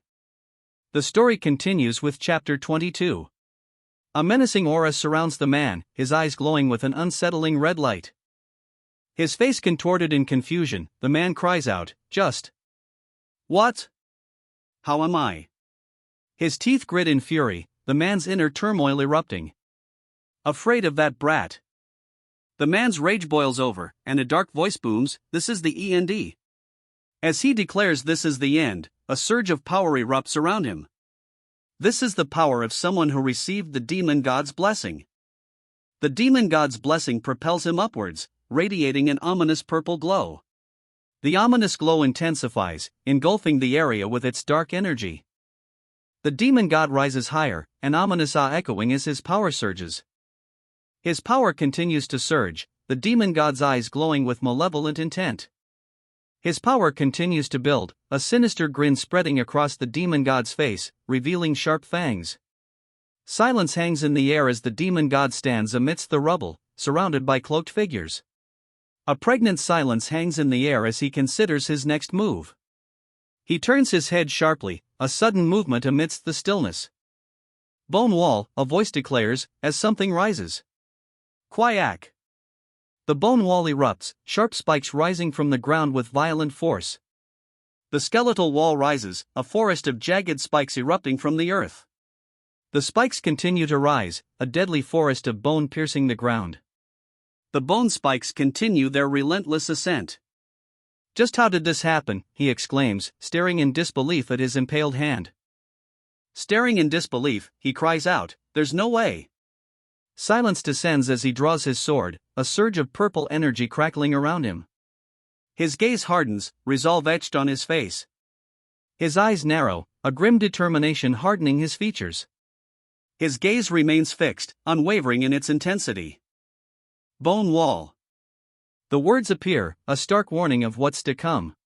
The bone wall rises, a terrifying display of power. The hero is thrown back, the bone wall's power undeniable. A sickening crack echoes as the hero collides with something unseen. He's impaled. Agony contorts his face as the bone spikes pierce him. His eyes glow crimson as he grits his teeth, declaring, "There's no way. It doesn't make any sense." A sinister smile spreads across his opponent's face as he declares, "Too bad." A chilling smile plays on his lips as he taunts, "If you stood a little more to that side, then I could have taken out your eye." A look of disbelief contorts his face as he spits out, "How did a bastard like you?" His robe now riddled with holes and stained with blood, the warrior reels from the unseen attack. The explanation rings out, a novice rank missed blink will always cause a mana distortion phenomenon before reaching its destination. The injured warrior stands amidst the rubble, his expression a mix of pain and disbelief. A sinister smirk plays on his face as he admits, "I just added a bit more effort on top of that." The warrior, battered and bleeding, can only sputter in disbelief. "What bullshit?" His face contorted in rage, the villain roars, "You dare to insult the demon god." A barrage of crimson orbs surrounds him, splattering against his body. The crimson orbs continue to bombard him, each impact echoing with a strange resonance. The onslaught continues, the resonating impacts now accompanied by indecipherable symbols. "Die," the attacker roars, the word echoing as the onslaught intensifies. The attacker's eyes burn with rage as the barrage of red energy intensifies. His eyes blazing, the attacker taunts, "Try to cut through this if you can. It will immediately burrow through and suck out all your blood." With his arms crossed, the attacker stands confidently amidst the wreckage. Arms crossed, he remains unfazed amidst the swirling red projectiles. An enormous exclamation mark fills the foreground, signaling impending danger. He smirks, confident in his defense. Nothing beats a soul barrier when blocking spell-related attacks. The enemy shouts in disbelief, "No way! BL Blade Veil." He realizes, with growing horror, has he already reached a level beyond my ability to judge? Crimson eyes blazing with fury, he declares, "If I can't do anything against him, then his underlings. I'll absorb blood from them." A wave of hooded figures approaches, their forms blurred and indistinct. He lunges forward, a red haze surrounding him as he prepares to strike. The blow lands with a resounding crack. But standing before him are not enemies he can strike down so easily. Cloaked figures stand in wait. A palpable dread fills the air as the hooded figures advance, their presence accompanied by an ominous, echoing sound. Silence descends, broken only by the unspoken tension hanging heavy in the air. The hooded figures stand silently, their forms adorned with menacing red spikes. A twisted grin spreads across his face. "Koaha, it's done. Now my power will return from sucking their blood." Bright energy surges from his hands. His eyes blazing red, he stares in disbelief. "How, why are," he begins to question. A figure stands unscathed amidst the barrage. "You're completely unaffected by it," a voice exclaims. The hooded figures stand silently, seemingly unaffected as the projectiles harmlessly strike them. "Tisk tsk, keep poking them." Nothing comes out of something empty, he mutters, unimpressed by their efforts. Tears stream down his face as he whispers in disbelief, "There's no way. This can't be happening." His eyes widen in disbelief, tears streaming down his face as he struggles to accept the impossible. "There's no way. This can't be happening." A shockwave rips through the city, the force of it undeniable. Before him, standing amidst the rubble, are cloaked figures, weapons raised. An exclamation hangs in the air, the tension palpable. A blinding flash erupts, accompanied by a shout. A blade of light descends, cutting through the air. The blade continues its descent, a searing beam of light. The light intensifies, bathing the area in a blinding glow. The light explodes outward. There's no way to escape. Then I'll flee to the sky first, he declares, his eyes burning with a desperate resolve. With a gasp, he launches himself upwards. A blinding explosion erupts as he takes off. He soars into the air, a dark figure streaking upwards toward the looming structure in the distance. His eyes widen in disbelief. How? Unbelievable! He mutters, clearly stunned by what he is seeing. A sharp khuk pierces the air as he is violently thrown back down towards the earth. The force of the impact sends him hurtling downwards. The hooded figure stands amidst the rubble, lightning crackling around him as he surveys the carnage. A bead of sweat trickles down his face as he wonders, how was it able to accurately determine his trajectory with such unbelievable speed? He finishes his thought, the question hanging in the air. The man lies defeated amidst the rubble, blood staining his face and clothing. He lies motionless, his once pristine clothing now soaked with blood. Lying defeated, he wonders, was it just a temporary move to a different vessel? From above, a voice declares, everything is being devoured now that the vessel is unable to handle it. Bloodied and defeated, he hears a voice declare, you should have used martial arts instead.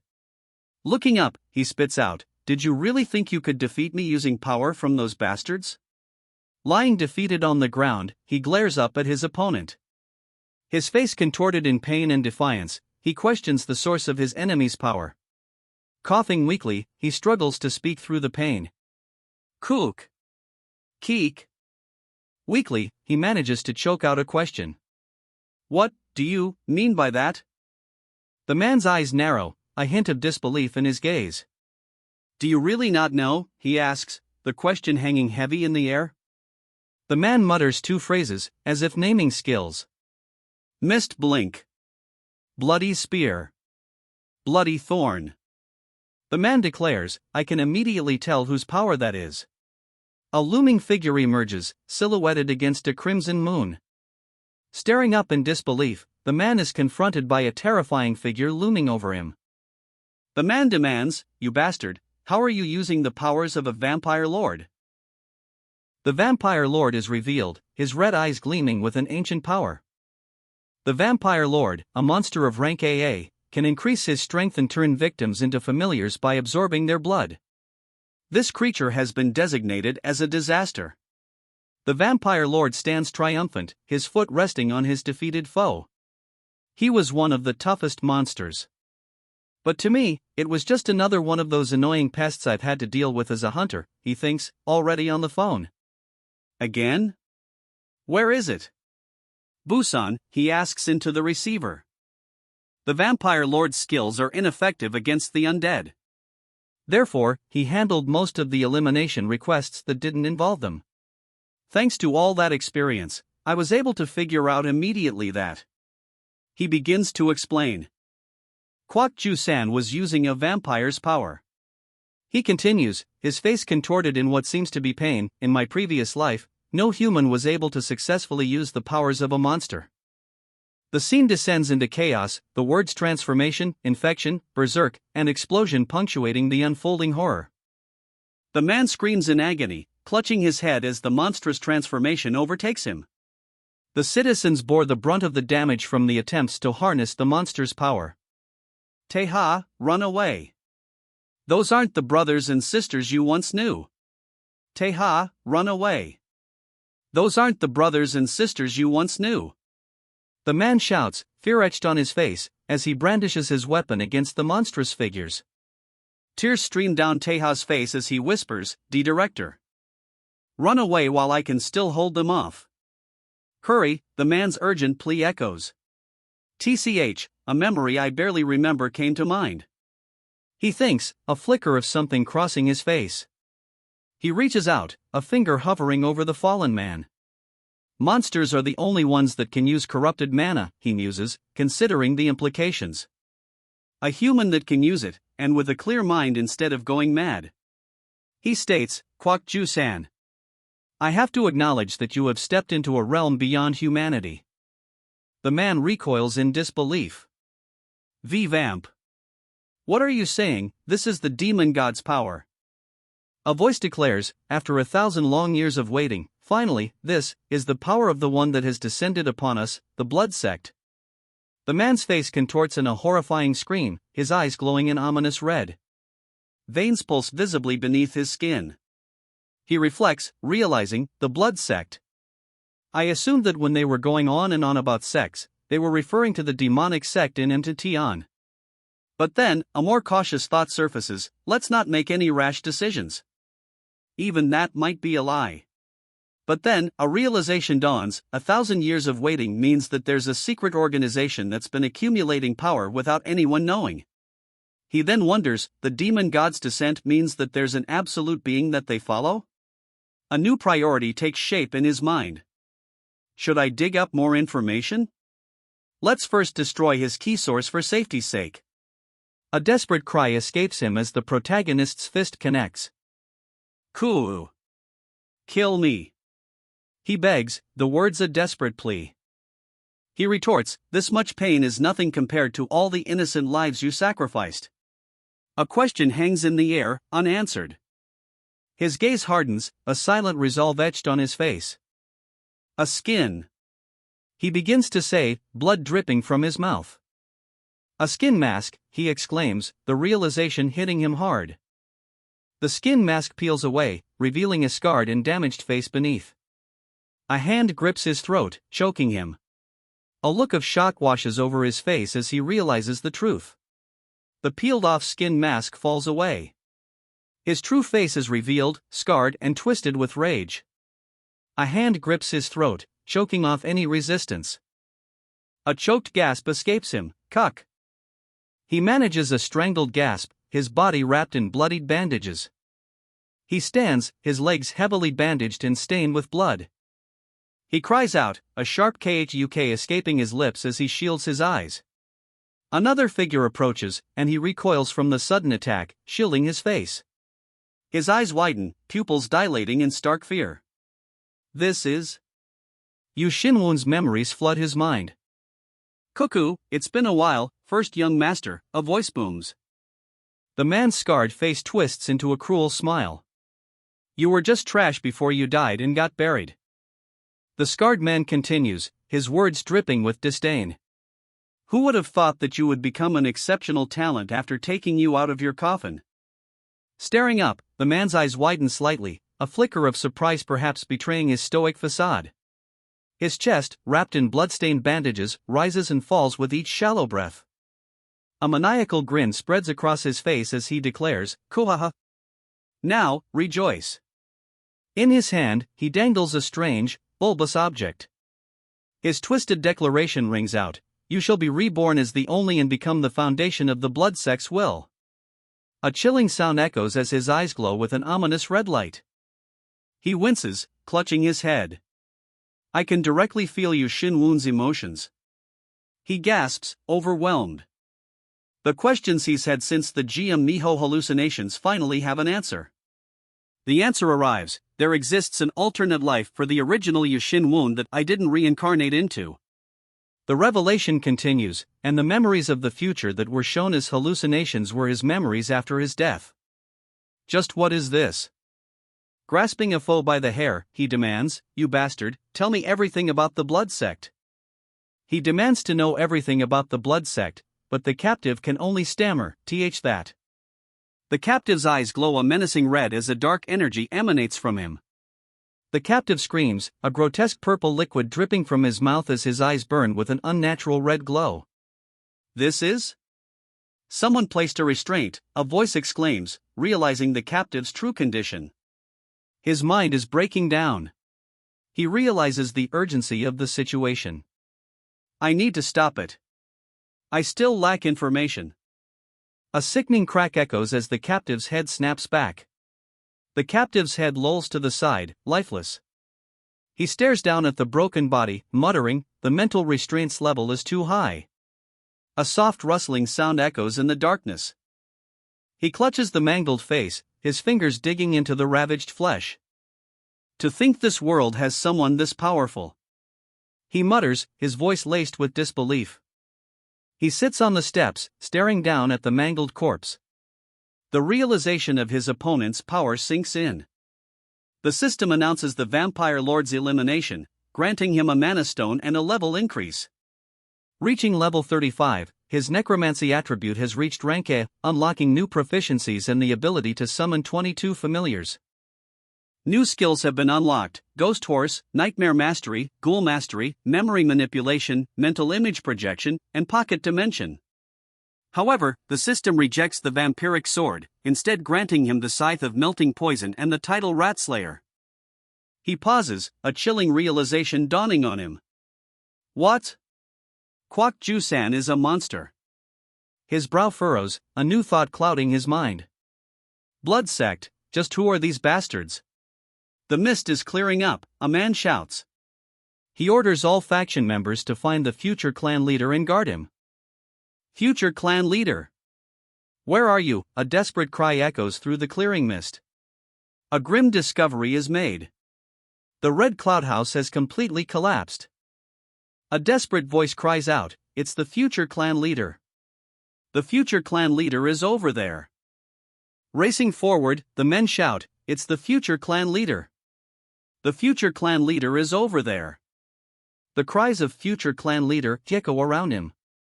But, focused and ready, he thinks, well, let's just focus on the present. Suddenly, a voice booms, declaring, the battle is over. Raising his sword high, he declares, it's our victory. With his sword raised, he shouts, it's our victory. The crowd roars its approval, their cheers echoing his sentiment. The crowd's faces radiate with pride, their expressions reflecting the shared triumph. Before them stands an octagonal pillar, glowing runes etched into its surface. A wisp of spectral energy dances nearby. 3 spectral wisps now materialize, each bearing a glowing symbol. TCH, it's already time for the monthly meeting. This is getting really annoying. The protagonist sighs, clearly dreading what's to come. One of the wisps floats forward, its glowing symbol now clearly visible. The wisp's glow intensifies as it warns, this is also part of the plan for the demon god. Watch your tongue, Commander Tay. An angry voice retorts, watch my tongue. If you speak to me in that tone again, I'll head over and snap your neck, Commander Jian. Someone like you? Defeating me?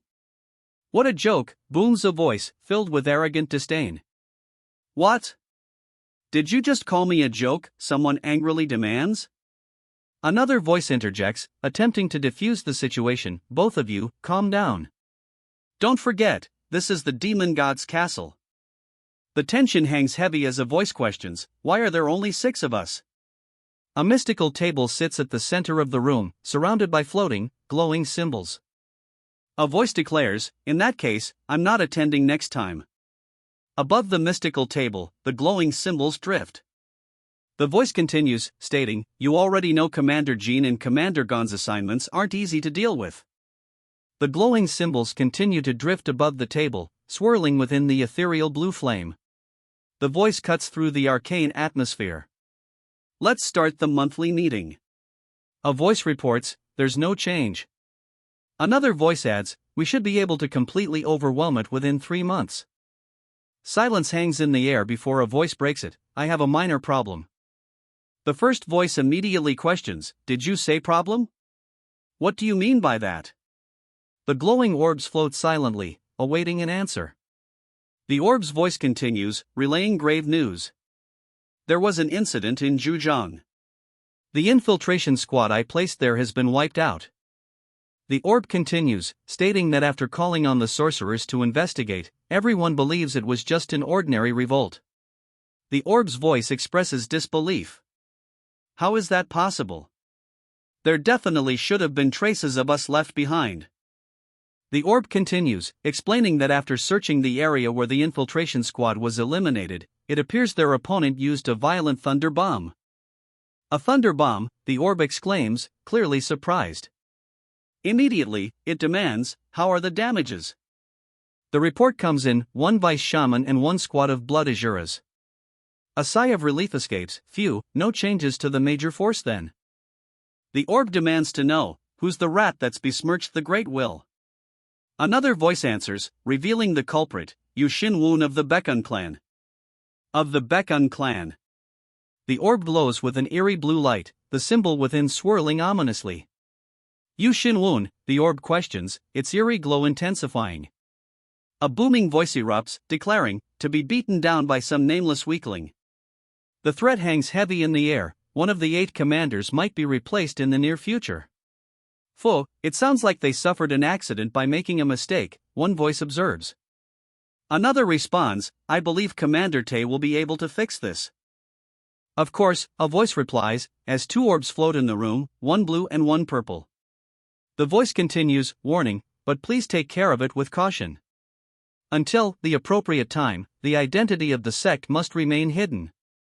The orbs of light still float above as a voice declares, I got it. With a sigh of relief, the voice announces, phew, then let's end the monthly meeting now. Above, a voice chuckles, cuckoo, if the next meeting is like this month's meeting, then it's going to be entertaining. Below, another voice calls out, Yu Shinwon. Rage explodes as a voice vows, I'll kill you and tear you to shreds. The air crackles with energy as a crimson aura, marked with a strange symbol, blazes into existence. A few days had passed since Yu Shinwon dealt with Kwak Ju-san. Inside the establishment, a boisterous voice calls out, demanding another bottle of bamboo leaf wine. Another patron impatiently asks, hey, how much longer will the food take? Amidst the lively tavern, a question hangs in the air, is that true? A confident reply answers, of course it is. The man gestures wildly as he exclaims that one of the Baekun clan's buildings has completely collapsed. Furthermore, the second young master, Kwak Ju-san, and the members of the Red Cloud faction have completely disappeared. It seems the rumors were true. Well, isn't it a common story? It was an internal fight, the man states matter-of-factly. But, his companions press him, convinced he knows more, you seem to know something. Tell us. He begins to explain, stating that it all started when the 3 faction leaders of the Baekun clan, Do Jinwoo, No Daeung, and Mo Taegil backed Yu Shinwon as the next clan leader.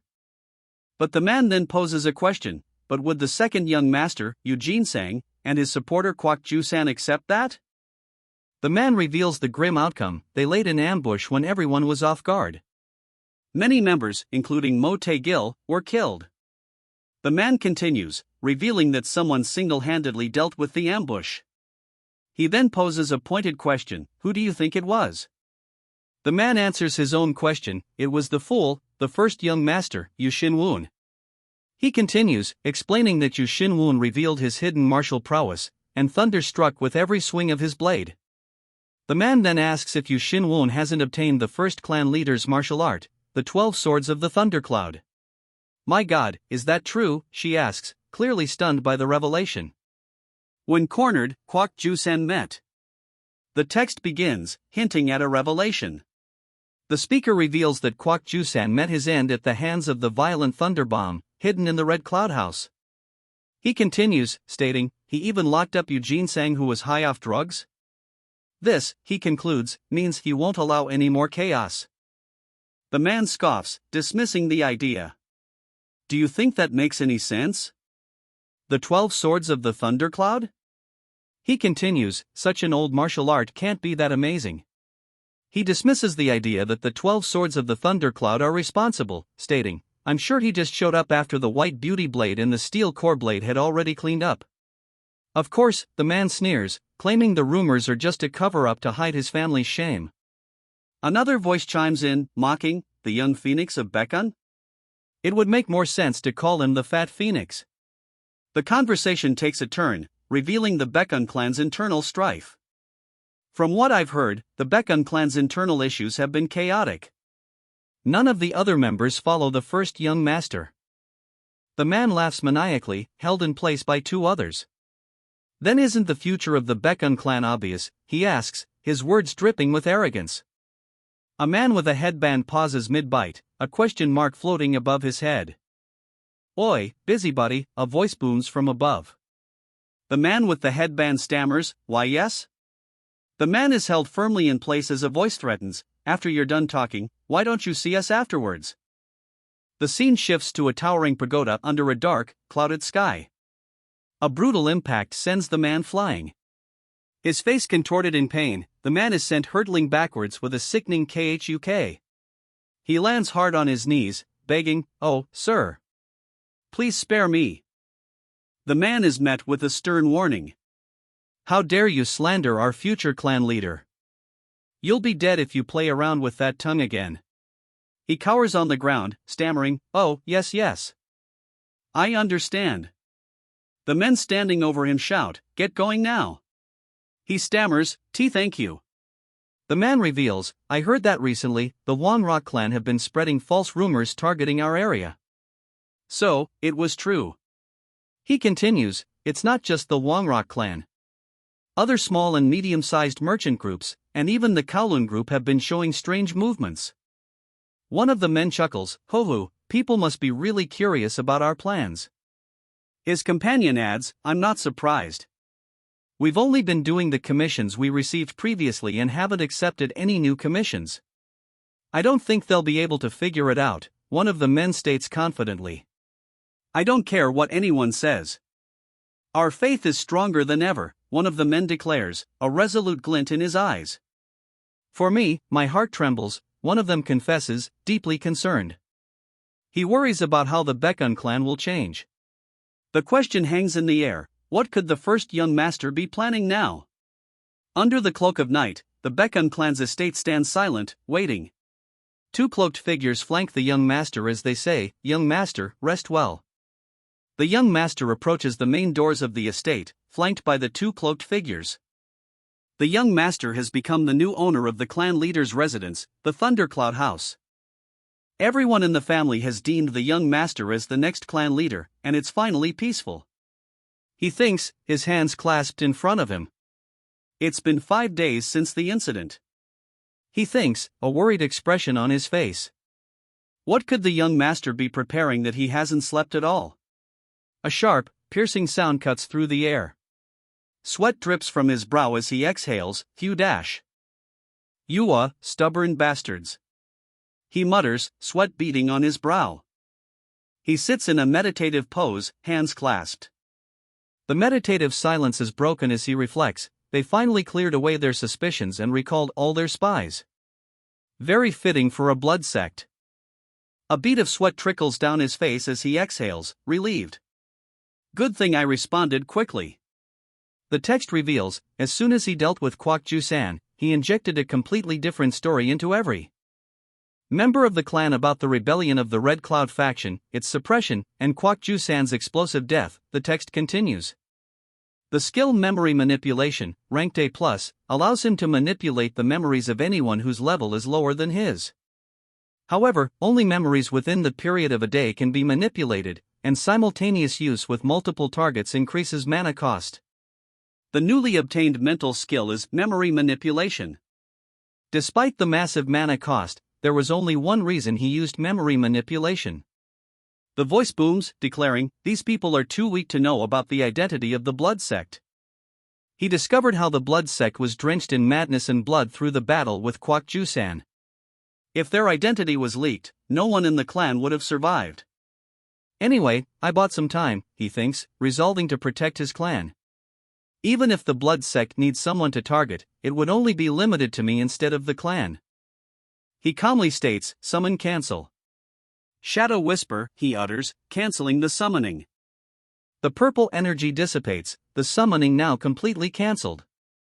The purple spikes fade, leaving only a trace of what was summoned. The summoning circle beneath him still glows faintly with residual energy. Phew, if I didn't have Shadow Whisper, it would have been difficult to observe in real time. He contemplates the next step. To pin all 200 members of the clan with a summon for 5 days. He stares at his hand, realizing the sheer impossibility of his initial plan. Even if my mana was full and at the 4th circle, it still would have been impossible. He then declares, "That is, if I didn't have this." In his hand rests a mana stone of the Vampire Lord. Though it's A-ranked, the current mana left within is 0. I don't know why a monster's mana stone came out from Kwak Ju-san, but it's a relief, he admits. He holds his hands out, a surge of power emanating from him. He clenches his fist, deducing, if they're a secret organization, then the blood sect will never reveal themselves by attacking out in the open. He stretches his arms above his head, a slight smirk playing on his lips. Then, until that time comes, I'll have to He trails off, seemingly with a plan in mind. His gaze hardens as he declares, "Become much stronger." He tightens his grip on his belt, a visual representation of his resolve. The title card flashes, Reincarnation of the Murim clan's former ranker. A stern warning echoes in the room, "Don't let anyone in the room." A clack sound breaks the silence as two figures in dark cloaks, their faces obscured save for glowing red eyes, force the door open. He touches the door, and a voice declares, "Pocket dimension open." With a touch, he announces, "Pocket dimension open." A swirling purple portal materializes before him, emanating from his outstretched hand. The system displays the pocket dimension's skill details. It's ranked A+, an empty space formed between dimensions where only inanimate objects can be added by the caster. The area inside increases as the skill level rises. He declares, "Let's start with the weapon that was just obtained." He reaches out, and the newly acquired weapon vanishes into the purple void of the pocket dimension. The system displays information about the weapon: Scythe of Melting Poison, type, treasure/rank, A+ status, unreleased. If the user does not possess the body of a sage and the energy of a sage, then they shouldn't dare to use the powers that lie within. He grips the scythe tightly. "It's a lot heavier than I thought. Seems to fit right into my hands." He swings the scythe, a visible surge of power emanating from the blade. "Strange." He muses, feeling an unexpected connection to the weapon. "It's a weapon I'm using for the first time, but it feels like we've been together for a long time." He wonders if leading sage refers to the item's owner or its creator. And further, he ponders, could authority be referencing the additional skill within the treasure? He wonders, now, what he must do to unleash the weapon's full potential. And unreleased. What do I have to do to release it? He wonders aloud, a slight smirk playing on his lips. Should I try injecting in mana, key of the Eastern Shining Sage, and key of the Thundercloud all together? Multi-hued energy swirls around his hands as he prepares to test his theory. The swirling energy intensifies, crackling with raw power as he proceeds with his experiment. His eyes widen with intense focus as the energy surges. Suddenly, a massive exclamation point appears, signaling a critical development. His eyes widen, a look of utter shock on his face. "This is," he exclaims, clearly taken aback by what he's witnessing. A scythe materializes, radiating an ominous red glow. A voice booms, declaring, "Its emotions are being sent to me." It's enraged. The voice continues, revealing, "This is a superior grade item with a personality, an ego weapon.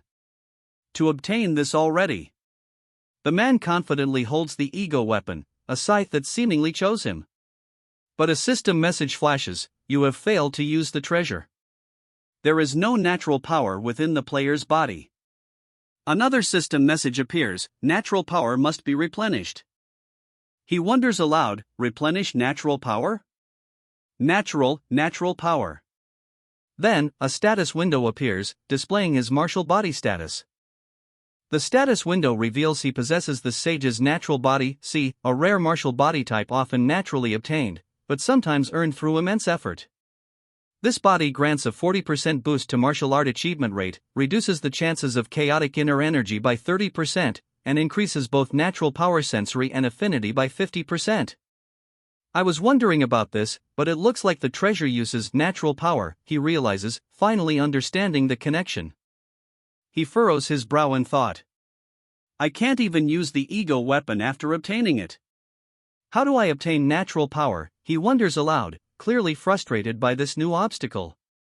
With no other option, he decides, let's just put it back into the pocket dimension. Frustration mounts as he realizes, I can't even release sword key because it rejects key. So I can't use it as a weapon right now. He stands in front of a large window, the light filtering through its intricate lattice. Arms crossed, he pauses, a dark swirling vortex materializing behind him. He muses, a determined look on his face. Now, why don't I reinforce my actual combat strength? A confident smirk spreads across his face. I can finally take these guys out. A surge of purple energy erupts around him, swirling with immense power. With arms crossed, he stands amidst the swirling purple energy, a silent promise of the power he now wields. The man commands, "Come forth." The air crackles as something is summoned. The summoning takes form in a swirl of purple energy. The summoning completes, revealing a figure standing confidently with arms crossed. A collective groan rises from the crowd. The crowd's reaction proves telling. The summoned figure lies defeated on the ground. A voice declares, "Let's begin." A sinister smile spreads across his face as he prepares to unleash a surge of violet energy. A legion of skeletons appears, their red eyes glowing menacingly in the darkness. The speaker identifies them, 20 Zenith Intermediate rank skeletons. The speaker emphasizes the skeleton's strength, they're as strong as most medium-sized martial clans. The speaker exclaims, "And this bastard. Just look at the stats of the skeleton made out of Hajayam. Is he really a mage?" The skeleton mage, dubbed Zenith Sorcerer, is level 38 with the attribute of Frost Mage, A.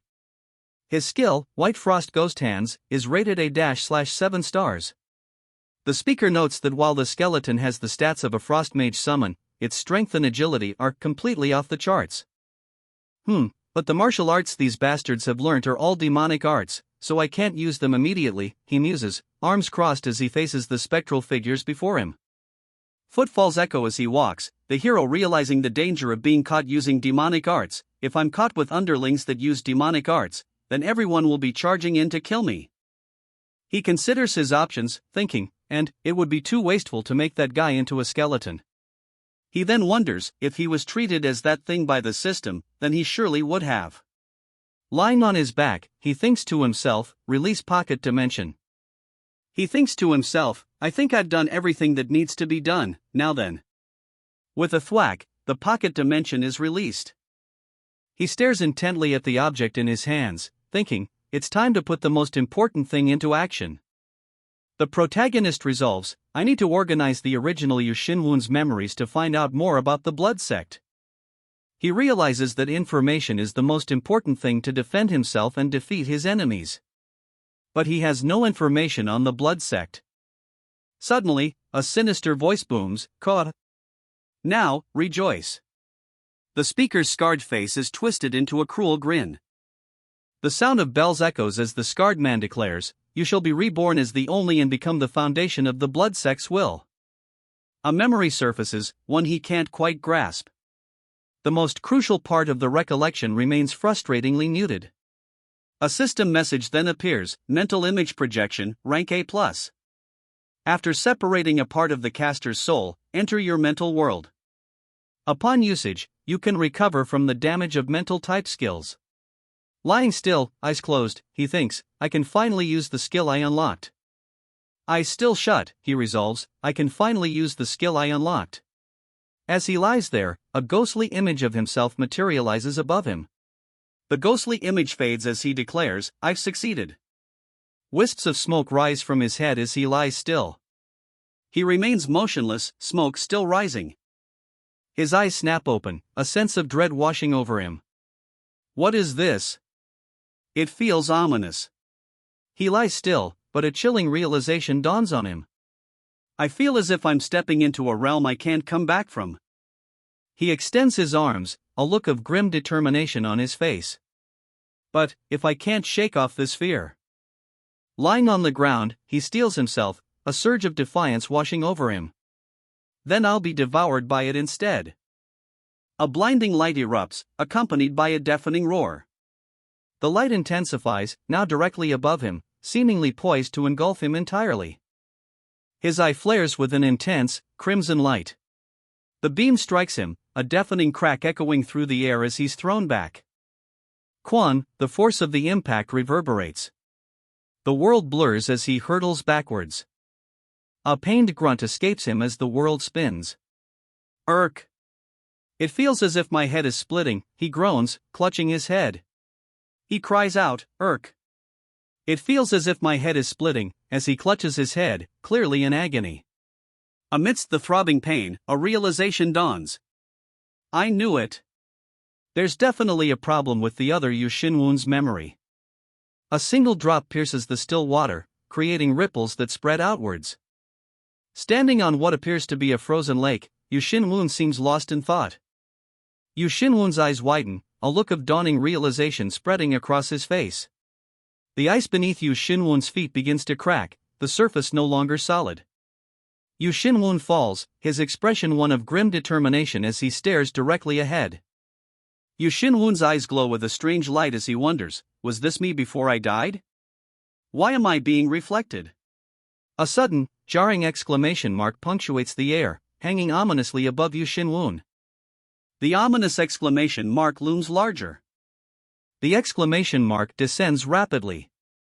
The exclamation mark's descent accompanies a stark revelation: his parents were killed by a monster. It's revealed that he was alone since birth, moving from orphanage to orphanage. Then, a man approaches him, introducing himself, "Hi. My name is Park Hyukjun." But a desperate voice cuts through the moment, "It's too late for this old man. Hurry up. You must live on, Teha," the man's voice booms, as a terrified Teha flees from monstrous figures. Below, Park Hyukjun's eyes narrow with resolve. "I will get revenge against the monster." Through a swirling vortex, a figure asks, "Are you the immortal king?" Hyukjun, standing beside an older man, vows, "I'll find the culprit behind the orphanage incident and help you get your revenge." A sinister plot unfolds: by using Kong Teha's grudge, I'll be able to easily obtain the item I've been looking for. The older man's words drip with calculated malice.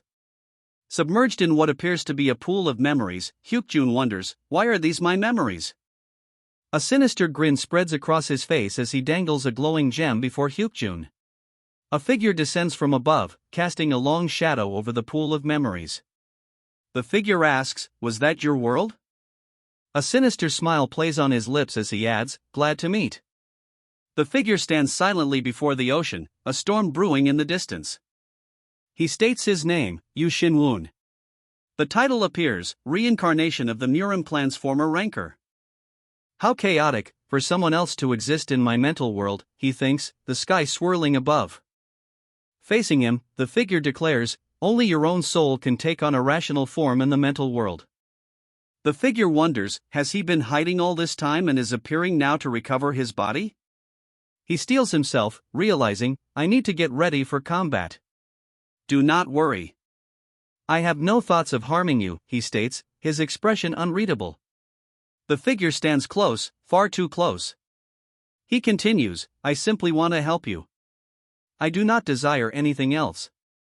He thinks to himself, it looks like he's not hostile. I can clearly feel Yu Xinwun's honesty being sent directly to me. He nods slightly, a realization dawning on him. Is it an effect caused by two people's souls sharing the same body? He wonders. He declares, "First, I will give you what you have been looking for." The man states his intentions, promising to deliver what they seek. A massive, dark chasm suddenly splits the water between them. The man looks down, a visible shock on his face. The chasm widens with a deafening roar. The chasm continues to split, swallowing the water around it. He stands at the edge, the ground crumbling beneath his worn boots. A deafening roar erupts as the chasm deepens. He stops at the edge, joined by another figure. The second figure stands barefoot in the pooling water. "Wawa, young master," a voice calls out. Before them shimmers a memory, encased in swirling blue energy. "This is the memory of the day I woke up as Yu Xinwun." Staring intently at the memory, Yu Xinwun wonders, then the other side is? Within the swirling blue energy, a scene unfolds, a figure lies still, as another cries out, "Agu, young master, a hug." Within the swirling energy, a man smirks, his expression unsettling. That unsettling smirk deepens. What does he intend to do? What could this mean? The other man speaks, revealing a shocking truth: on the day of my funeral, the world's timeline split into two paths. The revelation leaves the listener speechless. He elaborates, stating that something caused the world to remain the same, but now two different paths have been created. Gazing at the gem in his hand, he declares, "I think I know what it is. It must be the reason why I'm here." He continues, explaining, "So there exists a timeline where I woke up in your body and one where I didn't." A subtle shift in his expression suggests a realization is dawning. He reveals, the future I saw were the memories that the other Yu Xinwun had gone through. He continues, elaborating that the future he witnessed were actually the memories of another Yu Xinwun. With that revelation, Yu Xinwun declares, then my objective is clear now. He strides forward, the woman following closely behind. You'll regret it, he warns, his face shadowed with menace. You might live your entire life in pain as you're devoured by fear, the man declares, his expression a mix of anger and desperation. The man's lip curls into a sinister grin as he questions, fear? His sinister grin widens as he challenges, try devouring me if they can. The man's eyes gleam with sinister intent as his smile widens, revealing sharp teeth. The man's expression twists into a predatory grin. A surge of energy erupts around the protagonist. Bathed in radiant light, he takes a resolute step forward. He plunges into the cool depths. He leaps forward, diving deeper into the icy water. The depths envelop him, the light fading above. He floats, unconscious, a thin stream of vapor rising from his lips. A voice echoes in the darkness, Cuckoo, it's been a while, first young master. Lying still, the first young master is bandaged and bloodied. Someone looms over him. The voice continues, cold and cutting, you were just trash before you died and got buried. His face, bandaged and bloodied, is shown in a close-up. The voice continues, laced with disbelief, who would have thought that you would become an exceptional talent after taking you out of your coffin? Lying on his back, the man stares blankly ahead. The man lies motionless, staring blankly at something above him. Above him, a voice booms, it's a success. His vision blurs as a figure looms over him, a sinister red glint in their eye. To be continued. To be continued. Ken ass. A harsh voice echoes, filled with disdain, you were just trash before you died and got buried. The speaker continues, mockingly, who would have thought that you would become an exceptional talent after taking you out of your coffin? Despite the harsh words, the experiment seems to have worked. A voice declares, it's a success. I can feel Yu Xinwun's senses and thoughts. Of course, I don't have control over his body yet. The voice admits, before erupting into maniacal laughter. Ko ha ha. Now, rejoice. The voice booms, declaring, you shall be reborn as the only living Jiangshi and become the foundation of the blood sex will. He prepares to strike the bell, a sinister ritual about to commence in the skull-adorned chamber. The bell rings out as the sinister man grins, ready to complete the ritual. Living Jiangshi, the bound man thinks, questioning if it's like the ones Kwak Ju-san commanded. The sound reverberates. The bell rings again, but the bandaged figure thinks, but it's different from those things. She realizes, senses are present, I'm in a state where I'm able to think by myself. The bell rings again, as a voice declares, this is akin to the complete resurrection of a corpse. The voice commands, now sleep. Another bell rings, and a question hangs in the air. His eyes remain shut. A desperate cry echoes, run away. A desperate plea rings out, please save me. Ugh. The sound of a bell echoes through the room as a figure in purple stands calmly, holding a small bell. A man kneels, begging, please just spare my child. Around him, bodies litter the floor, as the figure in purple stands silently, sword in hand. The figure in purple coldly commands, kill them. Despite the order, a pained expression contorts his bloodied face as he shouts, I don't want to kill them. The force of his plea reverberates. Please. His voice cracks as he begs, please. Run away from me. His outstretched hand trembles as he pleads. A sinister cuckoo echoes through the room as a figure stands amidst the fallen. His face contorted in pain and rage, the man is covered in blood. Blood drips from the blade. Suffer more. You shall receive the grudge of all living things. And drink more blood from the innocent. The man with the bell declares with a wide, sinister grin. Your strength shall grow endlessly the more you do, the man exclaims, his sinister grin widening. Despite his desire to end it all, he finds his body unresponsive. I wanted to stop myself by using the sword to pierce my neck, but my body never moved according to my will. Instead, he laments, he only grew stronger as he shed blood, a fact that resulted in even more deaths. He falls, the title The Body of the Living Juncture appearing below. It is revealed that he was able to devour the powers of the ones they have killed. The gruesome demon brought an endless bloodbath, unprecedented in the history of the martial world. White-eyed blood demon. That was the name they gave to Yu Xinwen. The tale of Yu Xinwen, the white-eyed blood demon, is about to unfold, reincarnation of the clan's Murem underdog rancor.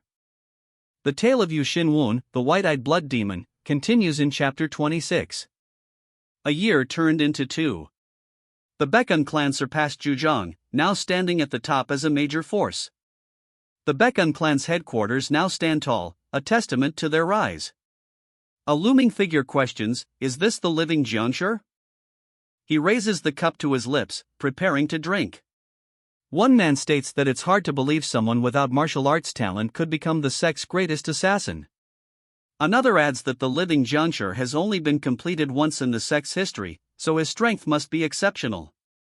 The man scoffs, dismissing their praise. Even so, it's merely a servant of the sect. Yet its gaze is as arrogant as ever. A voice questions, Elder Kwok, are you sure there's no issue with your control over this thing? Elder Kwok's grin widens, a disturbing sight. No need to worry. This thing has been completely neutralized by my Yin spirit suppression.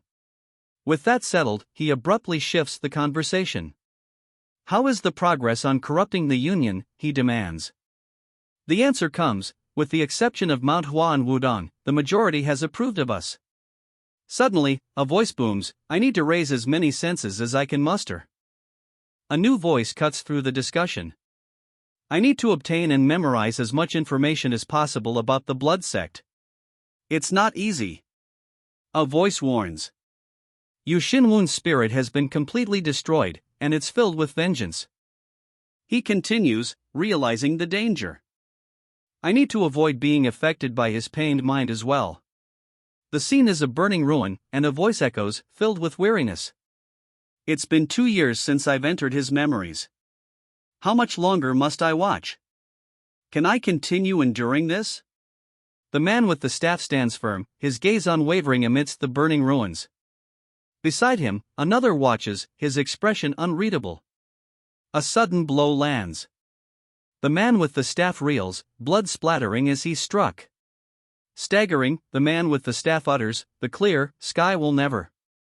The man collapses, defeated. Above him stands his opponent, sword dripping. The injured man, kneeling over the fallen body, channels a surge of green energy. His hands glow with a vibrant green energy, focused on the fallen man's body. The green energy intensifies, enveloping the man completely. As it devours its dead victim, the living juncture's body evolves as well. The juncture's transformation continues, its features sharpening. A surge of power emanates from the juncture's arm, a blinding green light intensifying its transformation.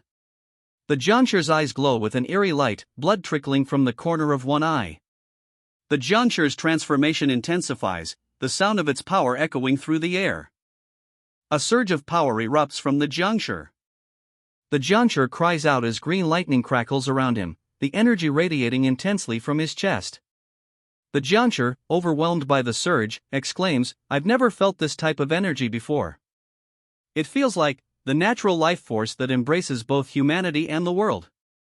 The juncture's eyes glow with an intense light as the surge of energy continues to course through him. The juncture suddenly realizes, wait, natural power. Isn't that the energy required to use the treasure? A sinister voice cuts through the air, ho, were there greater gains this time?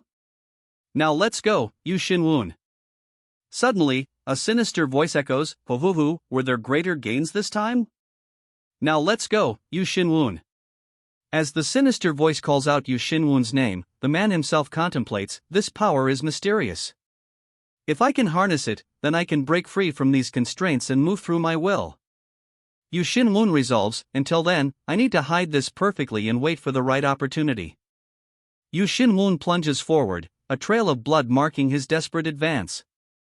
Until then, I'm sorry, he cries out. I'm truly sorry.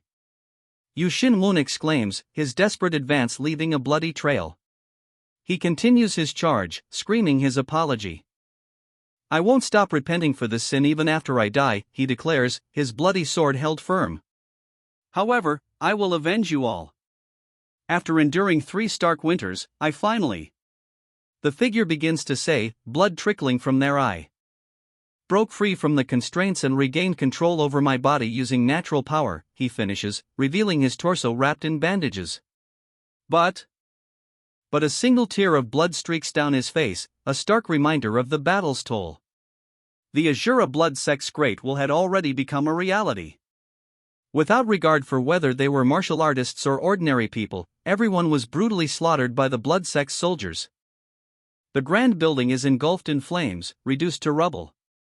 Even in this cruel situation, there was no one that stepped up to fight for the people. The reason no one stepped up? Because they were already dead. A crowd stands in stunned silence, the burning ruins looming behind them.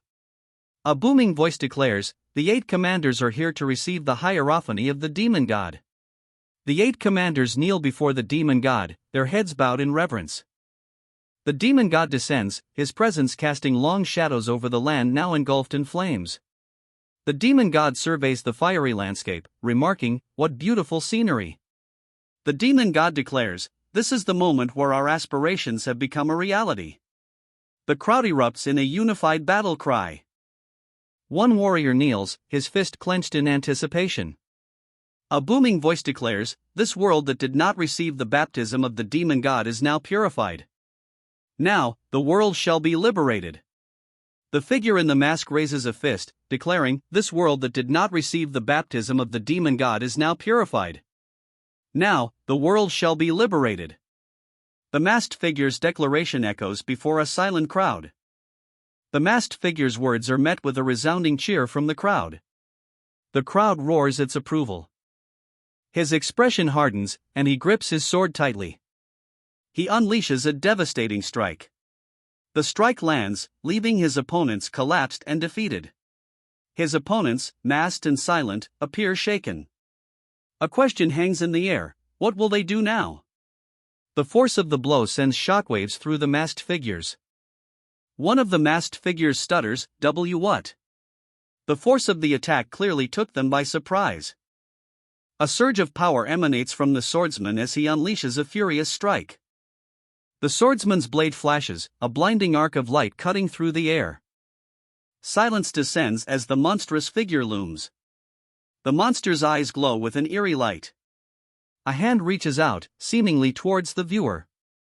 A slash cuts through the air. The opponent's face contorts in rage as he brings his glowing blade down. Blinding light erupts as the blade strikes. The cliff face explodes in a shower of rock and light. His eyes widen in shock as he looks down. He grips his sword tightly, preparing for what comes next. His hand shatters the stone before him. The masked figure lunges with a blade, aiming to strike. The ground cracks beneath his foot as he stomps down with immense force. A surge of dark energy explodes outward. A deafening roar rips through the air. The masked figure stands as his opponent is brutally struck down. His hand grips the man's throat, cutting off his air supply. The man's eyes widen in terror. His grip tightens, the man's face contorting in pain as he struggles for air. "How interesting," the masked figure muses, "a living juncture that broke free from its constraints. I didn't know this was possible." But the masked figure begins, his words hanging in the air. The masked figure stands firm, the red skull mask a stark contrast against the fiery sky. An exclamation punctuates the tense silence. The masked figure scoffs, his voice booming with arrogance. "How insignificant. No matter how much a mere insect struggles."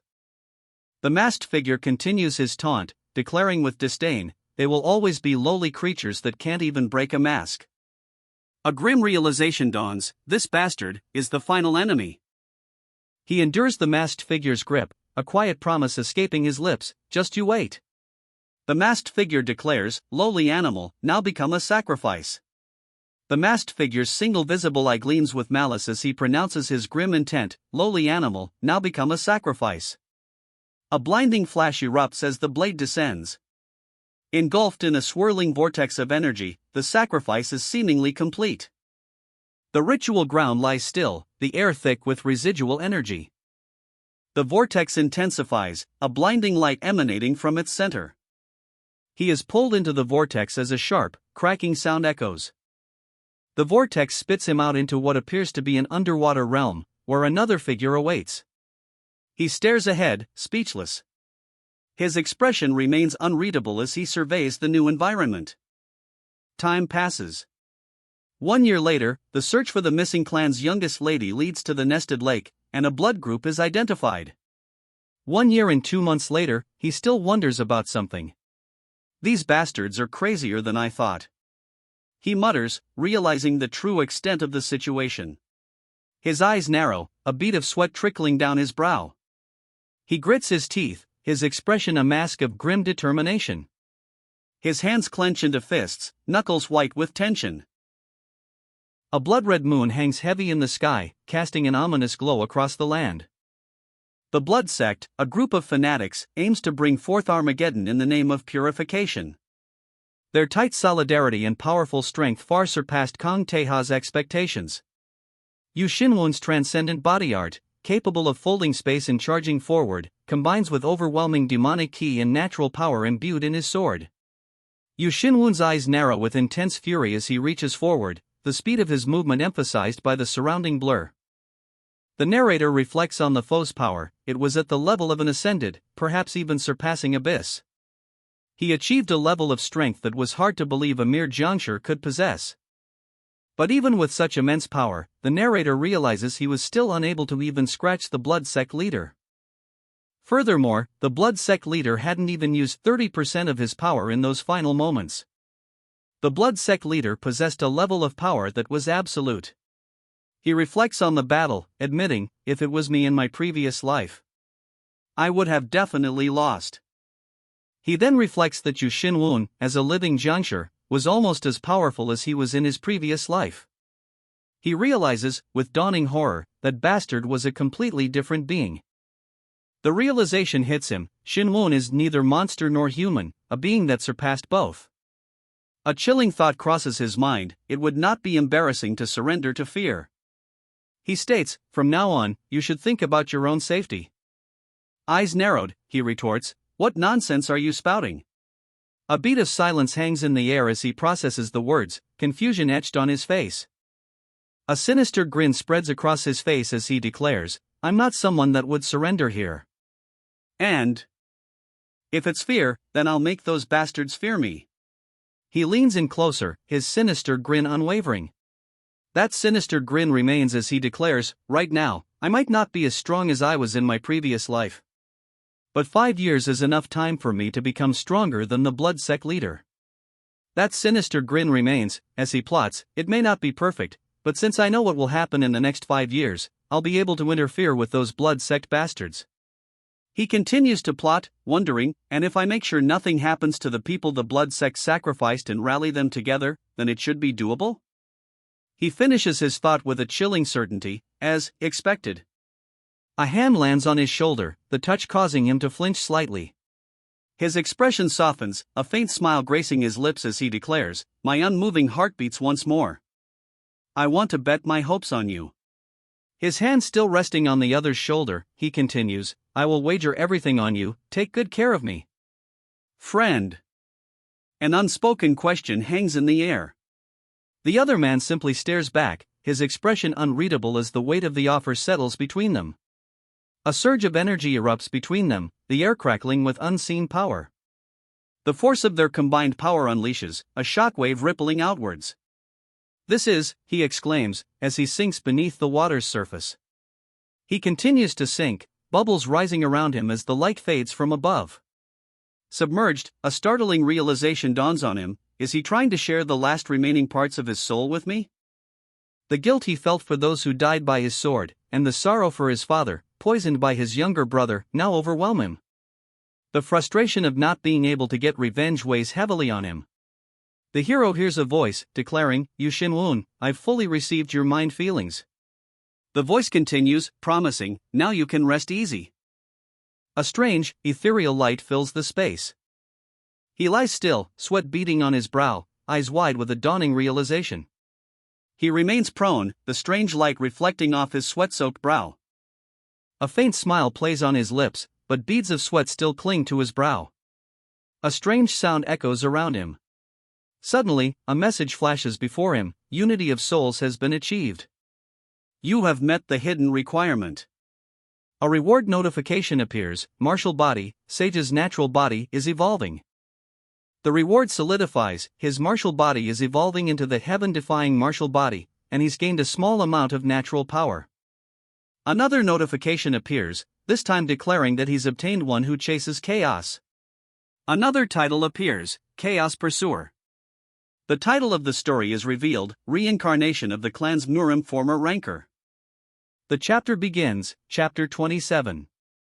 No matter how much I search through my memories, isn't this the first time? He wonders aloud, a hint of confusion in his voice. Lost in thought, he rests his fingers against his chin, a flicker of unease crossing his face. A hidden quest window appears, its details shrouded in question marks except for the title, One Who Chases Chaos. He mutters, well, I guess it'll naturally resolve itself as I chase down the blood sect. He finishes, his gaze fixed on the quest window. This is where it starts. He thinks, his gaze intense. Thinking that the Bekun clan should be freed from being the blood sect's target was a misjudgment. The realization hits him hard. It seems like the entire Bekun clan is on the blood sect's elimination list. His eyes narrow, the gravity of the situation sinking in.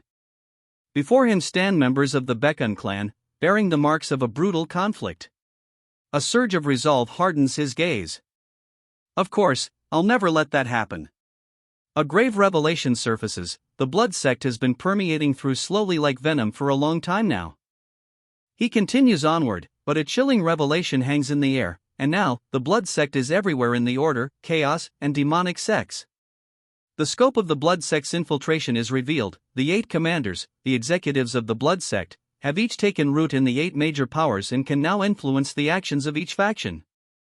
Ahead, masked figures with glowing red eyes stand ominously. I don't even know the location of the blood sect leader, he thinks grimly. So I'll have to pay close attention to any movements from that bastard. The protagonist realizes, Commander Tae. I've figured out the identity of Kwak Jusan's superior. Commander Tae. I've figured out the identity of Kwak Jusan's superior. He declares, his gaze hardening as he stares at the masked figure. The narration reveals that he is a person that every martial artist associated with Jurjan will know, a man who has commanded Jurjan for decades, leading the Chaos sect and dominating the Knights of Hangzhou. The man revealed is none other than the one who has commanded Jurjan for decades, the leader of the Chaos sect, dominating the Knights of Hangzhou. The man who has commanded Jurjan for decades, dominating the Knights of Hangzhou, is none other than Yeom Cheon-suk, the Black Heaven tyrant and leader of the Kowloon group. He has dominated Jurjan for over 20 years without opposition. As tea is poured, he asks, on the contrary, isn't this better? Taking a sip of tea, Yeom Cheon-suk muses, since I won't have to travel very far outside the region to eliminate him. He pauses, a new thought interrupting his previous statement. But I can't eliminate Yeom Cheon-suk right now. He realizes that can't happen until everyone from the Bekun clan, including myself, becomes stronger. So first, he continues his train of thought, realizing that can't happen until everyone from the Bekun clan, including myself, becomes stronger. Suddenly, a panicked voice cuts through his thoughts. Why, young master? I think you need to wake up immediately. There seems to be a big problem. A sharp crack echoes through the room, interrupting his thoughts. The scene shifts. One day ago. Flashes across the night sky. A caravan winds its way through a darkened forest, illuminated only by the moon above. The group continues its march through the forest, their expressions grim. The caravan continues its journey, the lead guard's expression betraying a growing unease. The lead guard thinks to himself, looks like we'll arrive in 6 hours. Let's finish this quickly. He also acknowledges the caravan's fatigue, thinking, everyone is tired from the consecutive commissions. The guard's thoughts turn to the Red Cloud faction, realizing, after the bloodbath that the Red Cloud faction started, the impact from the absence of commissions for the clan is too big. He also worries, other commission clans are aiming for our business as well. The lead guard continues to fret, thinking, our current situation is a mess, and yet why is he still holed up in his room? One of the guards suggests, Vice Faction Leader, since it's getting late, why don't we rest around this area and continue moving early tomorrow morning? Another guard suggests, Vice Faction Leader, since it's getting late, why don't we rest around this area and continue moving early tomorrow morning? Suddenly, the young boy clutches at his father's robes, declaring, Dad, I feel too queasy. The father responds, Ego, my precious son feels queasy. The Vice Faction Leader pauses, a thoughtful expression on his face as he considers the suggestion. Night has fallen, and the group settles into their camp, the flickering firelight illuminating the tents scattered amongst the trees. A cheerful voice calls out, Vice Faction Leader, you should get your food. He responds, I'm fine, so distribute it to the others first. But your name is? Before he can finish his question, the cheerful girl answers, I am Soyeon who works at the Gathering Cloud Library. Ho, Soyeon is much better than some random male servant, he thinks to himself, seemingly pleased with the arrangement. Giving a thumbs up, he says, I'll be heading off then. He seems pleased with the arrangement, his hand resting on Soyeon's shoulder. A voice notes, her personality is so bubbly that no carriers or even guards dislike her. Another man simply hums, seemingly in thought. A voice assures, she shouldn't be uncomfortable since I've made her ride in the carriage for the entirety of the commission. The girl walks with a limp, and a voice laments, to think that we have to get help from a young girl with a bad leg all because we're lacking in people. Asterisk thump. Thump, asterisk the sound of footsteps echoes in the distance. The men halt, their expressions shifting to alarm as they realize someone is approaching. The footsteps grow closer, obscured only by the tall grass. A man's stern face fills the frame, his eyes narrowed. It's an intruder. Of all times. The man urgently relays a message, Elder Bang, evacuate the people. The camera pans up to a night sky, the stars twinkling above the treeline.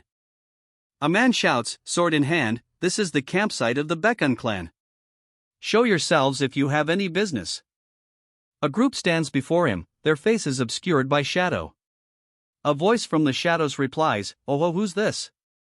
Aren't these all welcome faces? Emerging from the darkness, a figure on horseback appears, followed by a regiment bearing the emblem of a deer. The approaching regiment halts, their deer emblem clearly visible. A voice breaks the silence, remarking on the unexpected arrival, what a coincidence. The question hangs in the air, do you recognize me? The question hangs in the air, unanswered. The man smiles, revealing himself.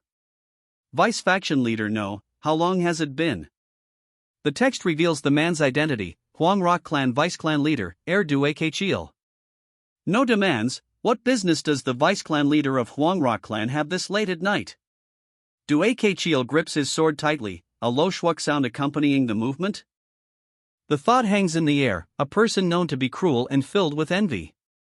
Rumors says people know to avoid him on their own. The chilling words paint a grim picture of the man before him. A smirk plays on his lips as he retorts, Humph, for the same reason you are all here. He stands, arms crossed, a knowing smirk playing on his lips. Humph, for the same reason you are all here. He dismisses them with a curt, then continue on your way. He elaborates, stating that when he looked around, there were many areas to use as a resting place. A sinister smirk spreads across his face as he looks down at them. He then asks, Cuckoo, is there a need to purposefully go? His sinister smile widens as he continues, Cuckoo, is there a need to purposefully go? His brow furrows, suspicion tightening his features. What do you mean by that? He demands. The sinister smile remains plastered on his face. The man on horseback states ominously that we're also planning on making this as our resting place? An exclamation punctuates the air. The group's leader stares ahead, his expression a mix of shock and anger. The men behind him mirror his surprise. The man's eyes widen, a flicker of fear now visible beneath the anger. A sinister grin spreads across his face, revealing sharp teeth. To be continued. Ken Ass. Ken asks. The man states that we're also planning on making this as our resting place? He scoffs, retorting, that's absurd. Do you really think that makes sense? His face contorted in fury, he booms, absurd, what is this rude tone you're taking against the Wongrok clan's vice clan leader, and from a mere vice faction leader? The vice clan leader's face contorts further as he bellows, you dare discuss rudeness with me in this situation, have you gone senile? The accusations fly as one of them booms, you seem to have forgotten commission etiquette. Another voice retorts, this greenhorn dares to speak so impudently. The vice clan leader's anger is palpable, his eyes narrowed and a sneer twisting his lips. Another official's miniature, enraged face floats above him, adding to the tension. His arrogance reaches the heavens, one of the officials fumes. But a thought bubble reveals a flicker of doubt, why, did I say something I shouldn't have? The vice clan leader advances, a grim determination etched on his face as he leads his men deeper into the forest. The vice clan leader stops abruptly, a look of alarm spreading across his face. Did something happen, he stammers, his hand raised defensively. Suddenly, a voice cuts through the forest's silence. Ho, you seem to be familiar? A man, lying prone on the ground, speaks up, addressing the vice clan leader. I greet the vice clan leader, I am Zhang Daichu from the Huajin Merchant Association. A sinister smile spreads across the vice clan leader's face as he responds, yes, Association Leader Zhang. Have we met recently, perhaps? Yes, the vice clan leader cackles, before revealing his true intentions. I heard there was a faction that tried to take the Baekun clan's commissions. So it was these bastards. The vice clan leader continues, feigning concern, excuse me, Association Leader Zhang. Do you see these horses that can't even move from accumulating fatigue during this long commission? He then states, we plan to rest. That said, the vice clan leader then asks, his sinister grin widening, here with the Baekun clan, what are your thoughts? Association Leader Zhang, seemingly caught off guard by the vice clan leader's question, stammers, W. What? Association Leader Zhang hesitates, then replies, as far as I know, it is unprecedented for commission groups to use the same campsite. Association Leader Zhang explodes in fury, you dare label me the same as those ruffians that would ambush people. Green energy crackles around Association Leader Zhang as he exclaims, ooh. That's not it. The green energy intensifies, accompanied by a sharp, cracking sound. The green energy surges, the air itself seemingly about to shatter. The green energy pulsates intensely around him, beads of sweat forming on his brow as he grits his teeth. The green energy continues to build, now visibly emanating from his very skin. The energy intensifies, now coalescing into a brilliant, contained sphere in his hand. His brow furrows with intense concentration, sweat beading on his face as he focuses. What a nasty bastard! To spread his inner ki against a civilian without martial arts, he exclaims, clearly enraged by the injustice. Green energy crackles around them as one of the civilians nervously suggests, the vice faction leader. We're fine, so how about using the campsite together? A surprised odd escapes someone's lips. The vice faction leader's face shifts, a bead of sweat trickling down his temple as he mutters, damn. Ho ho. The client has allowed it, so there shouldn't be any more problems. Then, a pointed question is directed at the sweating vice faction leader. Do you have something more to say, vice faction leader? Despite the pointed question, the vice faction leader insists, I have nothing. Yet, his discomfort is palpable, mirrored by the uneasy murmurs of the surrounding men. The vice faction leader finally cracks, stammering, I am truly sorry. Seeing the vice faction leader's admission, the man on horseback declares, then I'll take that as approval and will go collect some embers from your campsite. He then orders the rest, everyone, return to your camp with the exception of the members on night watch. A low voice observes, those bastards are definitely scheming something. A new order is given, pick the fastest horse, and go straight to the clan without. The order continues, pick the fastest horse, and go straight to the clan without rest. Rest. If you can't get there in time, the clan will be annihilated. The message continues, warning them to tell the clan leader that there might be a conflict with the Wongrok clan. The message concludes, urging them to request backup as soon as possible. His expression hardens, a grim resolve settling over his face as he processes the urgency of the message. The message lays out the timeline. He should be able to reach the clan within 4 hours if he moves without rest, and if the backup departs immediately, then it will be another 4 hours. Clutching his sword, he considers the implications. A total of 8 hours. It's a period neither short nor long. He steels his resolve, thinking, if father and the faction members arrive, I should be able to deal with even an unexpected situation. He exhales slowly, hoping his worries are unfounded. Phew, I hope my thoughts are just unnecessary worry. About 6 hours later, the moon hangs high in the inky sky. A piercing scream shatters the night's tranquility. The scream is followed by a furious shout, "You thieving wench!" The accusation rings out, "How dare you lay your hands on the commission item, you seem to have lost all fear." The man's face contorts with rage as he shouts, "Just what are you doing?" The floorboards splinter under the force of the impact. "Humph, so you've finally woken up," the man sneers. He then demands, "Just how is the Bekun clan managing their servants?" The man holds a sword to the young girl's neck, his face contorted with rage. Panic is etched on her face. The man's rage intensifies as he presses the blade closer. The young girl's eyes widen with terror. The man, his voice dripping with malice, declares, "Now, I'll ask one more time now that your owner has arrived." The blade presses closer as he demands, "Wench, where did you hide the ice jade?" The words ice jade echo in the air, the question hanging heavy with unspoken threat. Tears welling in her eyes, she stammers, What do you mean by ice jade?" "I don't know anything." His face contorted with rage, he booms, "Ha, your shamelessness knows no bounds. You dare act ignorant until the end." He continues his tirade, demanding, "Vice clan leader, don't persecute some child and explain the situation in detail." The situation takes a turn as it's revealed. The azure-threaded ice jade has disappeared from the wagon, then suddenly, this wench appeared. The man accuses, "The azure-threaded ice jade has disappeared from the wagon, then suddenly, this wench appeared." The accusation hangs heavy in the air. "It's obvious," he sneers, accusing her of stealing the ice jade. "You took the chance to steal the ice jade in the darkness, then secretly hid it in the forest?" Tears welling in her eyes, she stammers a denial, "That's not it.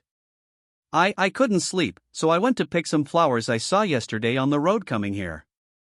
"It must be a misunderstanding," a man interjects, his face a mask of stern disapproval. "Soyeon is not a child that would touch things that belong to others." The man raises his hands in a placating gesture, demanding, "Don't be unreasonable when there's no evidence. We'll have a talk with the child, so sheath your sword and pass her over." His grip tightens on the sword's hilt, knuckles white with strain. "Humph, I can't do that," he retorts, arguing, "as she just confessed, isn't it a fact that she entered the forest at dawn?" Another voice interjects, insisting, "We need to bring her to the clan and directly interrogate her." The young girl's face contorts in fear as her hands are bound. Looming over her, one of the men wears a sinister grin. What do you mean by interrogate?" she cries out, desperately claiming to the vice faction leader, "I really didn't steal anything." The vice faction leader grits his teeth, thinking, it takes 2 more hours for the backup party to arrive. Damn it, what should I do? He thinks, clearly conflicted. A sinister grin spreads across the vice faction leader's face as he declares, "Either reimburse the price of the lost ice jade, or you will have to hand this wench over to us." The girl's face contorts in fear as a large hand clamps down on her wrist. Tears well in her eyes. His eyes narrow, the vice faction leader threatening, "If not, you will see blood." A sickening crack echoes as something shatters. His fist connects, shattering something with brutal force. A pained cry, "Cock," echoes. "Are you okay?" a man shouts, his face etched with concern. An exclamation mark looms, signifying a sudden, shocking realization. The men around him share looks of stunned disbelief. Tears welling in her eyes, she begins to speak. Dash. Suddenly, a voice cuts through the forest silence, filled with confusion. "What is this?" Footsteps echo through the forest as the mysterious figure continues to walk alongside a horse. The mysterious figure questions their current predicament, dog shit situation? His eyes narrow, a grim expression settling on his face. A voice booms, declaring, "The clan leader is here for us." Another voice below adds, "It's over. Now everything will be solved." The man with the head wrap looks on in disbelief. How did the clan leader arrive here so quickly, he wonders. The man's eyes widen, sweat beading on his brow. He arrived here 2 hours faster than my expectations. He realizes, clearly thrown off by the clan leader's speed. It's impossible unless he's an expert in speed arts. Could it be that horse, the man wonders, a new possibility dawning on him. I don't see any signs of fatigue from that horse that would have ran without a rest. The man observes. Then, a chilling question breaks the silence. What are you doing? The man's intense gaze is interrupted by a sharp question. How long are you planning to numbly stare at it? Startled, the man responds, "What?" "Ah, yes." Clutching a small doll, the man's expression remains unreadable. He shields the doll protectively. His eyes widen in alarm as a figure looms over him. A powerful blow lands. The force of the strike sends them crashing to the ground. A voice echoes, laced with condescension, "You must have been terrified." A smirk plays on his lips as he looks down at his defeated opponent. Tears well in the child's eyes as she stammers, "See, clan leader." "Now don't you worry anymore," he says, his expression softening as he hears the child's sobs. He embraces the child, offering her comfort in the dark forest. "I'm here," he assures her, his voice a beacon in the darkness. His eyes narrow, a flicker of determination igniting within them. Spitting with rage, he stammers, "This son of a bitch. A bastard that was uglier than me." He then wonders how his opponent lost so much weight and even changed his appearance. He grips his sword, muttering about his opponent's changed appearance. He must not have eaten well while worrying about becoming clan leader, a position that doesn't even fit him. Another man accuses, "What are you doing, clan leader you? You have harmed the vice clan leader using a cowardly concealed weapon." Clan leader you questions the accusation. "What do you mean by concealed weapon?" he asks, seemingly confused. Clan leader Yu's hand is shown, seemingly touching his chest. "Holding a rock," he asks, "a crazy dog was loose, so I forced him to come to his senses by throwing a rock at him?" "A rock." The sound echoes, leaving the question hanging in the air. A group of men, seemingly alerted, approach with stern expressions. 2 men stand in a forest clearing, one exclaiming, "What, it's true." The way he screamed, I thought he was pierced by a dagger. A voice comments from the group. Ahem, someone clears their throat, drawing attention. Ahem. The sound cuts through the air as someone draws their sword. The clearing of a throat is followed by a formal introduction. My greeting is late due to this chaotic situation. I am Due Chil, the vice clan leader of the Wangrock clan. Cutting him off, the protagonist retorts, "I'm not the slightest bit curious about your name, though?" Despite the protagonist's dismissive tone, Due Chil attempts to diffuse the tension. "Let's not be angry, we're in the right here." Then, a thought occurs to him, and with the way he hurried here, he must have come alone? Due Chil points a finger, pressing his advantage, with the way he hurried here, he must have come alone? The tone shifts abruptly. If that's how you're going to act, then there's no need for me to uphold manners. The demand is clear, now, since that servant wench stole our treasure, reimburse us for the item. Due Chil gives an ultimatum, snapping his fingers, or, you can hand over that servant wench. The question is then posed to Soyun, have you stolen something? Soyun vehemently denies the accusation. No. I haven't, clan leader. I would never.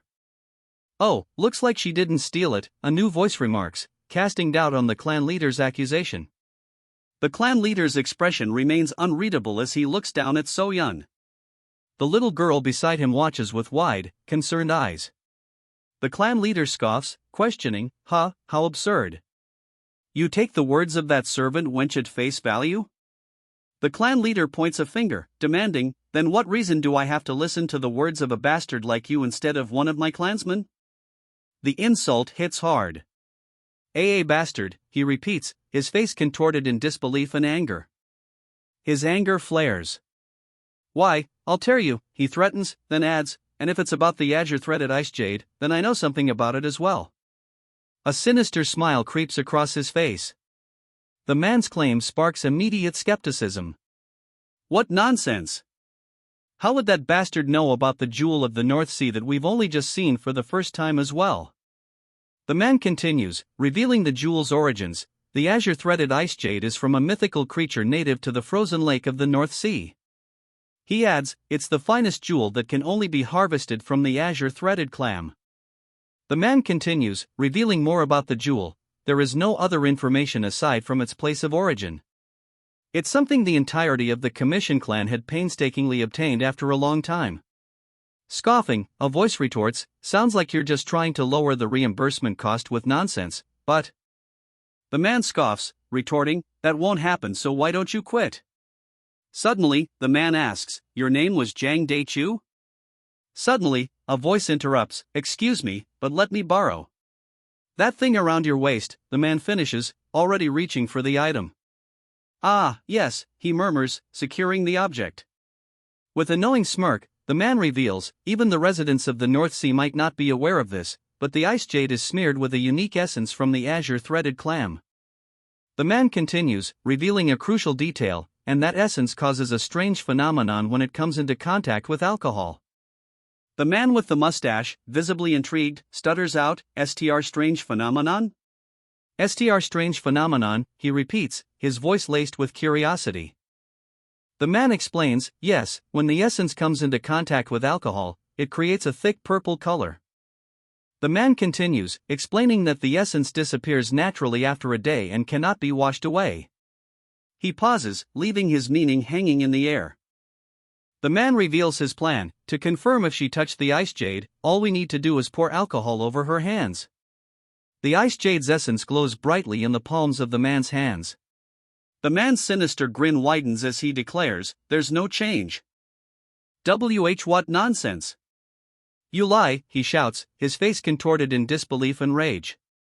Pointing a finger accusingly, he booms, I have never heard of such a thing. No, it's the truth. It's just alcohol, not some poison, he insists, a sinister smile playing on his lips. Extending his hand, he challenges, if you have nothing to feel guilty about, then why don't I pour some over the hands of your members? He continues, singling out one individual with a disturbing observation, especially that guy, he's been wiping his hands on his pants like a madman. The man he called out visibly tenses, his unease palpable. A chorus of agreement erupts from the crowd, yeah, let's all do it. Why don't we prove it? The challenge is thrown down, or would you like to start with us? Stammering, he says, and no. This is all the vice. His eyes widen in fear. His face contorted with rage, the man raises his sword, ready to strike. A monstrous roar erupts. A deafening crack echoes through the night. The group stares in disbelief. Just what? One of them stammers, his shock mirrored by the others.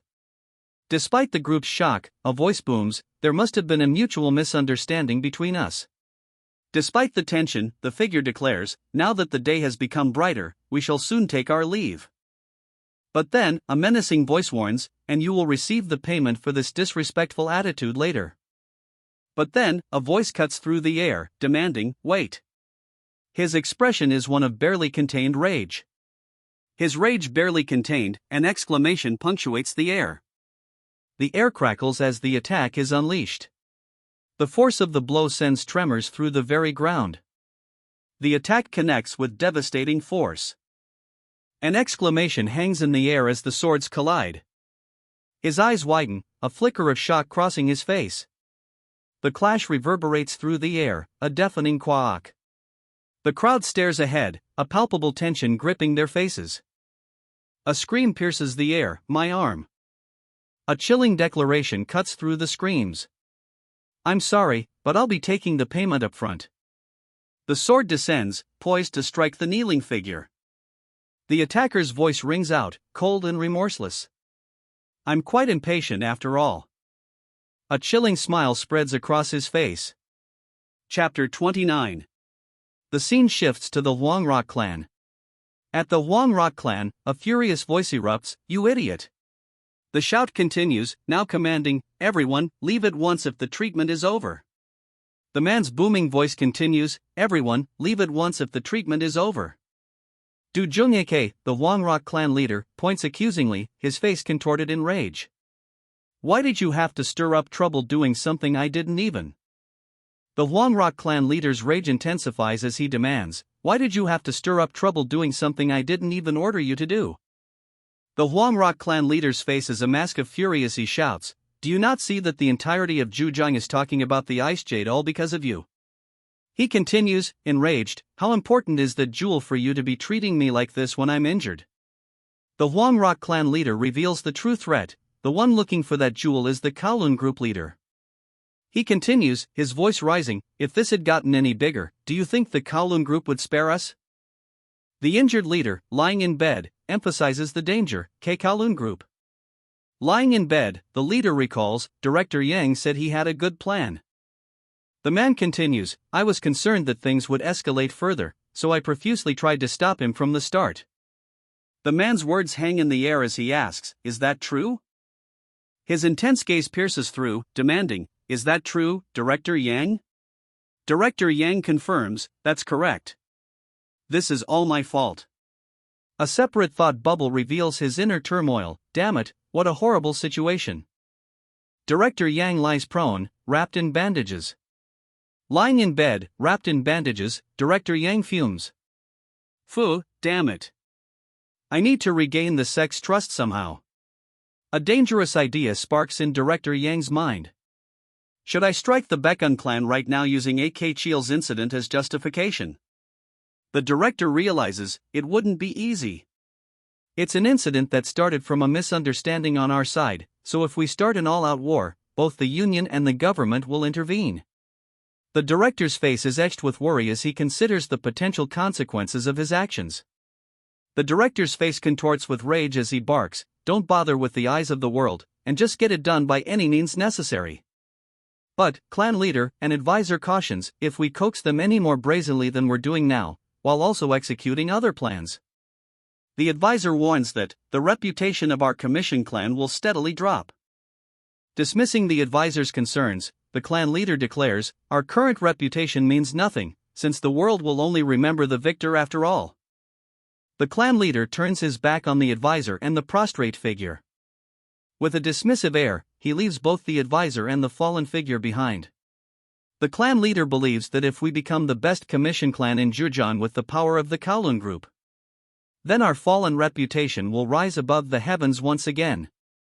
The clan leader, eyes narrowed in fury, declares, "If we become the best commission clan in Zhujiang with the power of the Kowloon group, then our fallen reputation will rise above the heavens once again." The clan leader commands AK Cheil, "You will remain here silently and wait until the world stops considering you a laughingstock."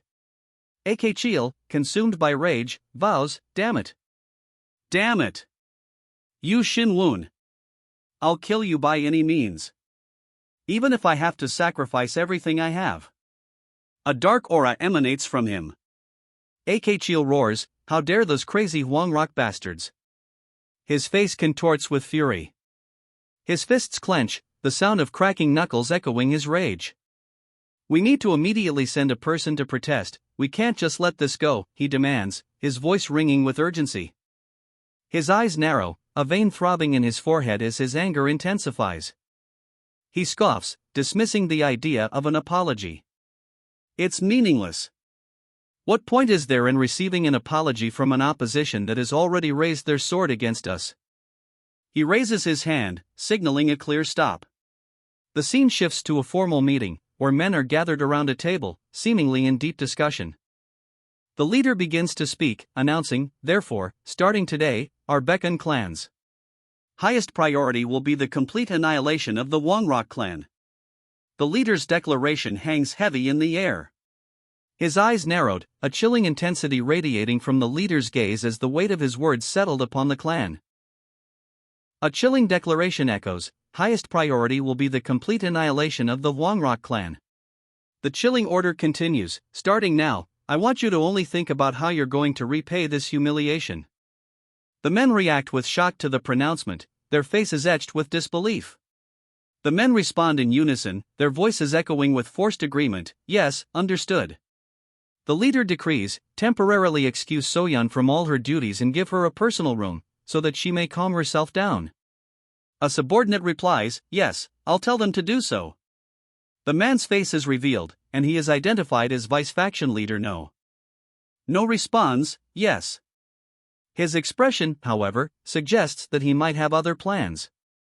No's tone hardens, declaring, even if the client had given you permission, sleeping alongside an enemy in the same campsite is inexcusable. The man lowers his head, offering a terse apology. I apologize. I hadn't thought too much about it. No continues, his gaze intense, were you concerned about a possible conflict that could have arisen, which would have dealt more damage to the clan's currently bleak situation? An exclamation mark punctuates the air, signaling a sudden realization. A stammer breaks the silence. That is. The gravity of the situation settles upon him. He declares, from now on, every action made by a clan member will be my responsibility. He continues, his voice firm, so stop your unnecessary concerns and act confidently before anyone else. He continues, stating, but it is commendable of you to have believed in a clan member until the end. He continues, his expression stern, if you had exchanged Soyeon for the other's safety, then I would have never forgiven you. No Gunho's voice booms, cutting through the tension. A powerful blow lands. Shall deeply engrave the clan leader's words of advice into my heart, he declares. Eyes narrowed and teeth gritted, he prepares to strike. The man on the right watches him with a knowing smirk. But clan leader, someone asks, how did you know so many details about the treasure, the supposed ice jade? He explains his knowledge of the ice jade, saying, I was lucky, I previously read a line from a passage coincidentally about the ice jade in the Gathering Cloud library. He admits, to be honest, it's all thanks to the original Yu Shinwon's memories as a living jiangshi. Kwok Jusan had made many attempts to obtain the ice jade. Then, he changes the subject, saying, anyway. He reflects, I didn't know which of the bastards were agents from the Kowloon group, but thankfully they approached us first and revealed themselves. He confidently thinks, if I wanted to, I could have swept them all up alone. He realizes, however, that a direct confrontation would draw the blood sect's attention. He needs to frame this as a conflict between commission clans. He then asks, Head Treasurer Gok, what's the current situation concerning our commissions and our remaining funds? Head Treasurer Gok replies, the periodic commission has ended, and the commissions we had have been taken away, so our funds are decreasing at a rapid pace.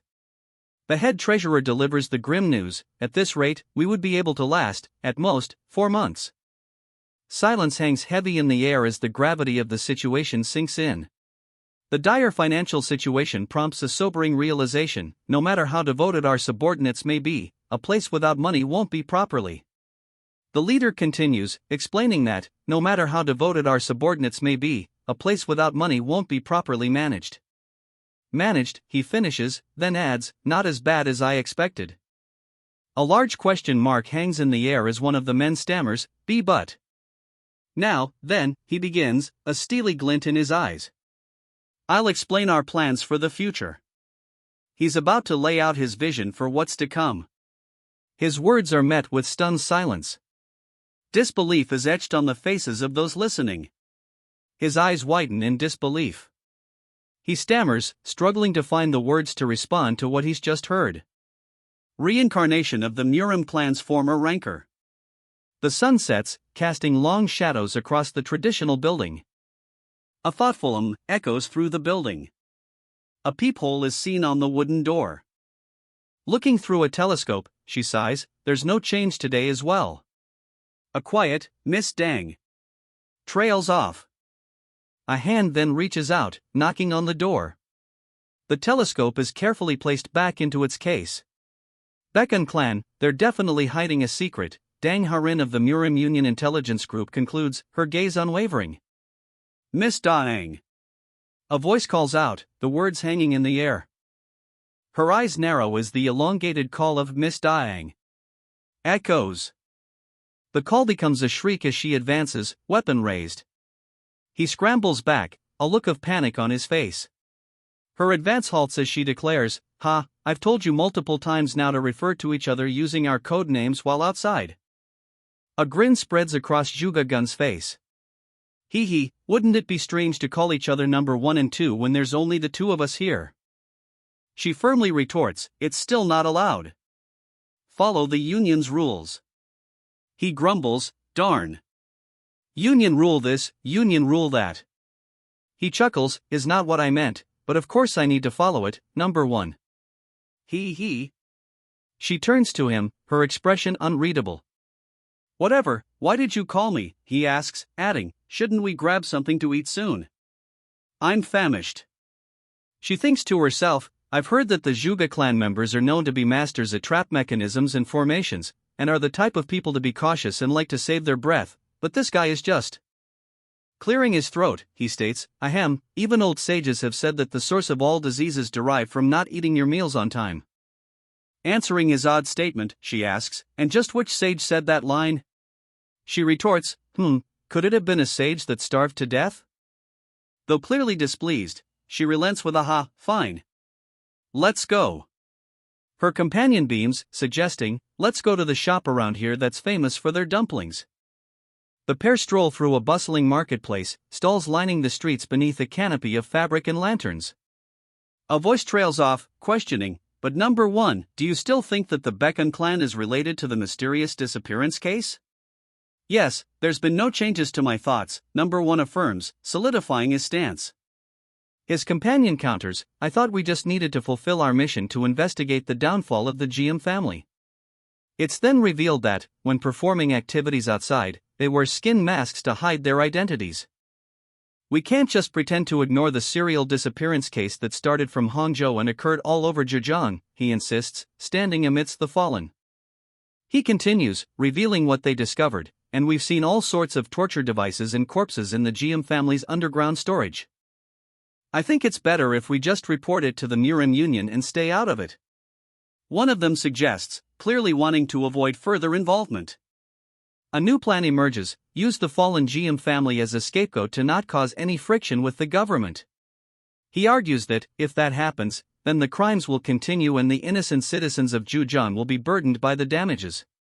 The conversation takes a turn as someone mentions, a certain someone from the Bekon clan has been secretly meeting. The conversation shifts to a clandestine affair. A certain someone from the Bekon clan has been secretly meeting with Jia Miho, and their relationship could have just been immoral. The woman, clearly suspicious, declares, "No, there's definitely something suspicious." The question hangs in the air, then number 1, are you currently suspicious of Yu Xinwen? The narrative shifts, revealing that this is the story of someone who was a ruffian but suddenly one day decides to win a duel against a Zenith warrior. Moreover, in the end, he destroyed his younger brother's faction, even though his brother was the stronger successor candidate. The narrative continues, suggesting that a situation where someone explosively obtains power is usually associated with them learning a demonic art. "I think Jia Miho's." The thought trails off, leaving the audience in suspense. The thought hangs heavy in the air: Jia Miho's strange death and disappearance could be due to demonic arts. To obtain definitive evidence, they must disguise themselves and infiltrate the Commission clan. "What? What do you mean infiltrate, and out of nowhere?" he exclaims, clearly taken aback by the sudden proposal. "To the Bekon clan as guards." Despite the protagonist's willingness, the clan members voice their concerns. "It doesn't matter to me, but it'll be difficult for number 1 since you're a female," one exclaims, while another adds, "A female has never been hired as a guard." The absurdity of the situation dawns on them as one asks, "Sleep and bathe together with men?" To address their concerns, she declares, "Then I just need to disguise myself as a man." One of the men counters that she'd be caught if she slept outside. Unfazed, she replies, "That's my issue, so don't worry about it." An observation is made: "Well, since your shoulders are wider than most men, you should be able to easily disguise yourself as a man." "I give up." "I give up," the man sighs, arms crossed, seemingly defeated by her determination. SFX, rumble. A low rumble echoes. "Goo." A voice groans, as another voice calls out, "And number 1." The figure retorts, What, do you want to get hit again? The man stammers, sweat dripping from his brow. And no, that's not it.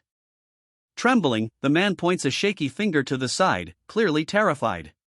His hand remains outstretched, still pointing to something unseen. The crowd murmurs as she wonders aloud, What is it? Suddenly, a voice cuts through the crowd, demanding, "Excuse me. Let me go through." The crowd remains, their faces still obscured, as they continue to murmur amongst themselves. The crowd parts to reveal a hiring poster. The Baekhyun clan seeks skilled and trustworthy guards for both the Black Cloud and Straight Cloud factions. The crowd parts, revealing a poster from the Baekhyun clan. They seek guards for both the Black Cloud and Straight Cloud factions, and for the Straight Cloud faction, gender, disability, race, age, martial skills, and experience are all deemed irrelevant. For the Straight Cloud faction guard positions, the poster declares gender, disability, race, age, martial skills, and experience are all irrelevant. The notice is signed by Yu Shin-woon, clan leader of the Baekhyun clan. Ah damn, it's over. A voice laments, seemingly in response to the poster's declaration. With a confident smirk, she questions, just what is this? Her companions' reactions are mixed. A figure peers from the side, staring intently. Oi, you there. You are reading this on, right? The figure barks out an order. Ones who are applying to become guards of the Black Cloud faction, stand in the left line. The figure bellows, ones who are applying to become guards of the Black Cloud faction, stand in the left line. The figure's booming voice echoes again, this time directing those seeking to become guards of the Straight Cloud faction to the right line. The crowd begins to divide, some heading towards the tent marked black, others lining up on the opposite side. The booming voice continues, announcing, "We will interview groups of 4 people in each tent." A sneering voice declares, "There's not a single applicant who's above second rate." One of the men reports, "It looks like the Hwangrok clan had a hand in that, boss." The group is identified as the Thug Martial Artist Group, 5 Dogs of Jujong. The boss considers the situation a cruel thought forming. So if I make a big mess here, then the Hwangrok clan will pay out? The man with the top knot confirms, of course. A sinister chuckle escapes the boss, what fortune. The boss surveys his men, asking cruelly, "Now, which bastard will be the first sacrifice?" Someone notices a familiar face, exclaiming, "Eh? Who's that? Isn't that the former courtesan Hong Nyan?" The former courtesan Hong Nyan stands beside the boss, her presence raising questions. An old man stands nearby, looking as if he's about to collapse at any second. "One-armed swordsman." The man mutters, seemingly surprised by the revelation. Mocking laughter fills the air as a voice proclaims, "A blonde sinew and a black Kunlun slave. Are there any worthy opponents here?" Suddenly, the speaker pauses, his attention caught by someone in the crowd. "No, wait. Those bastards over there." One of the men retorts, please shut up," cutting off his companion's musings about dinner plans. Cutting off his companion, the man directs his ire towards someone else entirely. "You arrogant bastards, did you come here to take the guard exam as a couple?" The man's outburst is immediately followed by a question directed at someone else, "Did you call us?" His face contorted in fury, the man declares, "Honestly, today's exam is completely ruined." He then demands, "Aren't you bastards ashamed of causing harm to others?" A new voice chimes in, dripping with sarcasm, Don't you feel like you have to destroy everything in order to feel relieved?" The woman's eyes narrow, her voice laced with venom. "What did you say? You punks!" Her eyes narrowed dangerously, the woman spat out, "What did you say? You punks!" Tears streaming down his face, the man shouts, "Oh my, I deeply apologize." His face contorted in rage, the man shouts, This bastard. I must have run my mouth without knowing my place, and have now greatly disturbed the mood of you." Clinging to the man's leg, he begs, "Please forgive me. Spare me just once," he pleads. "Please," he cries out again, his voice desperate. Panic grips the group as one man cries out, "I don't want to die. Just scram already," a commanding voice booms as one of the men is sent flying. He cries out in pain, "Kayak." His face contorted, the man asks, "Who said I would kill?" Seated on the ground, the man laughs, responding with a hint of sarcasm, ah, ha. Is that so? His face twists in anger, a guttural cuck escaping his lips. His anger visibly rising, a palpable tension fills the air around him. The group of men stands silently, their faces etched with concern. One whispers, "It'll leak if I'm not careful." The tension hangs heavy as the group remains still, a single bead of sweat rolling down one man's face. The woman demands, "What did you just do?" Meanwhile, the man beside her proudly proclaims, "This is one of the secret techniques passed down in the Zhuge clan." The secret technique is revealed, the art of blood-forced constipation that increases the urge to defecate. The woman's face contorts in obvious discomfort, while the man beside her beams with pride. The woman's discomfort is palpable, a grimace twisting her features. Beside her, the man wears a wide, satisfied smile. A look of boredom washes over his face as he mutters, "Except for that woman." Except for that woman, he mutters, his boredom evident. An announcement rings out, the rest are disqualified. Outrage erupts as the announcement is made. "Are these bastards joking?" one of the men shouts, drawing his sword. "What do you know about my level of martial arts? It's not like you're joking around. Why is the exam being conducted like this?" he demands, his voice filled with disbelief. The woman beside him looks on, a mixture of concern and confusion etched on her face. The man's fury escalates, his voice booming with indignation. "You qualify that wench who looks like she's never had to see anything sharp, and you disqualify me?" His rage intensifies, a dark aura beginning to emanate from him. A surge of purple energy erupts around him, the force of it palpable. The purple energy intensifies, engulfing the seated figures. Those standing nearby watch with apprehension. The man's eyes narrow as he commands, "I've already seen plenty of your useless abilities, so leave now." "Why, you'll regret this," the man shouts, his fist clenched in anger. The woman beside him looks on, startled.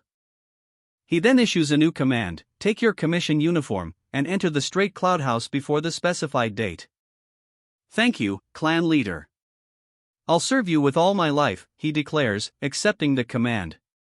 A voice echoes, declaring, "It's the next group." A woman observes, "Oh my, both of you are working so hard."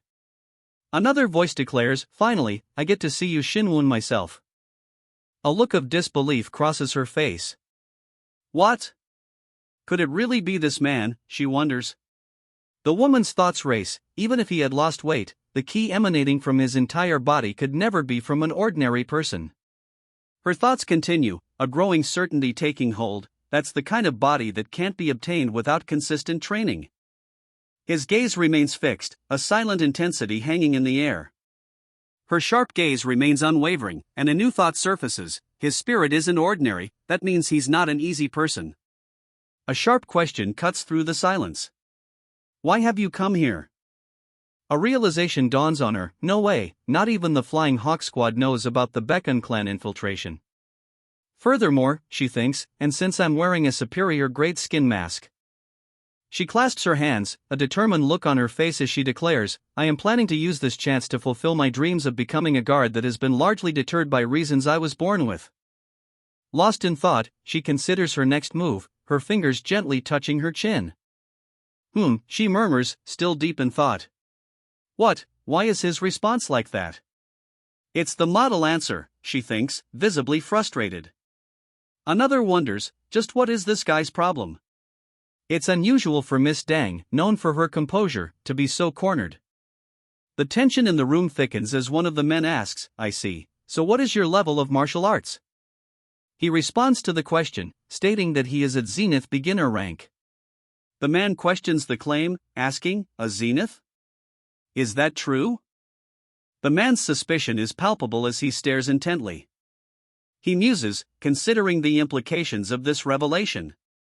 Initially, I was going to say that I was a first-rate, but now if I'm a Zenith, wouldn't they be on their knees trying to recruit me? He simply replies, okay, sounds good. The instructor responds, if your martial arts is that excellent, then even if you were disqualified, you would have no problem applying to a different place. The instructor's words are interrupted by an elder shouting, clan leader. Before the instructor can finish, another man asks, what is the level of your martial arts? Okay. You're qualified. The rest are free to leave, he announces.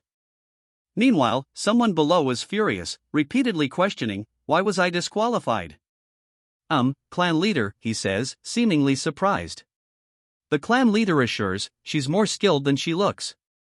If you accept her, then you won't be disappointed. The woman beside him retorts, then I look? The clan leader questions, if she's disqualified, then are you not planning to join the clan? He waves his hands dismissively, stating, that's not the case. With a dismissive TCH, he concedes, I understand. I'll leave her as a standby. Will you accept that? His eyes widen in surprise, a bead of sweat trickling down his temple. St standby, she repeats, her eyes blazing with fury. Chuckling, he exclaims, oh my. Thank you, clan leader. She's perfectly fine as a standby.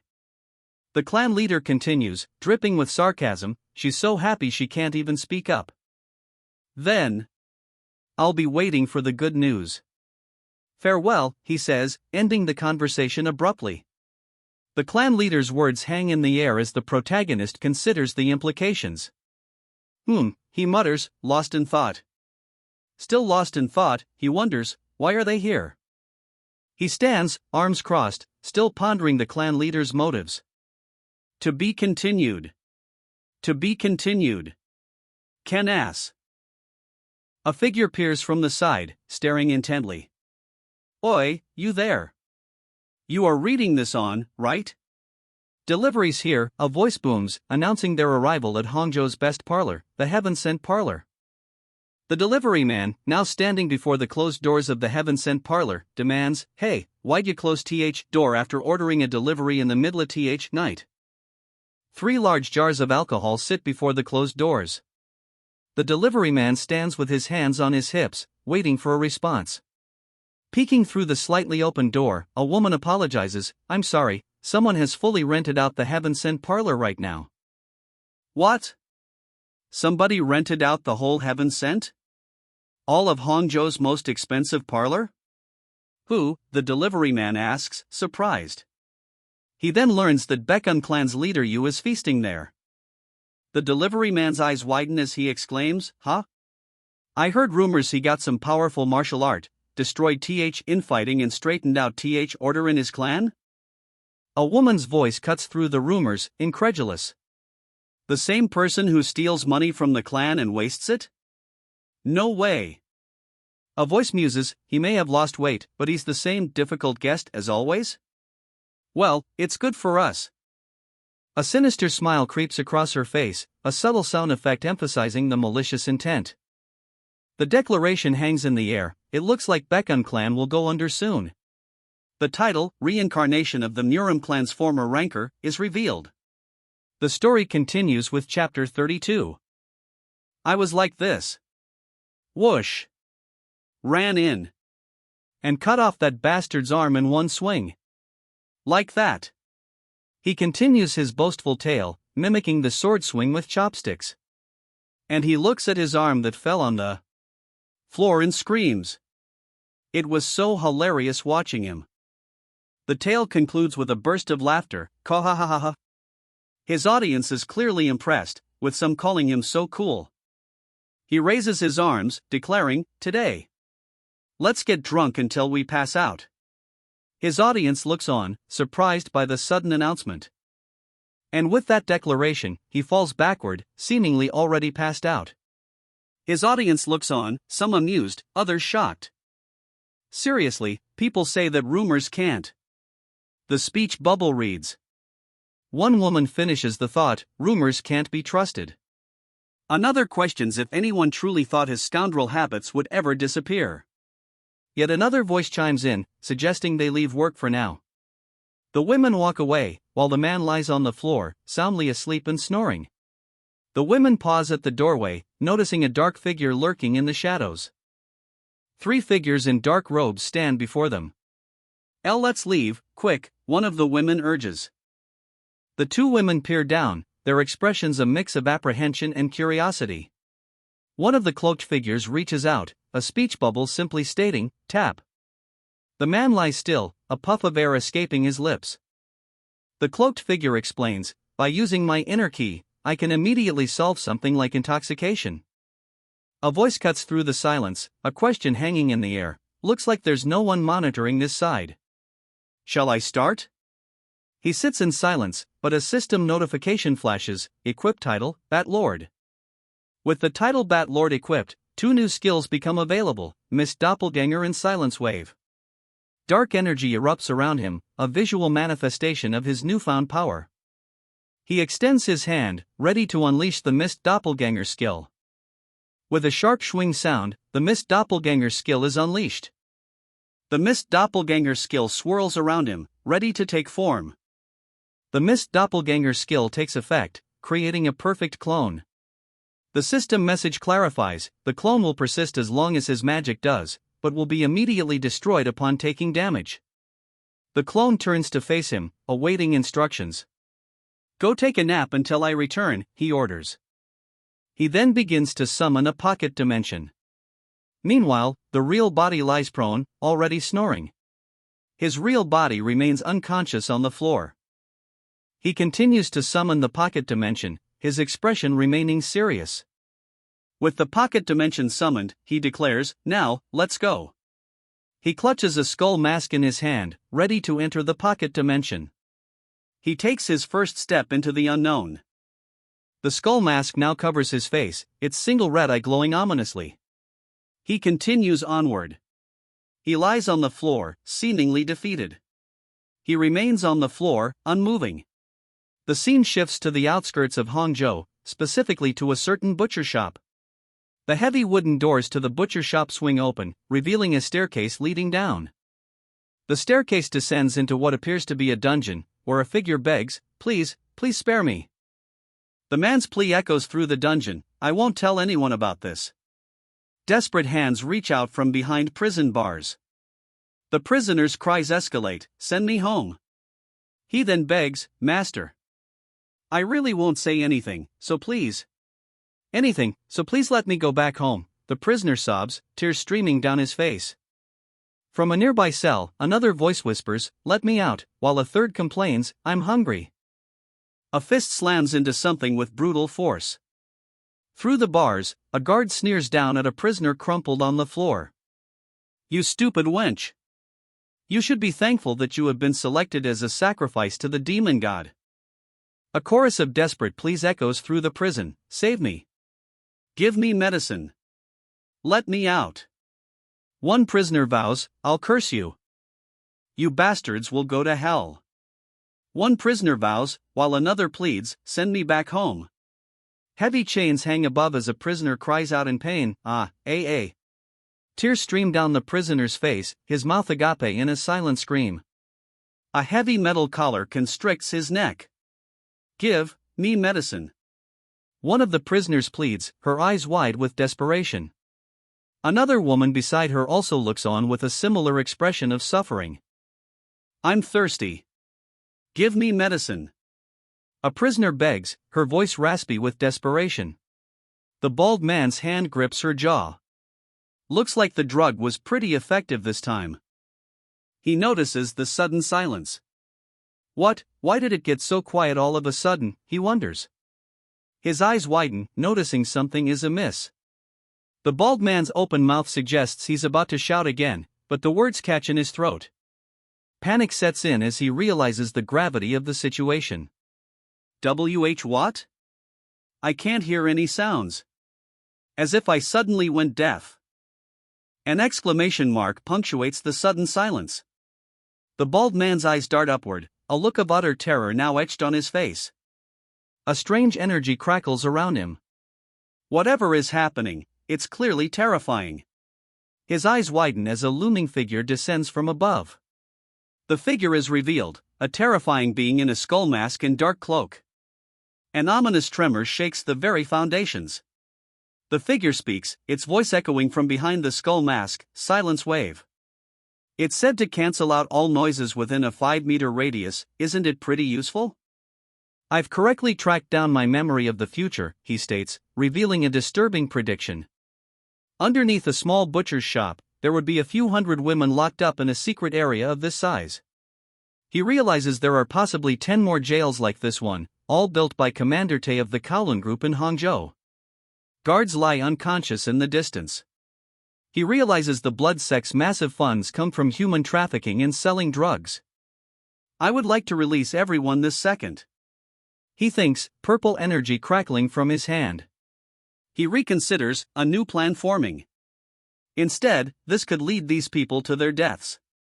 He thinks, before deciding, first, let's remove the toxic key from the people in critical condition.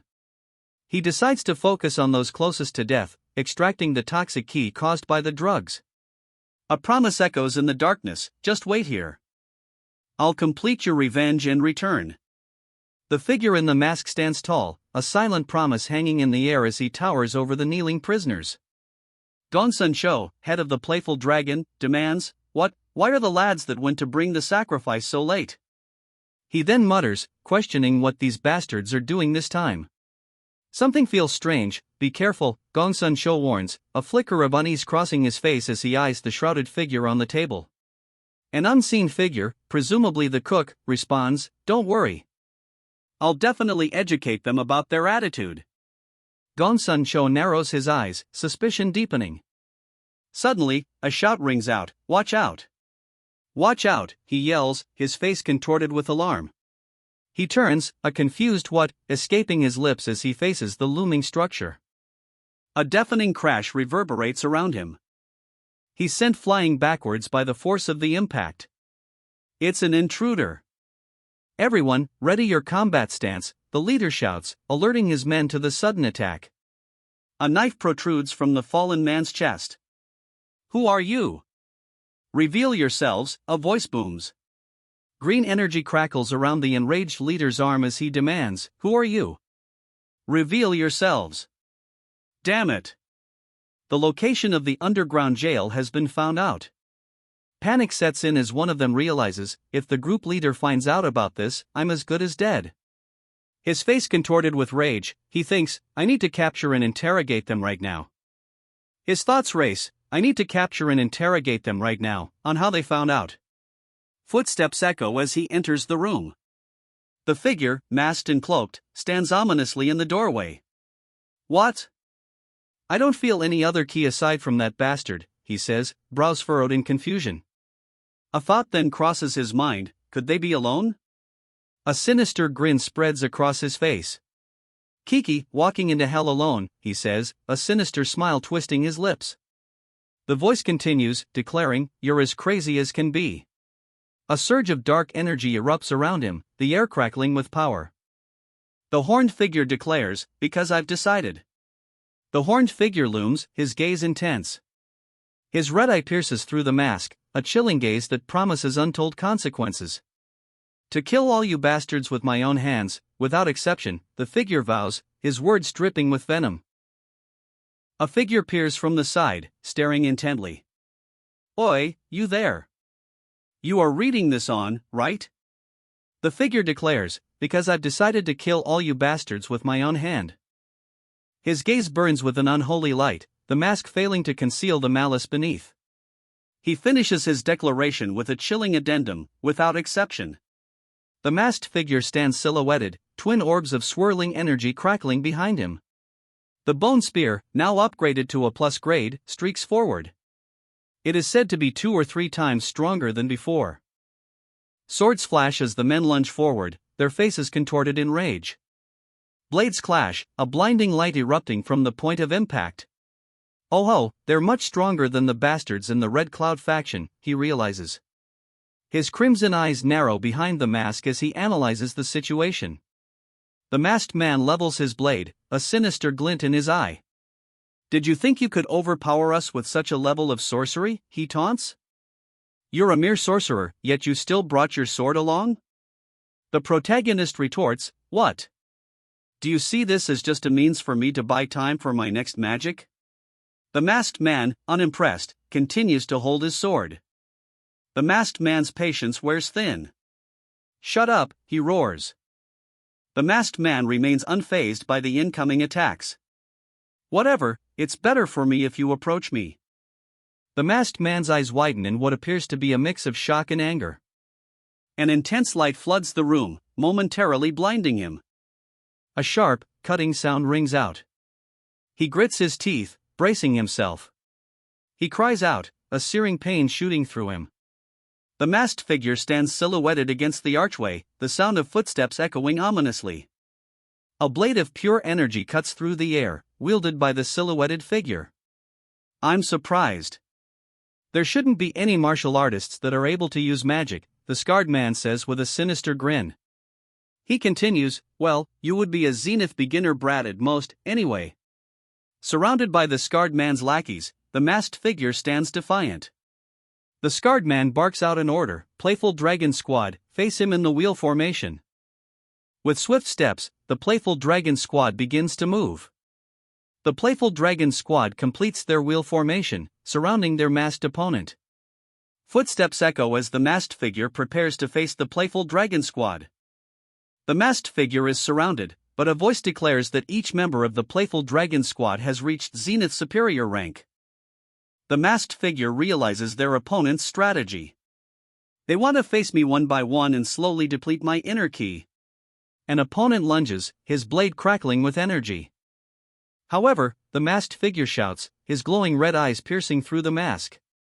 However, the masked figure's attack is met with a blinding flash of purple energy. The purple energy explodes outward, striking the masked figure and sending him hurtling backwards. Amidst the chaos, a voice declares, it has become possible for me to simultaneously use the inner kiss with numerous properties that I've absorbed till now using death key extraction. The masked figure, still reeling from the blast, declares, this is all thanks to the key of a Shinigami. The voice continues, attributing his newfound power to the Eastern Shining Sage's Purify and the effects of the all-accepting power. Sword raised, the masked figure pauses, questioning, just, who is this person? The men before him look on in disbelief. One of them grits his teeth, his eyes wide with rage. The man's inner monologue reveals the protagonist's power, Thunder Ki, In Ki, Demonic Ki. He's able to utilize various inner kiss with that level of power. The man is astounded by the protagonist's power. That's unbelievable. I've never heard of something like that, he exclaims. The protagonist descends rapidly, a blur of motion. All right, he declares, his descent a blinding rush. He succeeded in harmonizing the 12 swords of the thundercloud with both the art of the white frost ghost and the ghastly key of the In spirit. The proficiency of 12 swords of the thundercloud has massively increased. Lightning crackles around him as a system message appears, the proficiency of 12 swords of the thundercloud has massively increased. The achievement level of 12 swords of the thundercloud has greatly increased, now reaching 5 stars. Furthermore, he's obtained the Transcendent Swordsman attribute and the Sword Thread S skill. The system announces even more rewards, the Transcendent Swordsman attribute and the Sword Thread S skill. The title card appears, Reincarnation of the Murim clan's former ranker. The title card appears, Reincarnation of the Murim clan's former ranker. The title card fades away, leaving only scattered light. How could this be possible? A voice wonders. 3 men stand ready, swords drawn. We're in the middle of a life-threatening battle. One of the men states, sweat dripping down his face. The 3 men stand their ground, ready to fight. Yet, he is becoming stronger. The ominous words hang in the air, a stark reminder of the escalating threat. A dark figure stands, gripping a blade crackling with ominous energy. Are you still planning to capture me? He asks, the question hanging heavy in the air. The blade hums with power, the energy crackling around it. Energy flares intensely around the blade, crackling with raw power. The blade continues to glow with intense energy. That, could it be? One of the men stammers, sweat beading on his brow. Another voice cries out in disbelief, it can't be. It's the sword thread, someone shouts, recognizing the technique. A collective gasp fills the air as a shimmering blade materializes. Is this the form that can only be manifested upon reaching transcendent? A blade of pure energy shimmers in his grasp. So this works, he questions, a hint of surprise in his voice. It's just sorcery. Do not be deceived. Remove that bastard right now, someone shouts, panic twisting their features. The wheel formation is useless, a voice declares. We will end that bastard's life in one go, no matter what. The men stand resolute, determined to make good on their threat. Swords drawn, they prepare to strike. Let's strike with our strongest attack, one of them shouts. Their faces contorted with rage, they unleash a powerful surge of energy. The surge of energy surrounds the masked figure, and their swords are aimed directly at him. Amidst the swirling energy, the masked figure challenges them, "Sure, come at me." Energy crackles around the masked figure as he stands his ground, seemingly unfazed by the impending attack. An explosion erupts, the force of the impact shaking the very foundations. The force of the blast sends his opponents flying in all directions. The force of the explosion sends them hurtling through the air amidst a shower of sparks. They are sent crashing through what appears to be a metal structure. 12 Swords of the Thundercloud, second form, is declared. The masked figure's eyes glow with an ominous intensity as lightning crackles around him. Thunderous Gale Horizontal Slash is announced. The Thunderous Gale Horizontal Slash erupts in a blinding flash. The horned figure unleashes the full force of the Thunderous Gale Horizontal Slash. The men brace themselves, their eyes wide with fear as the attack hurtles towards them. An ear-splitting shriek cuts through the air. Sweat beads on the bald man's head as he grips his sword tightly, his eyes wide with a growing dread. He tenses, the air crackling with unseen energy. A figure with a horned mask appears, energy crackling around him as he prepares to strike. A blinding flash erupts as the masked figure unleashes a devastating attack. The masked figure stands amidst fallen opponents, their swords scattered on the cobblestone ground. He stands amidst the carnage, his arms outstretched in disbelief. He struggles to comprehend the scene before him. This can't be. Even within the Kowloon group, we were considered one of the stronger forces. His face contorted in disbelief, he struggles to accept the reality. For the Playful Dragon Squad to be annihilated completely by one person. Head of the Playful Dragon Squad, the text declares. The text declares him to be head of the Playful Dragon Squad, Gongsun Shou. An exclamation mark looms large. Gongsun Shao's face is visible, his expression challenging. No, should I instead call you a son of a bitch that obeys Commander Tay? The challenge hangs in the air. No, should I instead call you a son of a bitch that obeys Commander Tay? Gongsun Shao's words are a clear provocation.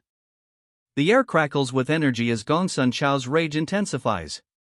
For my master's name to come out of your mouth. He begins, his voice laced with fury. Gongsun Shou stands firm, a dark energy radiating from him. A chilling declaration echoes, you are the enemy of the sect. You will be eliminated immediately. Gongsun Shou, eyes narrowed, clasps his hands together. A surge of power erupts around him. The air crackles with energy as his power intensifies. A voice observes, here we go. He's releasing corrupted mana instead of inner ki.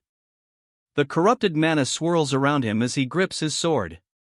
A realization dawns, it must mean that this bastard also received the blessing. The corrupted mana intensifies around him. Therefore, he will use the power of a monster, he declares. The transformation begins. His skin hardens, scales erupting across his body, and his fingers morph into razor-sharp claws. His face contorts into a grotesque reptilian visage, a forked tongue flicking from his jaw. The transformation continues, accompanied by a deafening roar. The reptilian transformation intensifies, his eyes glowing with an eerie light. The transformation nears completion as the beast lunges forward with terrifying speed. The transformed creature hurtles forward, a blur of motion. The transformed figure continues his charge, leaving a trail of dark energy in his wake. The transformed creature roars, its crimson eyes burning with rage. The transformed creature's massive jaws open wide, revealing rows of razor-sharp teeth. A speech bubble containing only an exclamation point conveys the sheer terror of the moment. The creature, staring down with crimson eyes, pauses, and then speaks. I see. The transformed figure moves with blinding speed, striking down the guards.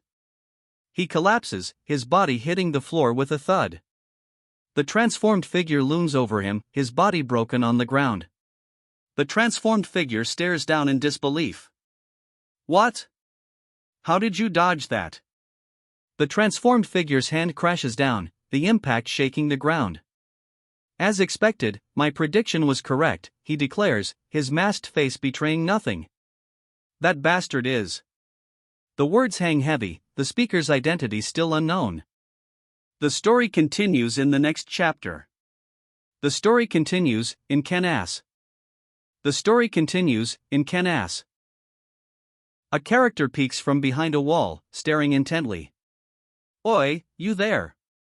You are reading this on, right? He must have dodged out of luck, the voice booms. Even the commander is unaware of my power. The monster lunges forward, its red eyes gleaming with fury. If it's according to my expectations? The voice continues, its tone laced with arrogance. Then. The masked figure continues, a blade crackling with energy held high. The blade strikes, a burst of green energy erupting on impact. The blade rips through the monster's flesh. The monster recoils, a hiss escaping its jaws. Silence falls as the masked figure pauses, seemingly contemplating his next move. The monster's red eyes narrow, its gaze fixed on the masked figure above. The monster unleashes a torrent of viscous green liquid. The masked figure remains unmoved by the monster's attack. A collective gasp erupts. The monster is struck by a powerful blow.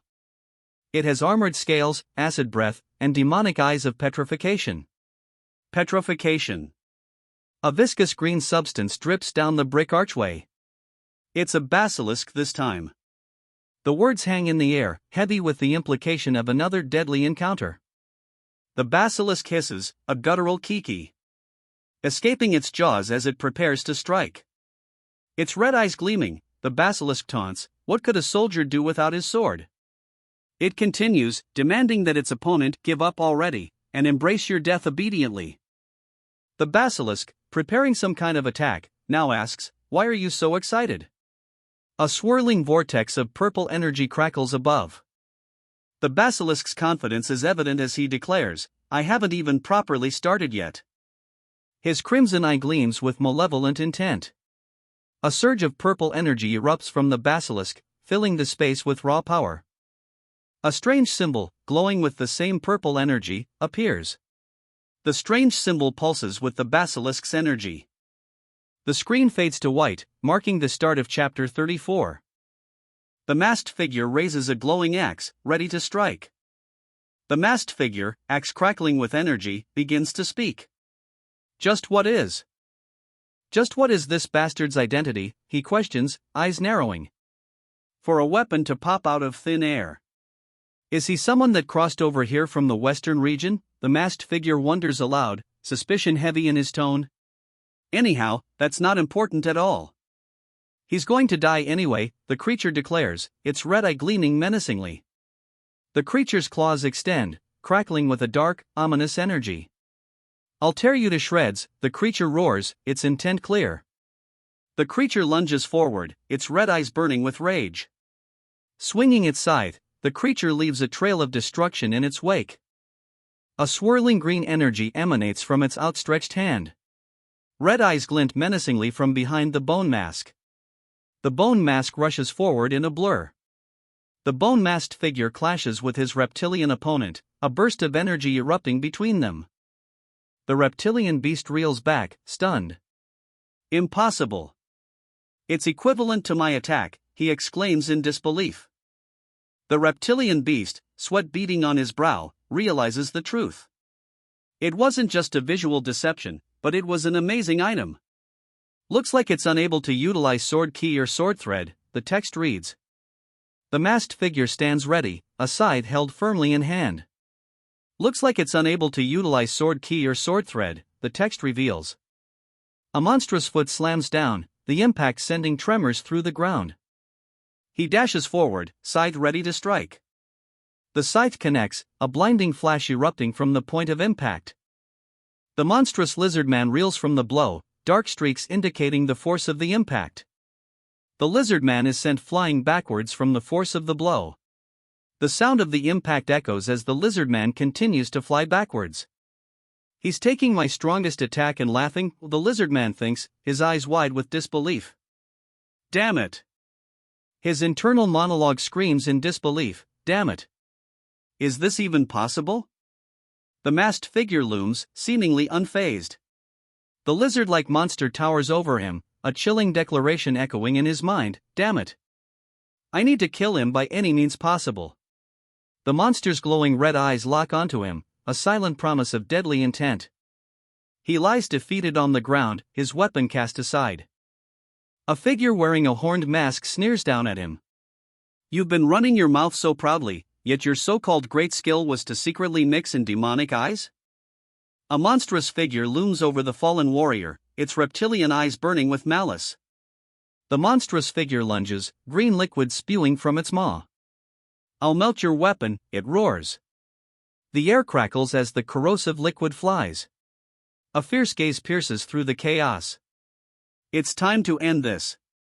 He declares his intent, I'll infuse the natural power I've obtained from the soul unification with Yushinwun into the scythe of melting poison. The scythe of melting poison crackles with newly infused power. An ominous green and blue energy swirls around the weapon. A system message appears, the treasure is filled with natural power. The system announces, treasure, scythe of melting poison, has accepted you as its owner. The sealed authority of the treasure has been unlocked. The system confirms, authority, cruel poison, divine blood, has been obtained. The newly acquired scythe glows with power, radiating a chilling aura. With blinding speed, the scythe cuts through the air. The scythe's arc unleashes a wave of spectral energy, targeting multiple glowing orbs. The lizard-like creature's eyes widen in disbelief. What? It manages to utter. The spectral energy surges forward, impacting the orbs with devastating force. The masked figure unleashes a surge of power, the air crackling with energy.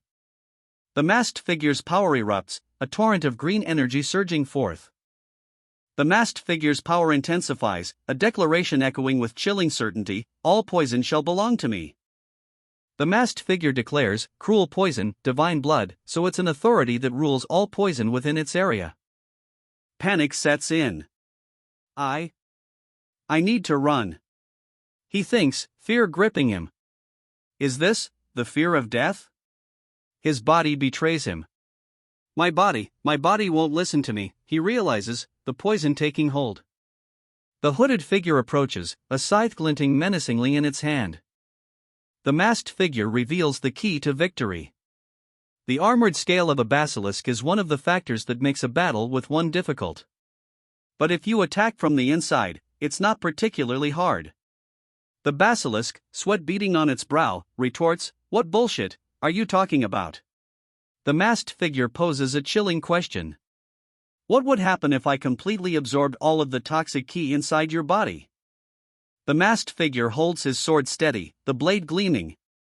What would happen if I completely absorbed all of the toxic ki inside your body, he asks, a chilling proposition hanging in the air. A surge of energy erupts around the masked figure. Toxic ki swirls around the masked figure, the air thick with ominous energy. The toxic ki intensifies as the masked figure transforms, revealing a monstrous, reptilian form. See, could it be? The reptilian monster roars, its red eyes burning with fury. Oh, isn't the effect immediate, a voice observes, as the transformation continues. The man's face is now partially covered by a white mask with horns. Oh, isn't the effect immediate, he asks, observing the ongoing transformation. His transformation complete, the man, now fully reptilian, begs, SP. Spare me. The reptilian creature's eyes widen in terror as the blade approaches. Shut up, comes the cold reply. The attacker's blade descends with deadly speed. Die, trash, he snarls. The blade, glowing with purple energy, hurtles downward. Red impact lines fill the space as the attack connects. The screen flashes as a system message appears, Monster Basilisk has been eliminated. The basilisk falls, and a series of system messages flash. He receives a mana stone, his experience is maxed, and he levels up. Furthermore, the achievement level of the severing art of the Eastern Shining Sage, Great Mountain Style, has reached 4 stars. With the basilisk defeated, the effects of his abilities grow stronger, and his necromancy attribute reaches rank A+. Furthermore, new skills such as Shadow Stealth, Revive, Mist Field, and Bloody Nova have been unlocked, and all stats have permanently increased by a small amount. A system message appears, declaring that the title Basilisk Slayer has been obtained. Another system message appears, this time declaring the acquisition of the title Basilisk Slayer. The scythe absorbs the monster's energy, and a new notification declares that the toxin of petrification has been obtained. Another system notification appears, this time stating that the scythe of melting poison has obtained a small amount of natural poison. This is not the time to celebrate, he declares, a warning hanging in the air. Gripping the scythe of melting poison tightly, he prepares for what's next. He states firmly, there are still things to do. A swirling portal of dark energy crackles to life before him.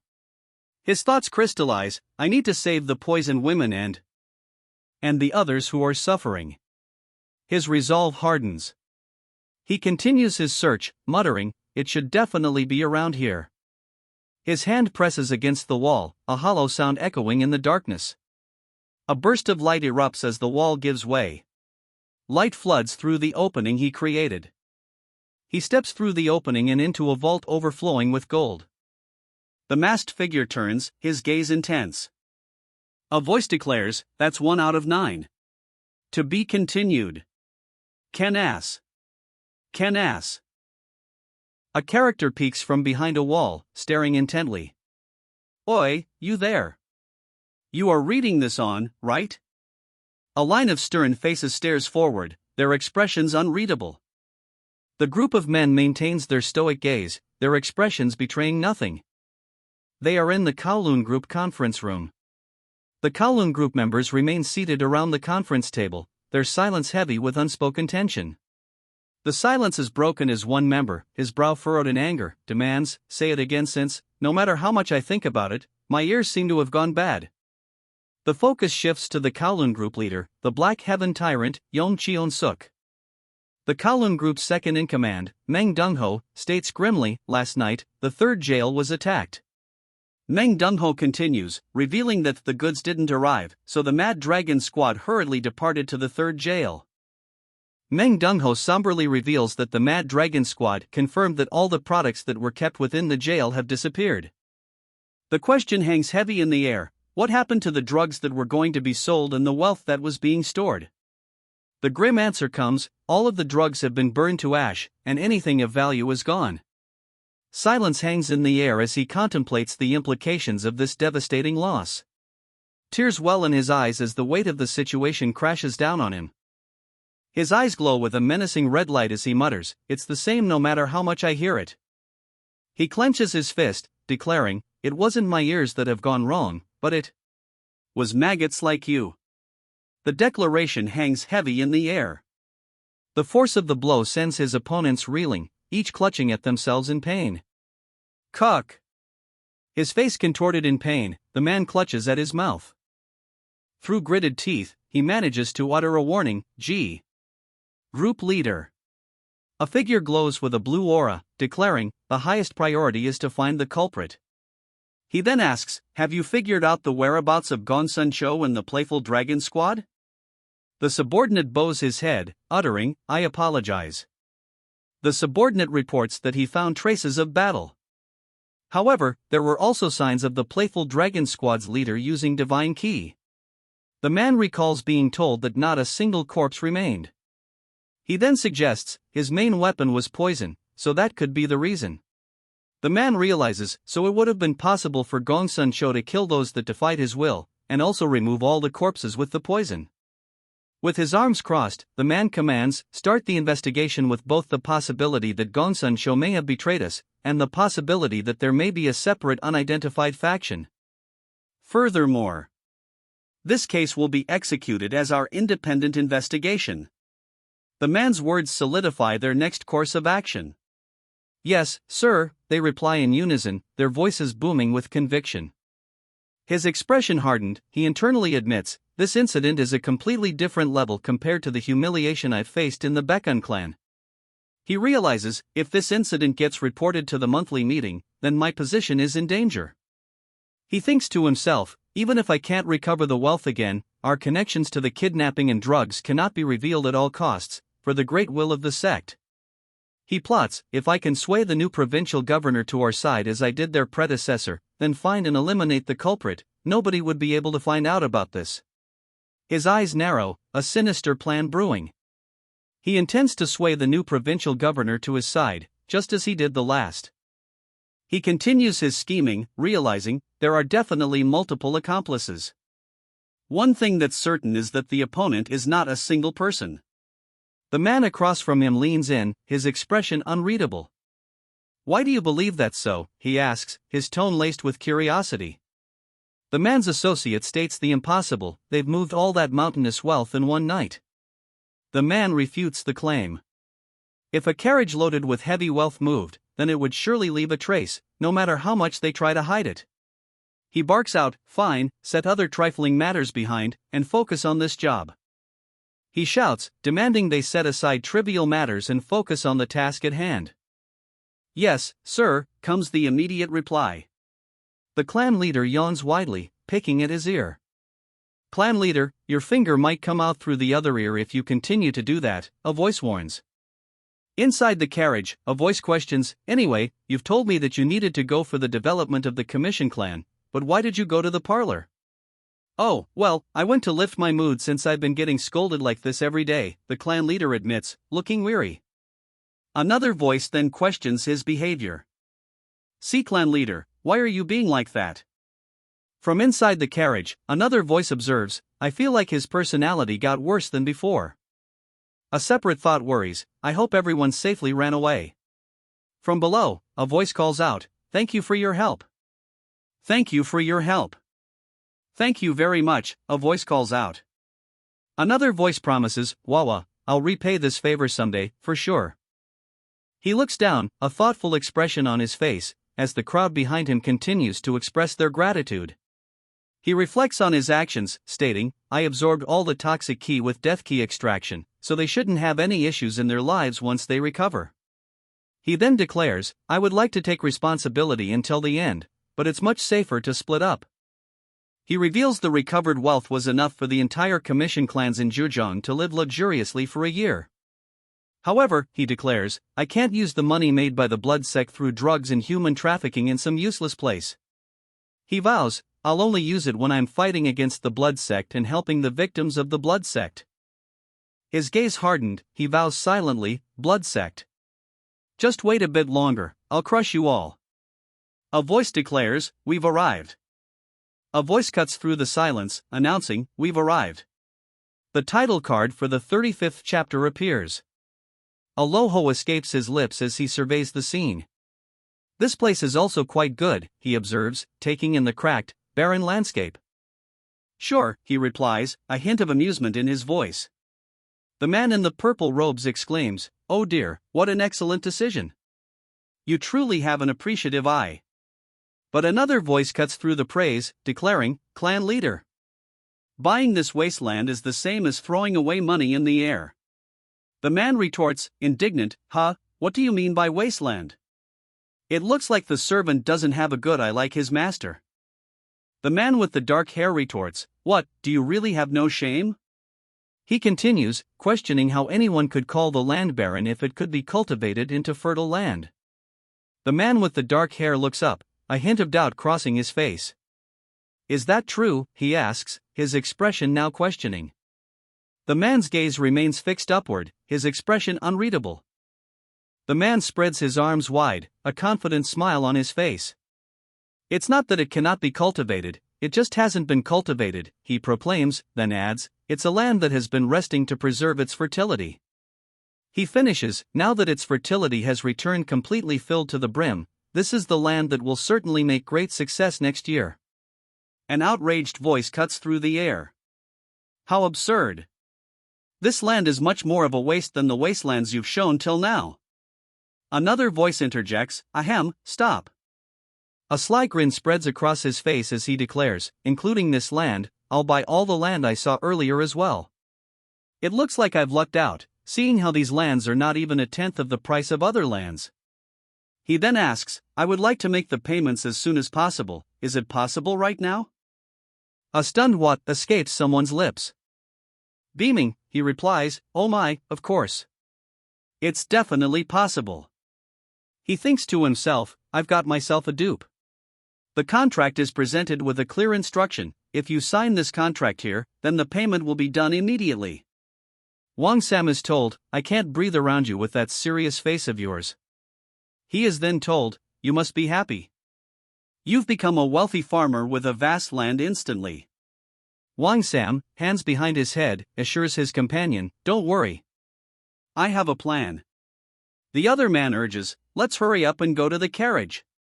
He then asks Wang Sam, what would I worry about? Wang Sam suddenly stops, suggesting, let's visit that place for a moment. Peeking behind the curtain, Wang Sam calls out, is anyone here? An unknown voice responds to Wang Sam's call with a direct question, what's your business? Sweat glistens on the blacksmith's brow as he continues hammering. The figure responds, declaring, I'm here to buy one sword. The blacksmith scoffs, retorting, a sword? Does it look like this place would have something like that? The blacksmith's skeptical expression deepens as he questions, a sword? Does it look like this place would have something like that? Answering the blacksmith's query, a voice retorts, it looks like it does. Does it not? Another voice adds, seeing how you're blabbering about noises that don't seem to be proper sentences. The blacksmith, sweat dripping from his brow, is met with a cold stare. The blacksmith is asked point blank, are you the fool that I've heard who has bought all the wastelands that can be bought? The blacksmith's companion retorts, old man. Watch your mouth. Another voice chimes in, observing, oh my, looks like we've got a customer? A woman interjects, her eyes wide with concern. Oh, Grandpa. Did you fight with the customer again? She asks, clearly exasperated. The woman stands with her hands clasped, awaiting the response. Taking a deep breath, she resolves to smooth things over. Phew, I'll apologize in his stead. My grandpa isn't like that inside, but his words are just harsh. He offers a reassuring smile, stating, I'm fine. He assures her, I'm fine as well. Suddenly, a woman approaches, inquiring, excuse me, but I've heard from the back, you're here to look for a sword? She then apologizes, stating, I'm sorry, but we don't make swords here. The woman smiles, holding up farming tools. Instead, all the farming tools that Grandpa makes are high quality. If you buy it, you won't regret it. She then asks, then shall we choose some? A sinister grin spreads across his face as he eyes the farming tools. Now, let's see. First, this. That looks good too. One of the villagers wonders, why the farming tools out of nowhere? He reaches out, declaring, here, looks like these will suffice. All 10 of them. The woman looks on, a hint of surprise in her eyes. You've chosen all of them well. She observes. He announces, then we'll be off now. See you again. With that, he bids farewell, signaling their departure. Then we'll be off now. See you again. His words laced with skepticism, he wonders aloud, what reasons would we have to see each other again? He follows up their farewell with a cryptic statement, if the heavenly destiny follows and the connections reach, then we'll have reasons to see each other again.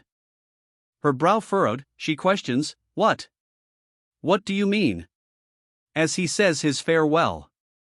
She pauses, lost for words after his strange goodbye.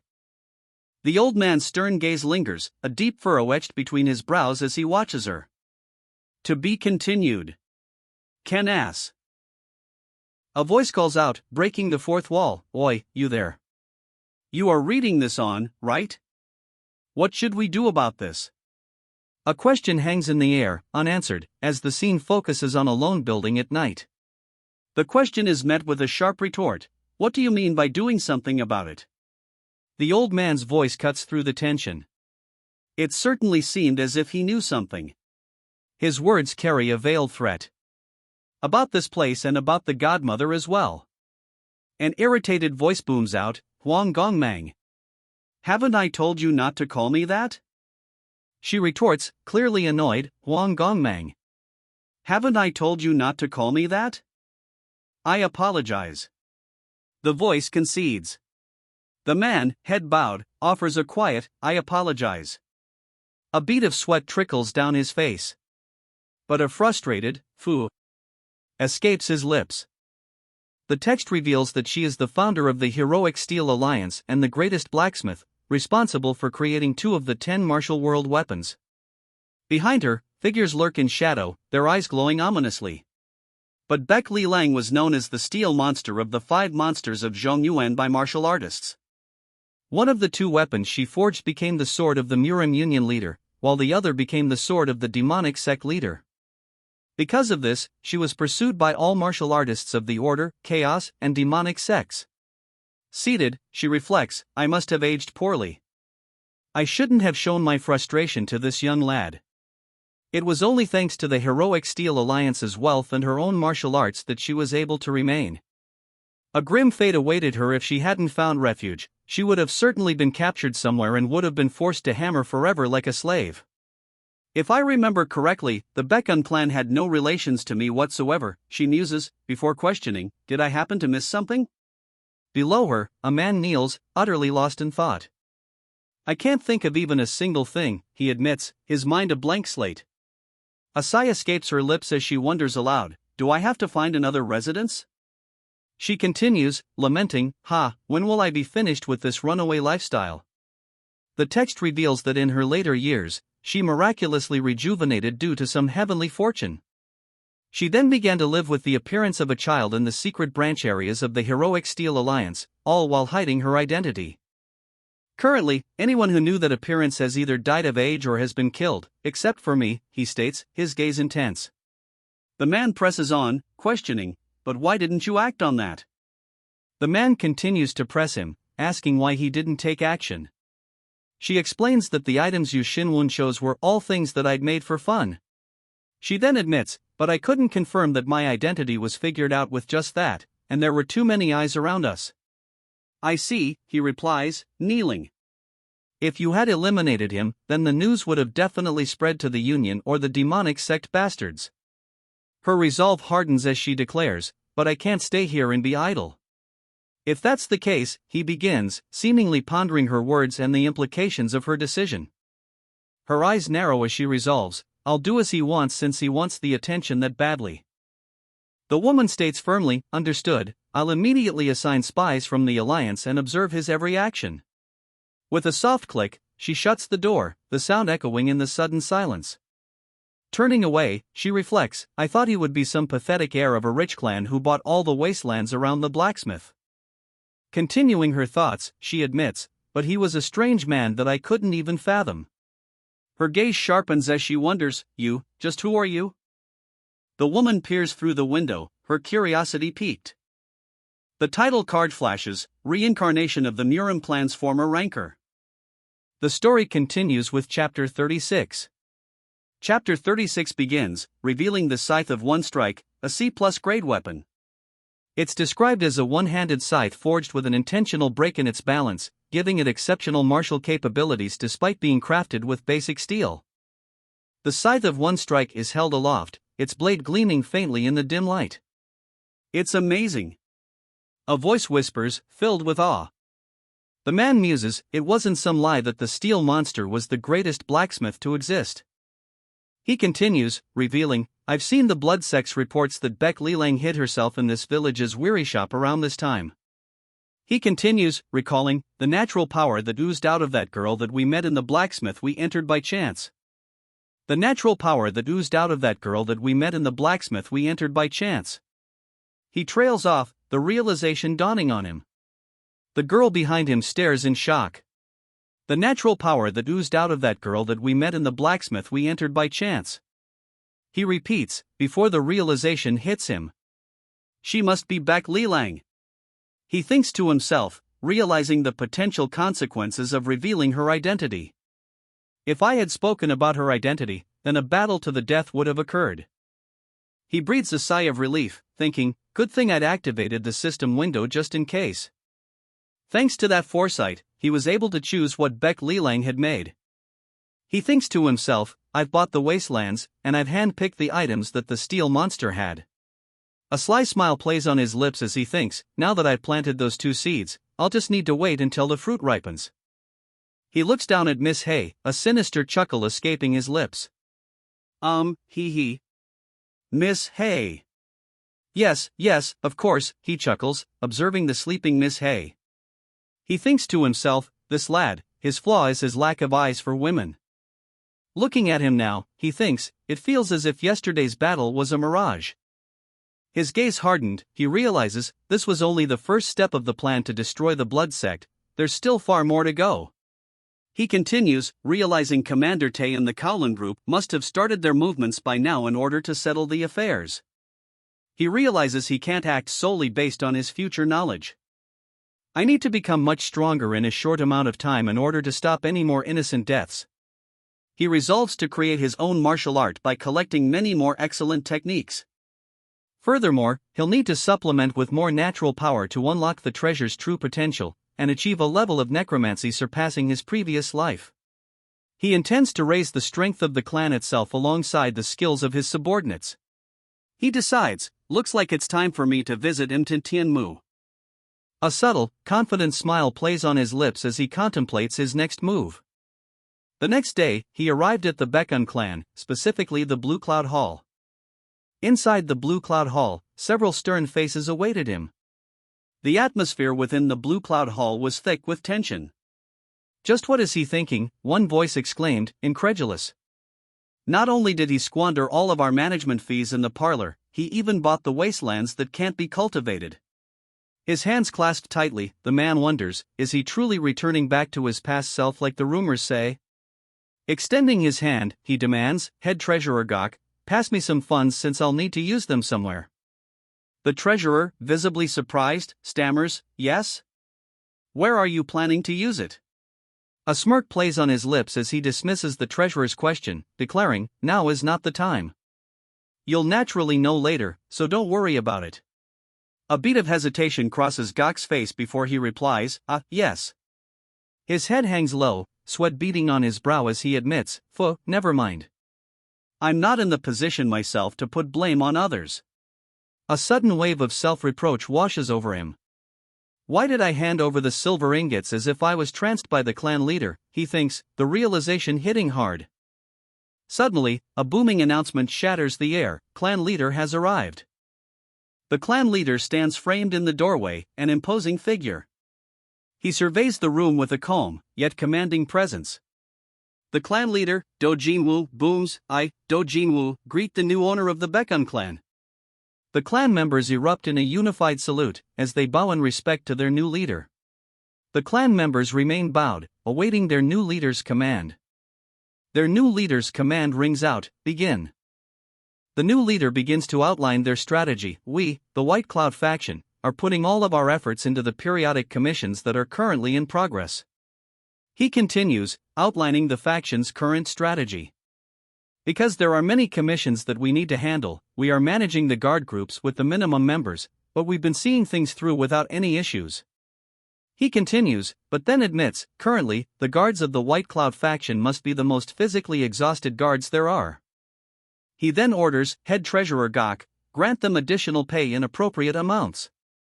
Faction Leader Do, make sure that there aren't any guards that damage their body from overworking. Yes, I understand, one of the men replies. The other man responds with a simple, yes. The man explains, the Clear Cloud faction is currently putting all of their members into the security of the clan all day and night in preparation for attacks from the enemy. The question rings out, Black Cloud faction leader, how is the training of the newly hired guards? The Black Cloud faction leader admits, truthfully, the martial arts of the new guards are in such a mess that we'll need to rebuild them from their foundations. The faction leader continues, explaining, but because we don't have an appropriate basic martial art within the clan, the training has been difficult to continue. The faction leader explains the root of the problem, it's because of the lack of many martial art books that Kwok Ju-san and his underlings had pilfered, which were destroyed in the explosion of the Red Cloud House. Without a basic martial art, he says, their limits are set at sparring alone. An audible groan escapes the faction leader as he realizes his underlings are about to ask to buy some martial art books. A thought bubble reveals his inner turmoil. We can't afford any more expenses. So this problem will be solved if we just had an excellent basic martial art, he muses, tapping his chin thoughtfully. That's right. Suddenly, an idea strikes him. I got it. I'll solve that problem. Suddenly, a collective what bursts forth. Catching his breath, he declares, it will take some time to complete, so wait until then. A thought bubbles, he will be completing it? Could it be? A bead of sweat rolls down his temple as he wonders, is he trying to invent a basic martial art himself? The thought intensifies, isn't it impossible unless he's an exceptional genius himself? His eyes widen slightly, the man's expression betraying a growing unease. The man's thoughts race, but what is this? It feels like it would be possible for the clan leader. Now, what are the movements of the Huangrok clan, he asks, his question hanging heavy in the air. The Huangrok clan has sent an envoy to the Mount Huang sect. Furthermore, Du Chil, who had his arm cut off by the clan leader, is also a disciple of the Mount Huang sect. But Mount Huang sect won't rashly act out since they're part of the order sects associated with the Murim Union. What a shame, it would be nice if they had given us a reason to act first. He muses, before adding, no, since they have a short fuse, why don't I patiently wait for them for now? Cutting off his previous thought, he asks, okay, that's done.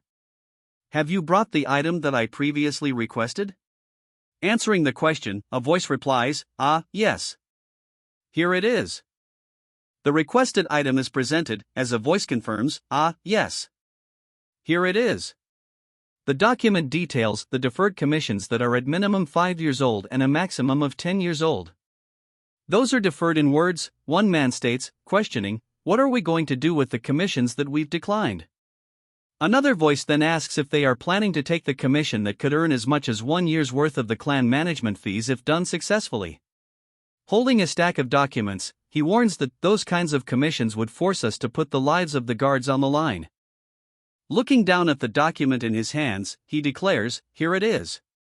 Despite the risks, he declares, we'll be proceeding with this commission. Holding up the document, he reveals that it refers to Mte Tianmu. To be continued. Ken ass. A voice calls out, breaking the fourth wall, oi, you there. You are reading this on, right? Cutting back to the main narrative, a voice declares, we'll be proceeding with this commission. He presents a commission written on Mte Tianmu paper. The commission contains a warning, please reconsider your choice. This is a commission with an impossible condition. He's right, clan leader, the man admits, reluctantly. I don't want to admit it, but we lack the ability to succeed in this commission. A smirk plays on his lips as he declares, wrong. The guards that will become the key to success have already been completed. The clan leader confidently declares, don't worry. I swear that this commission will save the Baekun clan. The clan leader, a confident smirk on his face, holds up a document. Don't worry, he assures, I swear that this commission will save the Baekun clan. The document he holds is now shown in detail, but the contents remain a mystery. The men behind the clan leader react with stunned silence to the document's contents. The document reveals its title, Reincarnation of the Murim clan's former rancor. The chapter begins. Who is already shaking with exertion, the text booms, setting the stage for the challenges ahead. The man grits his teeth, sweat pouring down his face. The challenge has begun. The voice booms again, declaring, anyone who planned to easily gain mastery over their inner key, leave now. A bowl of water sits precariously on the man's thigh, shaking violently.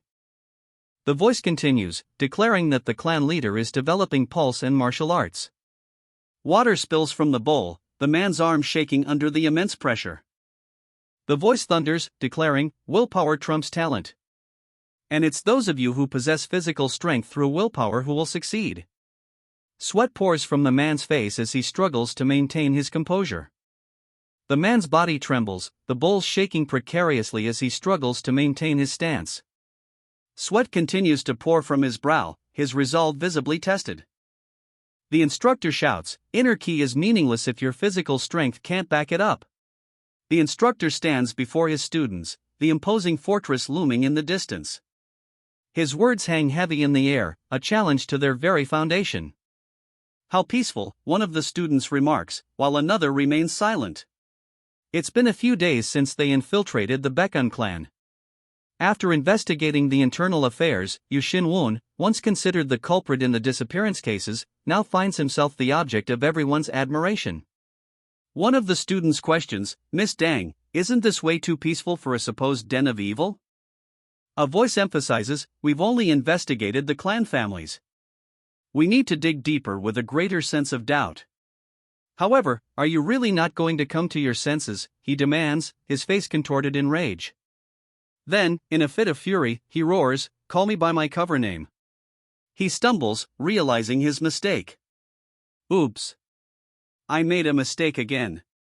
I got it, Miss RN." She reminds him to be mindful. Immediately, he responds, "Yes, ma'am." Though they aren't being taught martial arts, the training has been quite systematic. The guards in charge are also doing their best. A voice observes, "Just from the atmosphere alone, it's already like a distinguished clan." He then wonders, is it because of their family-like atmosphere? A new question arises, but why isn't anyone training us? The thought continues, they've mentioned that Yu Shin-won is responsible for training the Straight Cloud faction, yet he's been roaming outside. The question lingers, why did he hire the Straight Cloud faction if he was going to be like this? "I can't understand," the character thinks, his expression a mix of confusion and frustration. His confusion is cut short by a booming voice. "You too. What sort of entertaining talks are you having?" The two look up, startled, as a blindfolded man approaches, carrying a tray with 2 cups. A piercing scream suddenly cuts through the air.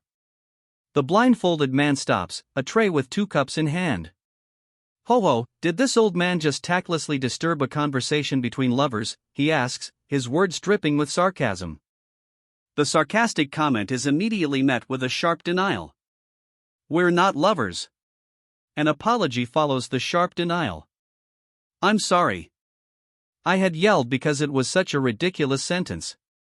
Then, a question, "Your name is Hwang-no, correct?" "Ho, that's right. You've remembered," the voice says.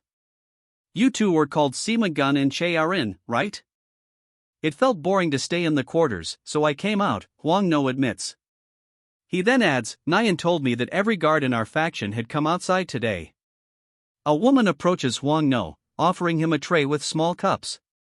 She explains that she prepared tea beforehand, knowing everyone must be sweating hard from the training. She heard that one of the Straight Cloud faction was left as standby, and she firmly believes that to be herself. Because of that, she's been trying to stand in for all sorts of difficult work. It's truly pitiful. She thinks, her brow furrowed in disapproval. "Ugh, go easy on me. Are you planning to kill me?" a man shouts, seemingly in distress. "Marluck doesn't know how to go easy." "Ju Deal, dodge on your own," a voice booms, warning of imminent danger. Marluck retorts with a furious outburst, "You stupid muscled pig." Marluck throws a punch, retorting, "Then you're a flying rat." With a furious "Waoa," Marluck leaps into the air, aiming a kick. Mid-air, Marluck thinks, "I need to hand out their tea." Marluck declares mid-air, "I'll hand out that tea for you."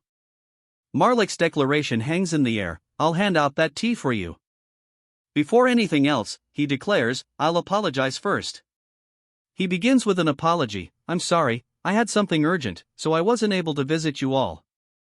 He stands before them, hands clasped, continuing his explanation. One of them responds, "Oh my, you're very busy with your work, so it's certainly possible for that to happen." Another adds, "What do you mean by sorry? There's no need to apologize." One of the men retorts, "Ho, would you look at this guy?" The man scoffs, observing, "That guy, he knows how to play his tongue, huh?" Someone remarks, "Then it's good if that's the case." "Now then, I'll be as straightforward as I can," he says. He announces, "We've got our first commission." Doubt flickers across his face as he questions,